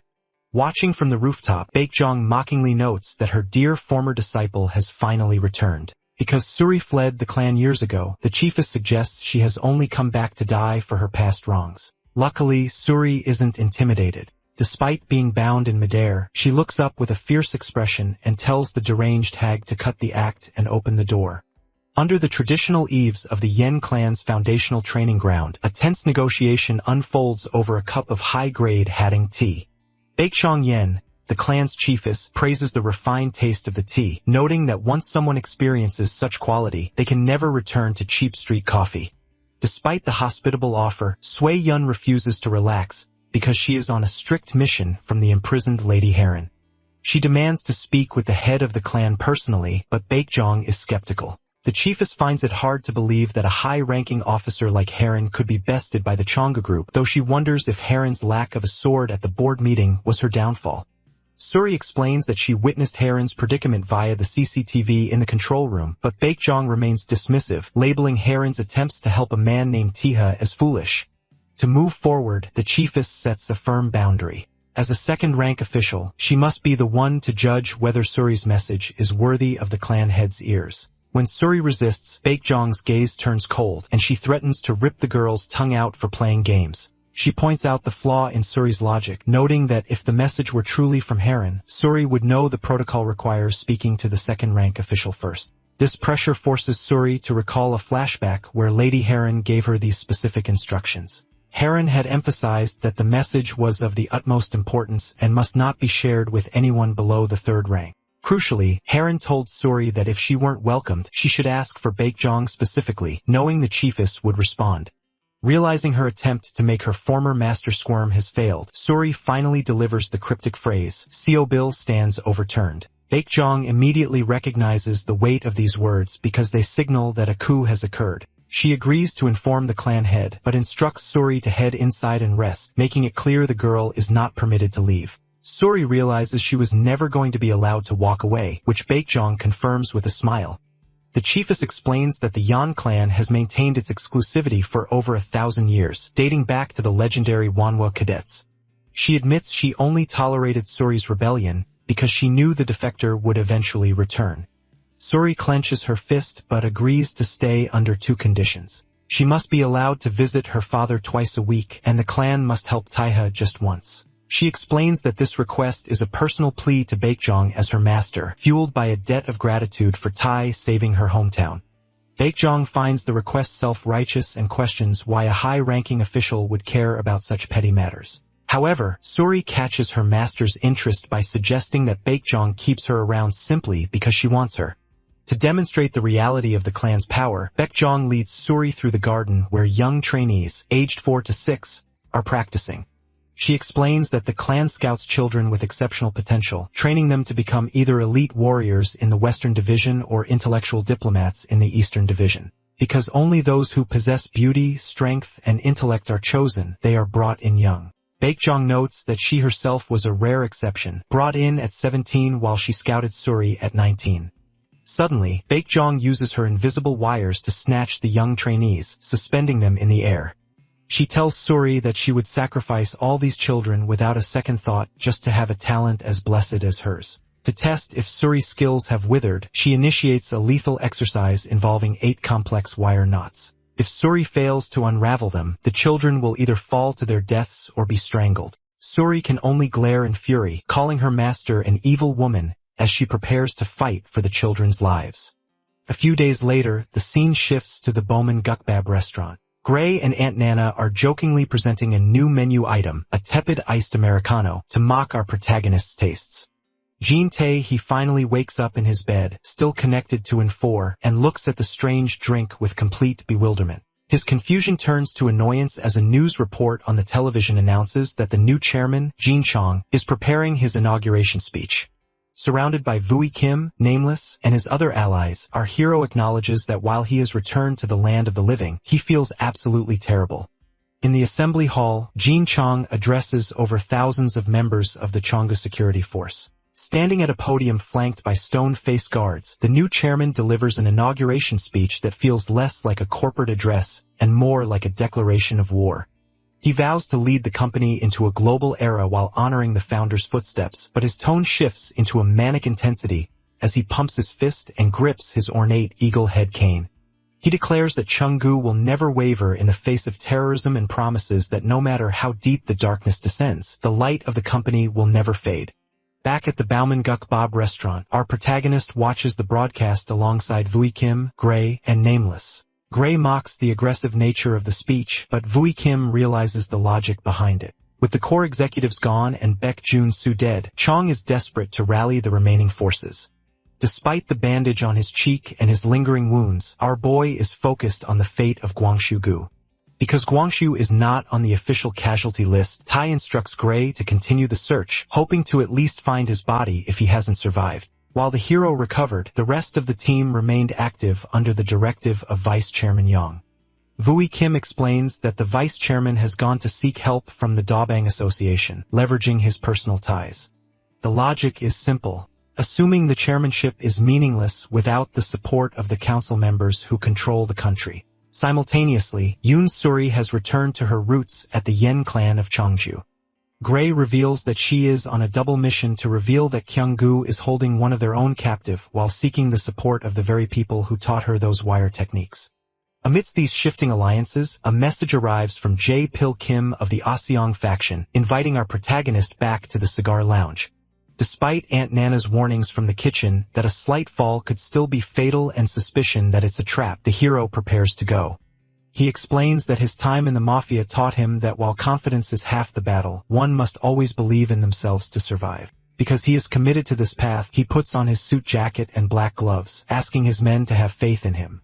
Luckily, his caution is justified. Upon arriving at the Salvre Cigar Lounge, Tai and Vui Kim are intercepted in the parking lot by Mansukang and Jingu Yang, the Ashong factions number 12 and number 19. Mansuk attempts to force a change of location, threatening to beat the hero if he doesn't comply.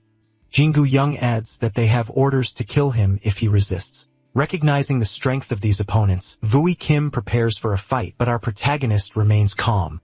He notices smoke coming from the lounge and realizes his true target is already inside. As Tai Hao walks toward the entrance, the Osung thugs lunge to stop him, but the hero's specialized team intervenes instantly. Nameless appears from the shadows, pinning Manso Kong to the ground with a knife laced with neurotoxin.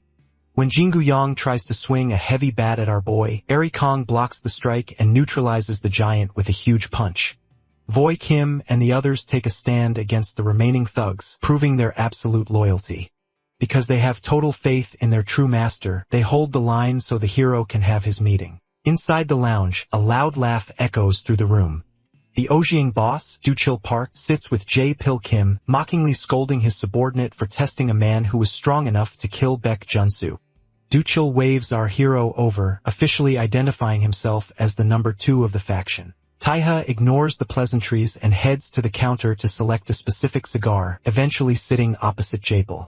Jae-pil attempts to apologize, explaining that the scuffle outside was a necessary performance to make their meeting look like a coincidence to outside eyes. However, our hero has no interest in small talk. He lights a cigar and looks toward Jae-pil, telling him to leave the room. Because he recognizes who holds the real authority, Taiha dismisses the subordinate so that the adults, the true power players, can have a real conversation. This bold move catches Jae-pil Kim off guard, but Duchil Park allows him to stay. Jae-pil complies, noting that he will check on the men to ensure no problems arise outside, leaving with a wish for a fruitful talk. Once alone, Duchil leans forward and reveals the dark history of his underboss. He explains that Jae-pil was once a righteous prosecutor until the Osong faction murdered his family. Driven by a thirst for vengeance, Jae-pil eventually blew up the former underboss in a car explosion. When Duchil finally caught him, he was moved by the man's defiant scream, claiming he would show the world a place where beasts like Duchil couldn't survive. Because Duchil found this righteous fire interesting, he took the former prosecutor into the fold. Strangely, our hero remains unimpressed by this tale. He notes that the Osong faction seems to be out of control and questions why they even bother with such complex mergers. Duchil laughs, attributing it to a youthful ambition for world domination. This casual attitude pushes our protagonist to his limit, and he slams his hand onto the table to demand the elder's full attention. Outside the lounge, the tension has reached an unexpected stalemate. Because both sides recognize each other as high-level professionals, Tai Ha's Team Black and the Osung thugs have actually become quite chummy. They trade cigarettes and compare tactical knives, even discussing if such weapons are sold in Korea or acquired overseas. Jae-pil Kim observes this with a stern suspicion, wondering when everyone became so friendly. Fu Kim thanks Jae-pil for his time regarding the board meeting, but Jae-pil remains focused on the test at hand. He warns the men to keep their distance as the boss's whims are lethal. When the red-haired Nameless reacts to this as a threat, Jae-pil clarifies the logic. Do-kyul plans to recruit them, but should they refuse or fail to impress him, they won't leave the place alive. He reminds them that the legendary Baek Junsu was only respected because he was one of the few men to ever face Dukjal and live to tell the tale. Back inside, Dukal gets straight to the point. He acknowledges Tai as the heir and offers him a deal. Work for Osong, and he will personally deliver Jinseong's head by the end of the day. However, he warns that even if our protagonist becomes chairman, the company will be permanently barred from the council simply because Do-kyul has willed it. Our hero responds with a cold, logical counterproposal. He explains that revenge is a personal duty to honor the dead, meaning the death of Jinseong is only meaningful if he delivers the blow himself. Furthermore, he clarifies that his roots now lie with the Salerno family in Italy. Because he has determined that Ojiang likely won't interfere with his revenge, he boldly offers to let Dukul leave in peace. This arrogance triggers a massive surge of murderous aura from Dukul, who looms over the table like a monstrous silhouette. He screams at the arrogant bastard for thinking he stands a chance while still recovering from his wounds. Taeha doesn't flinch, exhaling a calm puff of smoke and noting they aren't monsters or monkeys who should make a ruckus in a nice establishment. The arrival of a startled waiter breaks the tension, forcing Dukul to dismiss his excitement with a laugh because he recognizes the genuine predator-like conviction in our boy's eyes. The Ojiang leader decides to spare him, noting that he can tell the hero is genuine. As the meeting concludes, Dukul instructs the hero to relay the truth of Chong's coup to the council. Tae stands his ground as he makes it clear that while they can handle the politics, anyone who dares to block his path to revenge will be eliminated without hesitation. The funeral hall is a somber landscape of white lilies and rising incense, all centered around the memorial portrait of the fallen master, Baek Jun-soo. Because the pillar of Chong-gu security has finally crumbled, Du Kyung-hwan stands alone before the altar, bowing his head in a silent, solemn tribute. Behind him, a sea of guards and suits press their foreheads to the floor. This display of absolute grief, however, cannot mask the growing anxiety among the survivors. Moon Young-min and Hwang Jun-hyuk exchange hushed, panicked words, wondering if the company can even survive now that their legendary shield was defeated in a one-on-one duel. Strangely, the funereal silence is shattered by the heavy stomp of a black shoe. The mourners turn in alarm as Dukjeol Park, the formidable boss of the Osong faction, strolls into the room while casually smoking a cigar. When a terrified official tries to demand respect for the dead, the number 2 ranked gangster simply sneers, demanding a bottle of soju instead of an apology.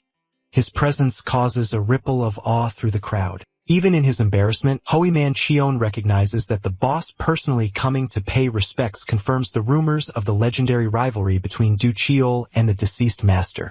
Dukal Park's tribute is as violent as his reputation. He drops into a cross-legged position before the altar and plants his lit cigar directly into the incense pot alongside the green sticks. After shattering the top of a soju bottle with his bare hand, he drinks deeply from the jagged glass, offering a grim grin to the portrait. He notes that because a real-deal opponent took Junsu out, the man has nothing to be embarrassed about in the afterlife. Luckily for the Osong faction, they aren't just there for a drink. The underboss, Jae-pil Kim, watches as Do-kyul suddenly turns his predatory gaze toward the Cheon-gu mourners. The atmosphere turns lethal as Do-kyul barks a warning, telling the twerps from Chong-gu to go hide like rats in their tiny building. He declares with a grin that, until the Ojiang faction says otherwise, killing scum like them won't even be considered a crime in this country. As Dukul begins to depart, he is suddenly blocked by the silent towering figure of Du Kyung-hwan. The two men lock eyes in a heavy stalemate. Dukul's smile returns, noting that it's surprising to find people willing to come at him 2 days in a row. He leans in close, questioning why a man like Du Gai-yong is bothering to prance around with a human mask on, sensing the suppressed violence beneath the guard's suit. Meanwhile, the scene shifts to a circular building deep within a forest where the council's authority is being asserted. So-yun, the third-ranking official of the Yun clan, stands before the new chairman, Chong Jin. She delivers a cold decree. In 2 weeks, Chong must appear before the council to justify his bloody succession. To ensure compliance, she presents a vial of poison, explaining that without an antidote, he will succumb to an agonizing death within 14 days. Chong Jin merely grins at the threat, prompting an outburst of rage from Soe.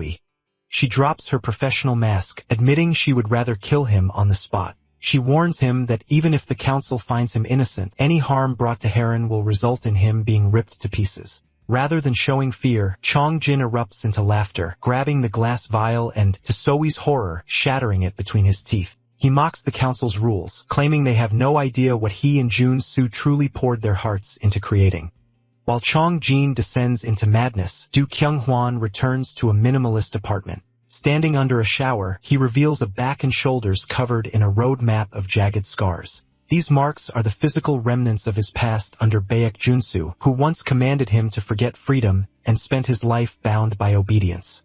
Because Junsu once forbade him from killing, noting that Do Kyung enjoyed the act far too much, the guard has lived a life of forced restraint. However, the logic of his world is changing. Do Kyung places his palm against a hidden wall, revealing a lit display of 3 Japanese katanas.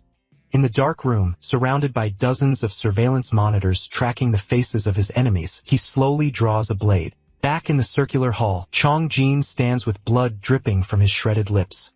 He issues a final terrifying message for the council. He will play their game for now, but if any of them dare to assist Taiha, they are already dead. In a dark urban alley, the silence is shattered by a sudden and lethal ambush.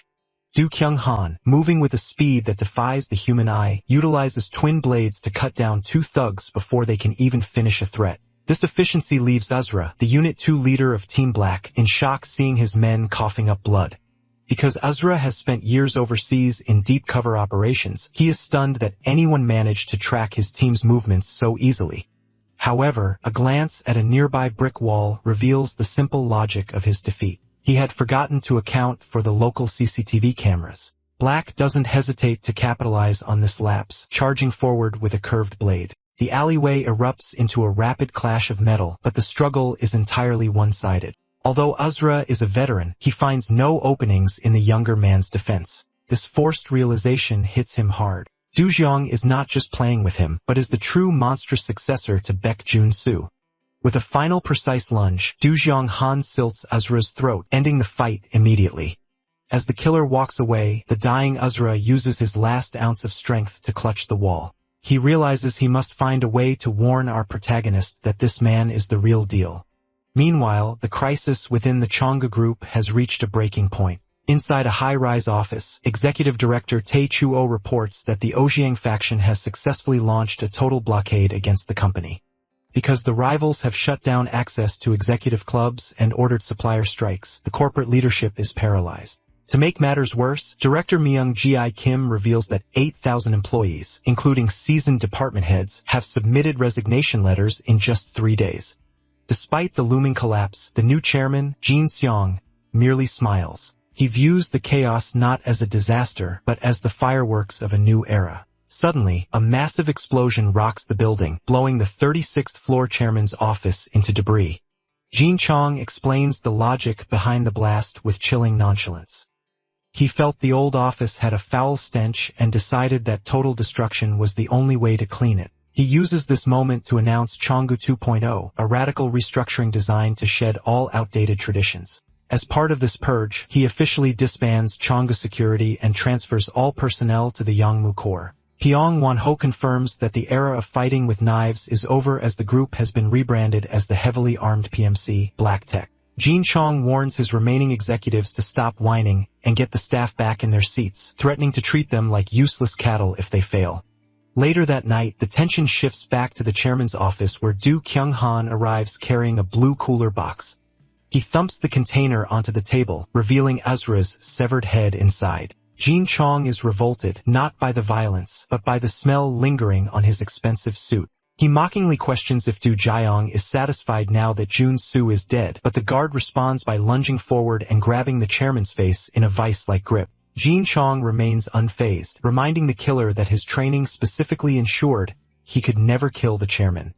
He mocks Du Kyung's anger, suggesting the guard is actually furious that our protagonist stole the chance to kill Jun-soo personally.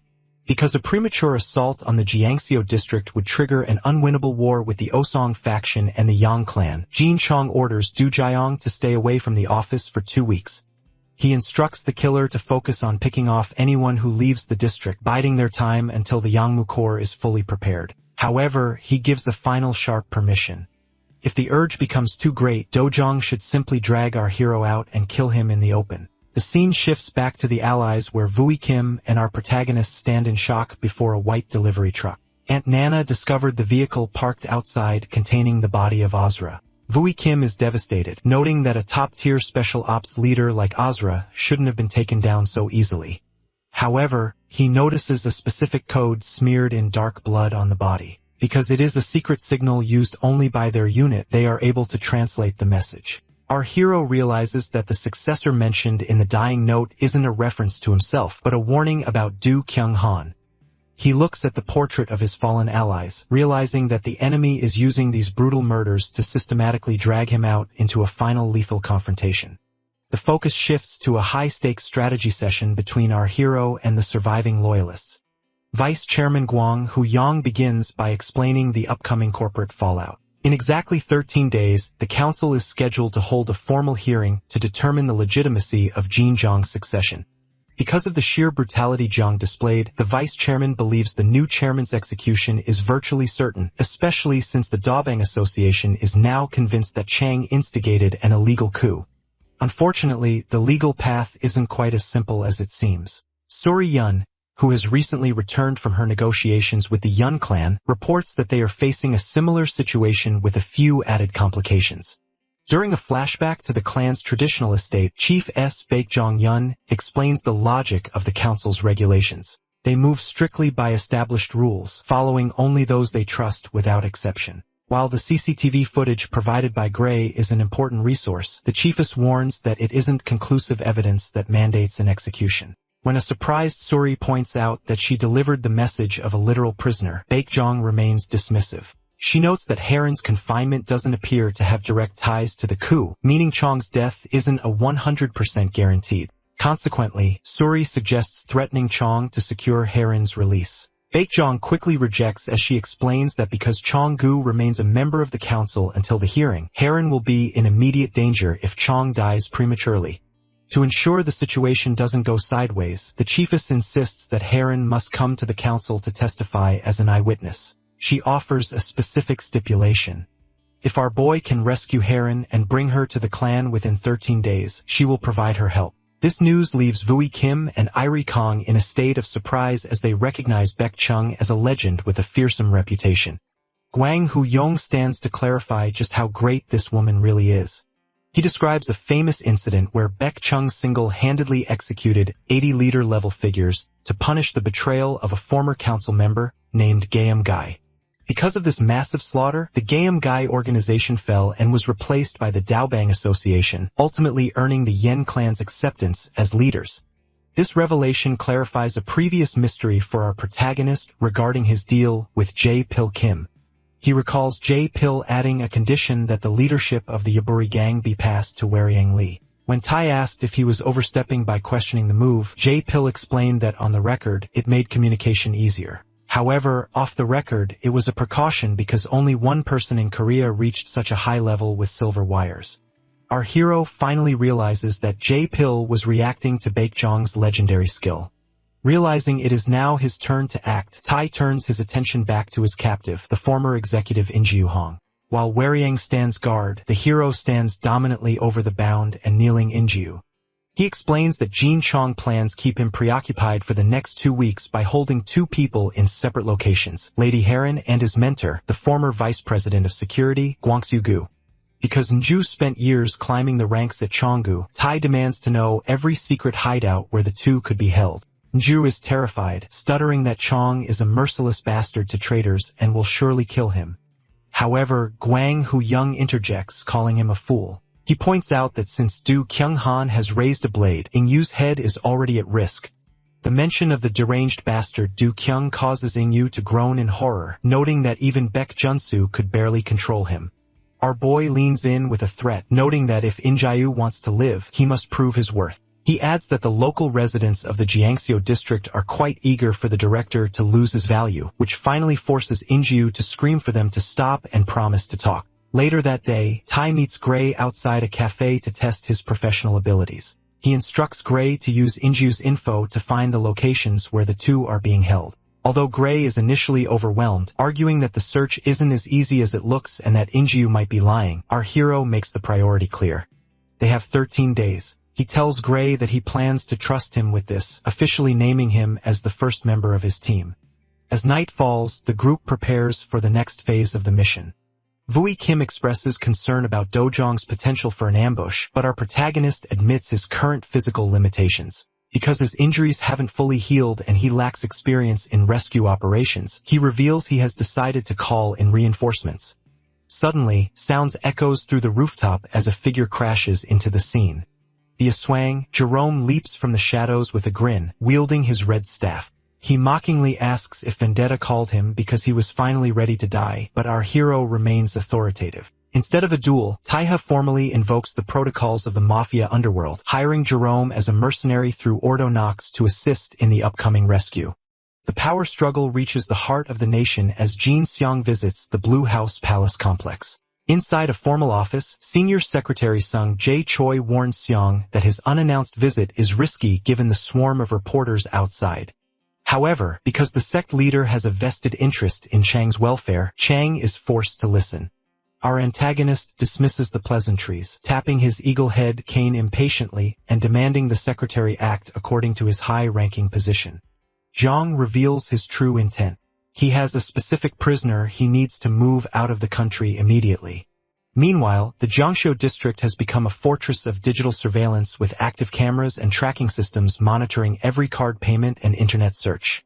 Because of this intense pressure, only 2 men manage to bypass the net. The first is Guanghu Yang, who receives protection from the Yen clan as a volunteer witness for the upcoming council hearing. Although he was sidelined by the company, the vice chairman held his position for 30 years, meaning he knows too much about the council's shady internal affairs for Chong to ignore. The second man is Nameless, who is spotted walking through the alleys for a secret meeting. He meets a black tech agent, Jun Yuk Huang, on a park bench beneath a high-rise bridge. Jun Yuk is annoyed, noting that Nameless cut all contact after joining the Special Ops Division. Because he is a corporate agent, Jun Yuk threatens to call the company to have the fugitive caught, but Nameless knows the man too well. He realizes Jun Yuk only views the call as a hassle because there is no compensation involved. To fix this, Nameless hands over an envelope containing cash equal to the agent's annual salary. Luckily, the money works. While Jun Hyuk counts the cash and wonders how a fugitive is richer than a working man, Nameless asks for the location of Heron and Guangsu. Jun Hyuk claims he doesn't know about Guangsu, but he confirms that Heron was moved to a port this morning to be shipped out on a boat. When Jun Hyuk questions why a former monitor like Nameless would suddenly join the Loyalists, Nameless somberly admits he simply had nothing else to do. Back at the cafe, Eri Kong slams the table in a rage upon hearing that the transfer happened today. Vui Kim realizes that if Heron is sent overseas, finding her within 2 weeks will be impossible. Our hero turns to Guanghu Yang for a geographical deduction. Analyzing a map on his tablet, Yang rules out Incheon because it is jointly used by the council. He also excludes Ulsan, Pohang, and Busan because they are Ojiang territory, while Mokpo and Yosu are under Dabong and Osong control. Because the remaining coastal ports belong to the Yun clan, Yang identifies Oxio Port in the East Sea as the only option. It is a restricted trade port controlled by the local government with minimal customs presence, making it the perfect place to hide someone. Our protagonist realizes the Eternal Life sect must be involved as they control the nation's administration. While Nameless suggests a small boat could have been used from a tiny port, Yang dismisses this. He explains that Chang would never opt for something so sloppy even in a desperate situation. As the group plans their move, Gray enters the cafe in a panic. A call is coming through the tablet found on the neck of Asura's corpse. Taiha orders him to answer, revealing a glitchy video feed of Jean Chang. The chairman mocks the full house of morons in the cafe and shows them a bloody Jun Yuk Huang on his knees. Because Chong heard the agent was spreading rumors, he decides to make an example of him. Despite Nameless' furious screaming, Chong shoots Jun Yuk in the head, spraying blood across the screen. While the group is stunned by the cold-blooded murder, Vice Chairman Yong suggests they hang up, realizing Chong is only stalling for time. Chong smirks, claiming the chairman of Chonggu has better things to do than stall. He continues to taunt them about Hurin's location, suggesting he would never move her somewhere as predictable as a shipping lane. Heron is trapped inside a white straitjacket, suspended by chains inside the Siawi, a 3,000-ton class submarine deep under the East Sea. Chang addresses our hero directly, suggesting that as family, they should have a private talk, but the vice chairman dismisses the move as a desperate ploy.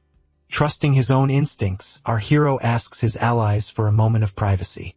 Before the cafe is cleared, Gray leans in to whisper a final reminder that every word is being recorded. This prompts a mocking threat from Jin Seong through the glitchy monitor, as he warns the little brat that he might find out exactly how his father died. Luckily, our boy remains unfazed and signals his team to trust him. Once they are alone, Jin Chong begins to reflect on how Tai has managed to survive this long. He admits that he has been mulling over the logic of the hero's resilience, noting that the hero should have died back at the villa or during the board meeting where he was merely an uninvited guest. Jin Chong confesses that he hates when his plans go off track, admitting that he never anticipated the death of Baek Junsu or the fact that so many loyalists were still crawling around like roaches. Because our protagonist is currently lying low, the new chairman wonders why a man who usually rushes through the front door has suddenly become so cautious. Jin Chong even suggests that perhaps the legendary Jun Su went easy on the boy, which would explain how Tai survived the villa massacre and made a comeback. He mocks our hero for having no plan following that incident, claiming Tai only kept his life through sheer luck. Our protagonist coldly tells him to get to the point. This forces the chairman to reveal his hand. He is holding Gwigongja captive. He claims he kept the veteran loyalist alive before he could lose his head and offers a trade. He promises to release Gwigongja in 2 weeks if Tai hands over the vice chairman and takes his local crew overseas. Our hero immediately analyzes the logic of the trap. He realizes that because Gwanghuang is a vital witness for the council hearing, Chang is desperate to eliminate him to prevent his testimony. Jin Chong doubles down on the pressure, questioning how long the hero and the residents can honestly survive. He warns that once redevelopment begins, everyone will have to leave and suggests that the Ojiang leader, J. Pil, will inevitably abandon them. He threatens to slaughter everyone, elders and children alike, the moment the council's protection is gone, claiming that because Chonggu controls the nation's industry and telecommunications, there is no place for the loyalists to hide. However, the tide turns when a subordinate interrupts the chairman with an urgent call from the Secretary of Political Affairs. A panicked Song Jae Choi screams through the phone, demanding to know why Jin Chong involved the secretary in a mess that has drawn the attention of international powers. It turns out that a mysterious English-speaking man recently called the secretary with a terrifying revelation. This stranger identified a massive cache of American-made weapons, rifles, rocket launchers, and grenades tucked away in the cargo hold of a secret trade ship docked at Okseo port. Because these weapons were secretly planted by U.S. intelligence for covert operations. The stranger notes that exposing their presence on a Korean trade vessel would create an international scandal far worse than anything the secretary could imagine. The man behind the call issues a single demand. Do not transfer the truck at Okseo port onto any submarine. He makes it clear that while he doesn't care about the cargo, he wants all Chiangu-related business kept on land. This mysterious caller, who identifies himself as a father concerned for his boy, is revealed to be Caesar Salerno, the Don of the Salerno family. He is shown smiling over a plate of pasta, noting that any parent would worry when their child plays near water. Because the Salerno family has the backing to create a geopolitical nightmare, Secretary Choi informs Jin Seong that he can no longer assist with the transfer at Okseo port. He declares that he wants nothing to do with Chong's side hustle, leaving the chairman in a state of shock. Our hero immediately capitalizes on this. Tai uses a hunting metaphor to explain the situation. He notes that a hunter first pinpoints the territory and sets up barriers to trap the prey. Our protagonist looks directly at the screen, revealing the symbol on his hand and draws a tactical blade. He clarifies the logic of their struggle, stating that he didn't jump into Chong's world. He trapped Chong in his. With intense resolve, our hero promises that there will be no more talking. He vows to make every remaining moment of Chong's life a living hell before personally delivering the killing blow. As our boy walks away with a confident smile, he thanks the chairman for the vital information regarding Okseo port.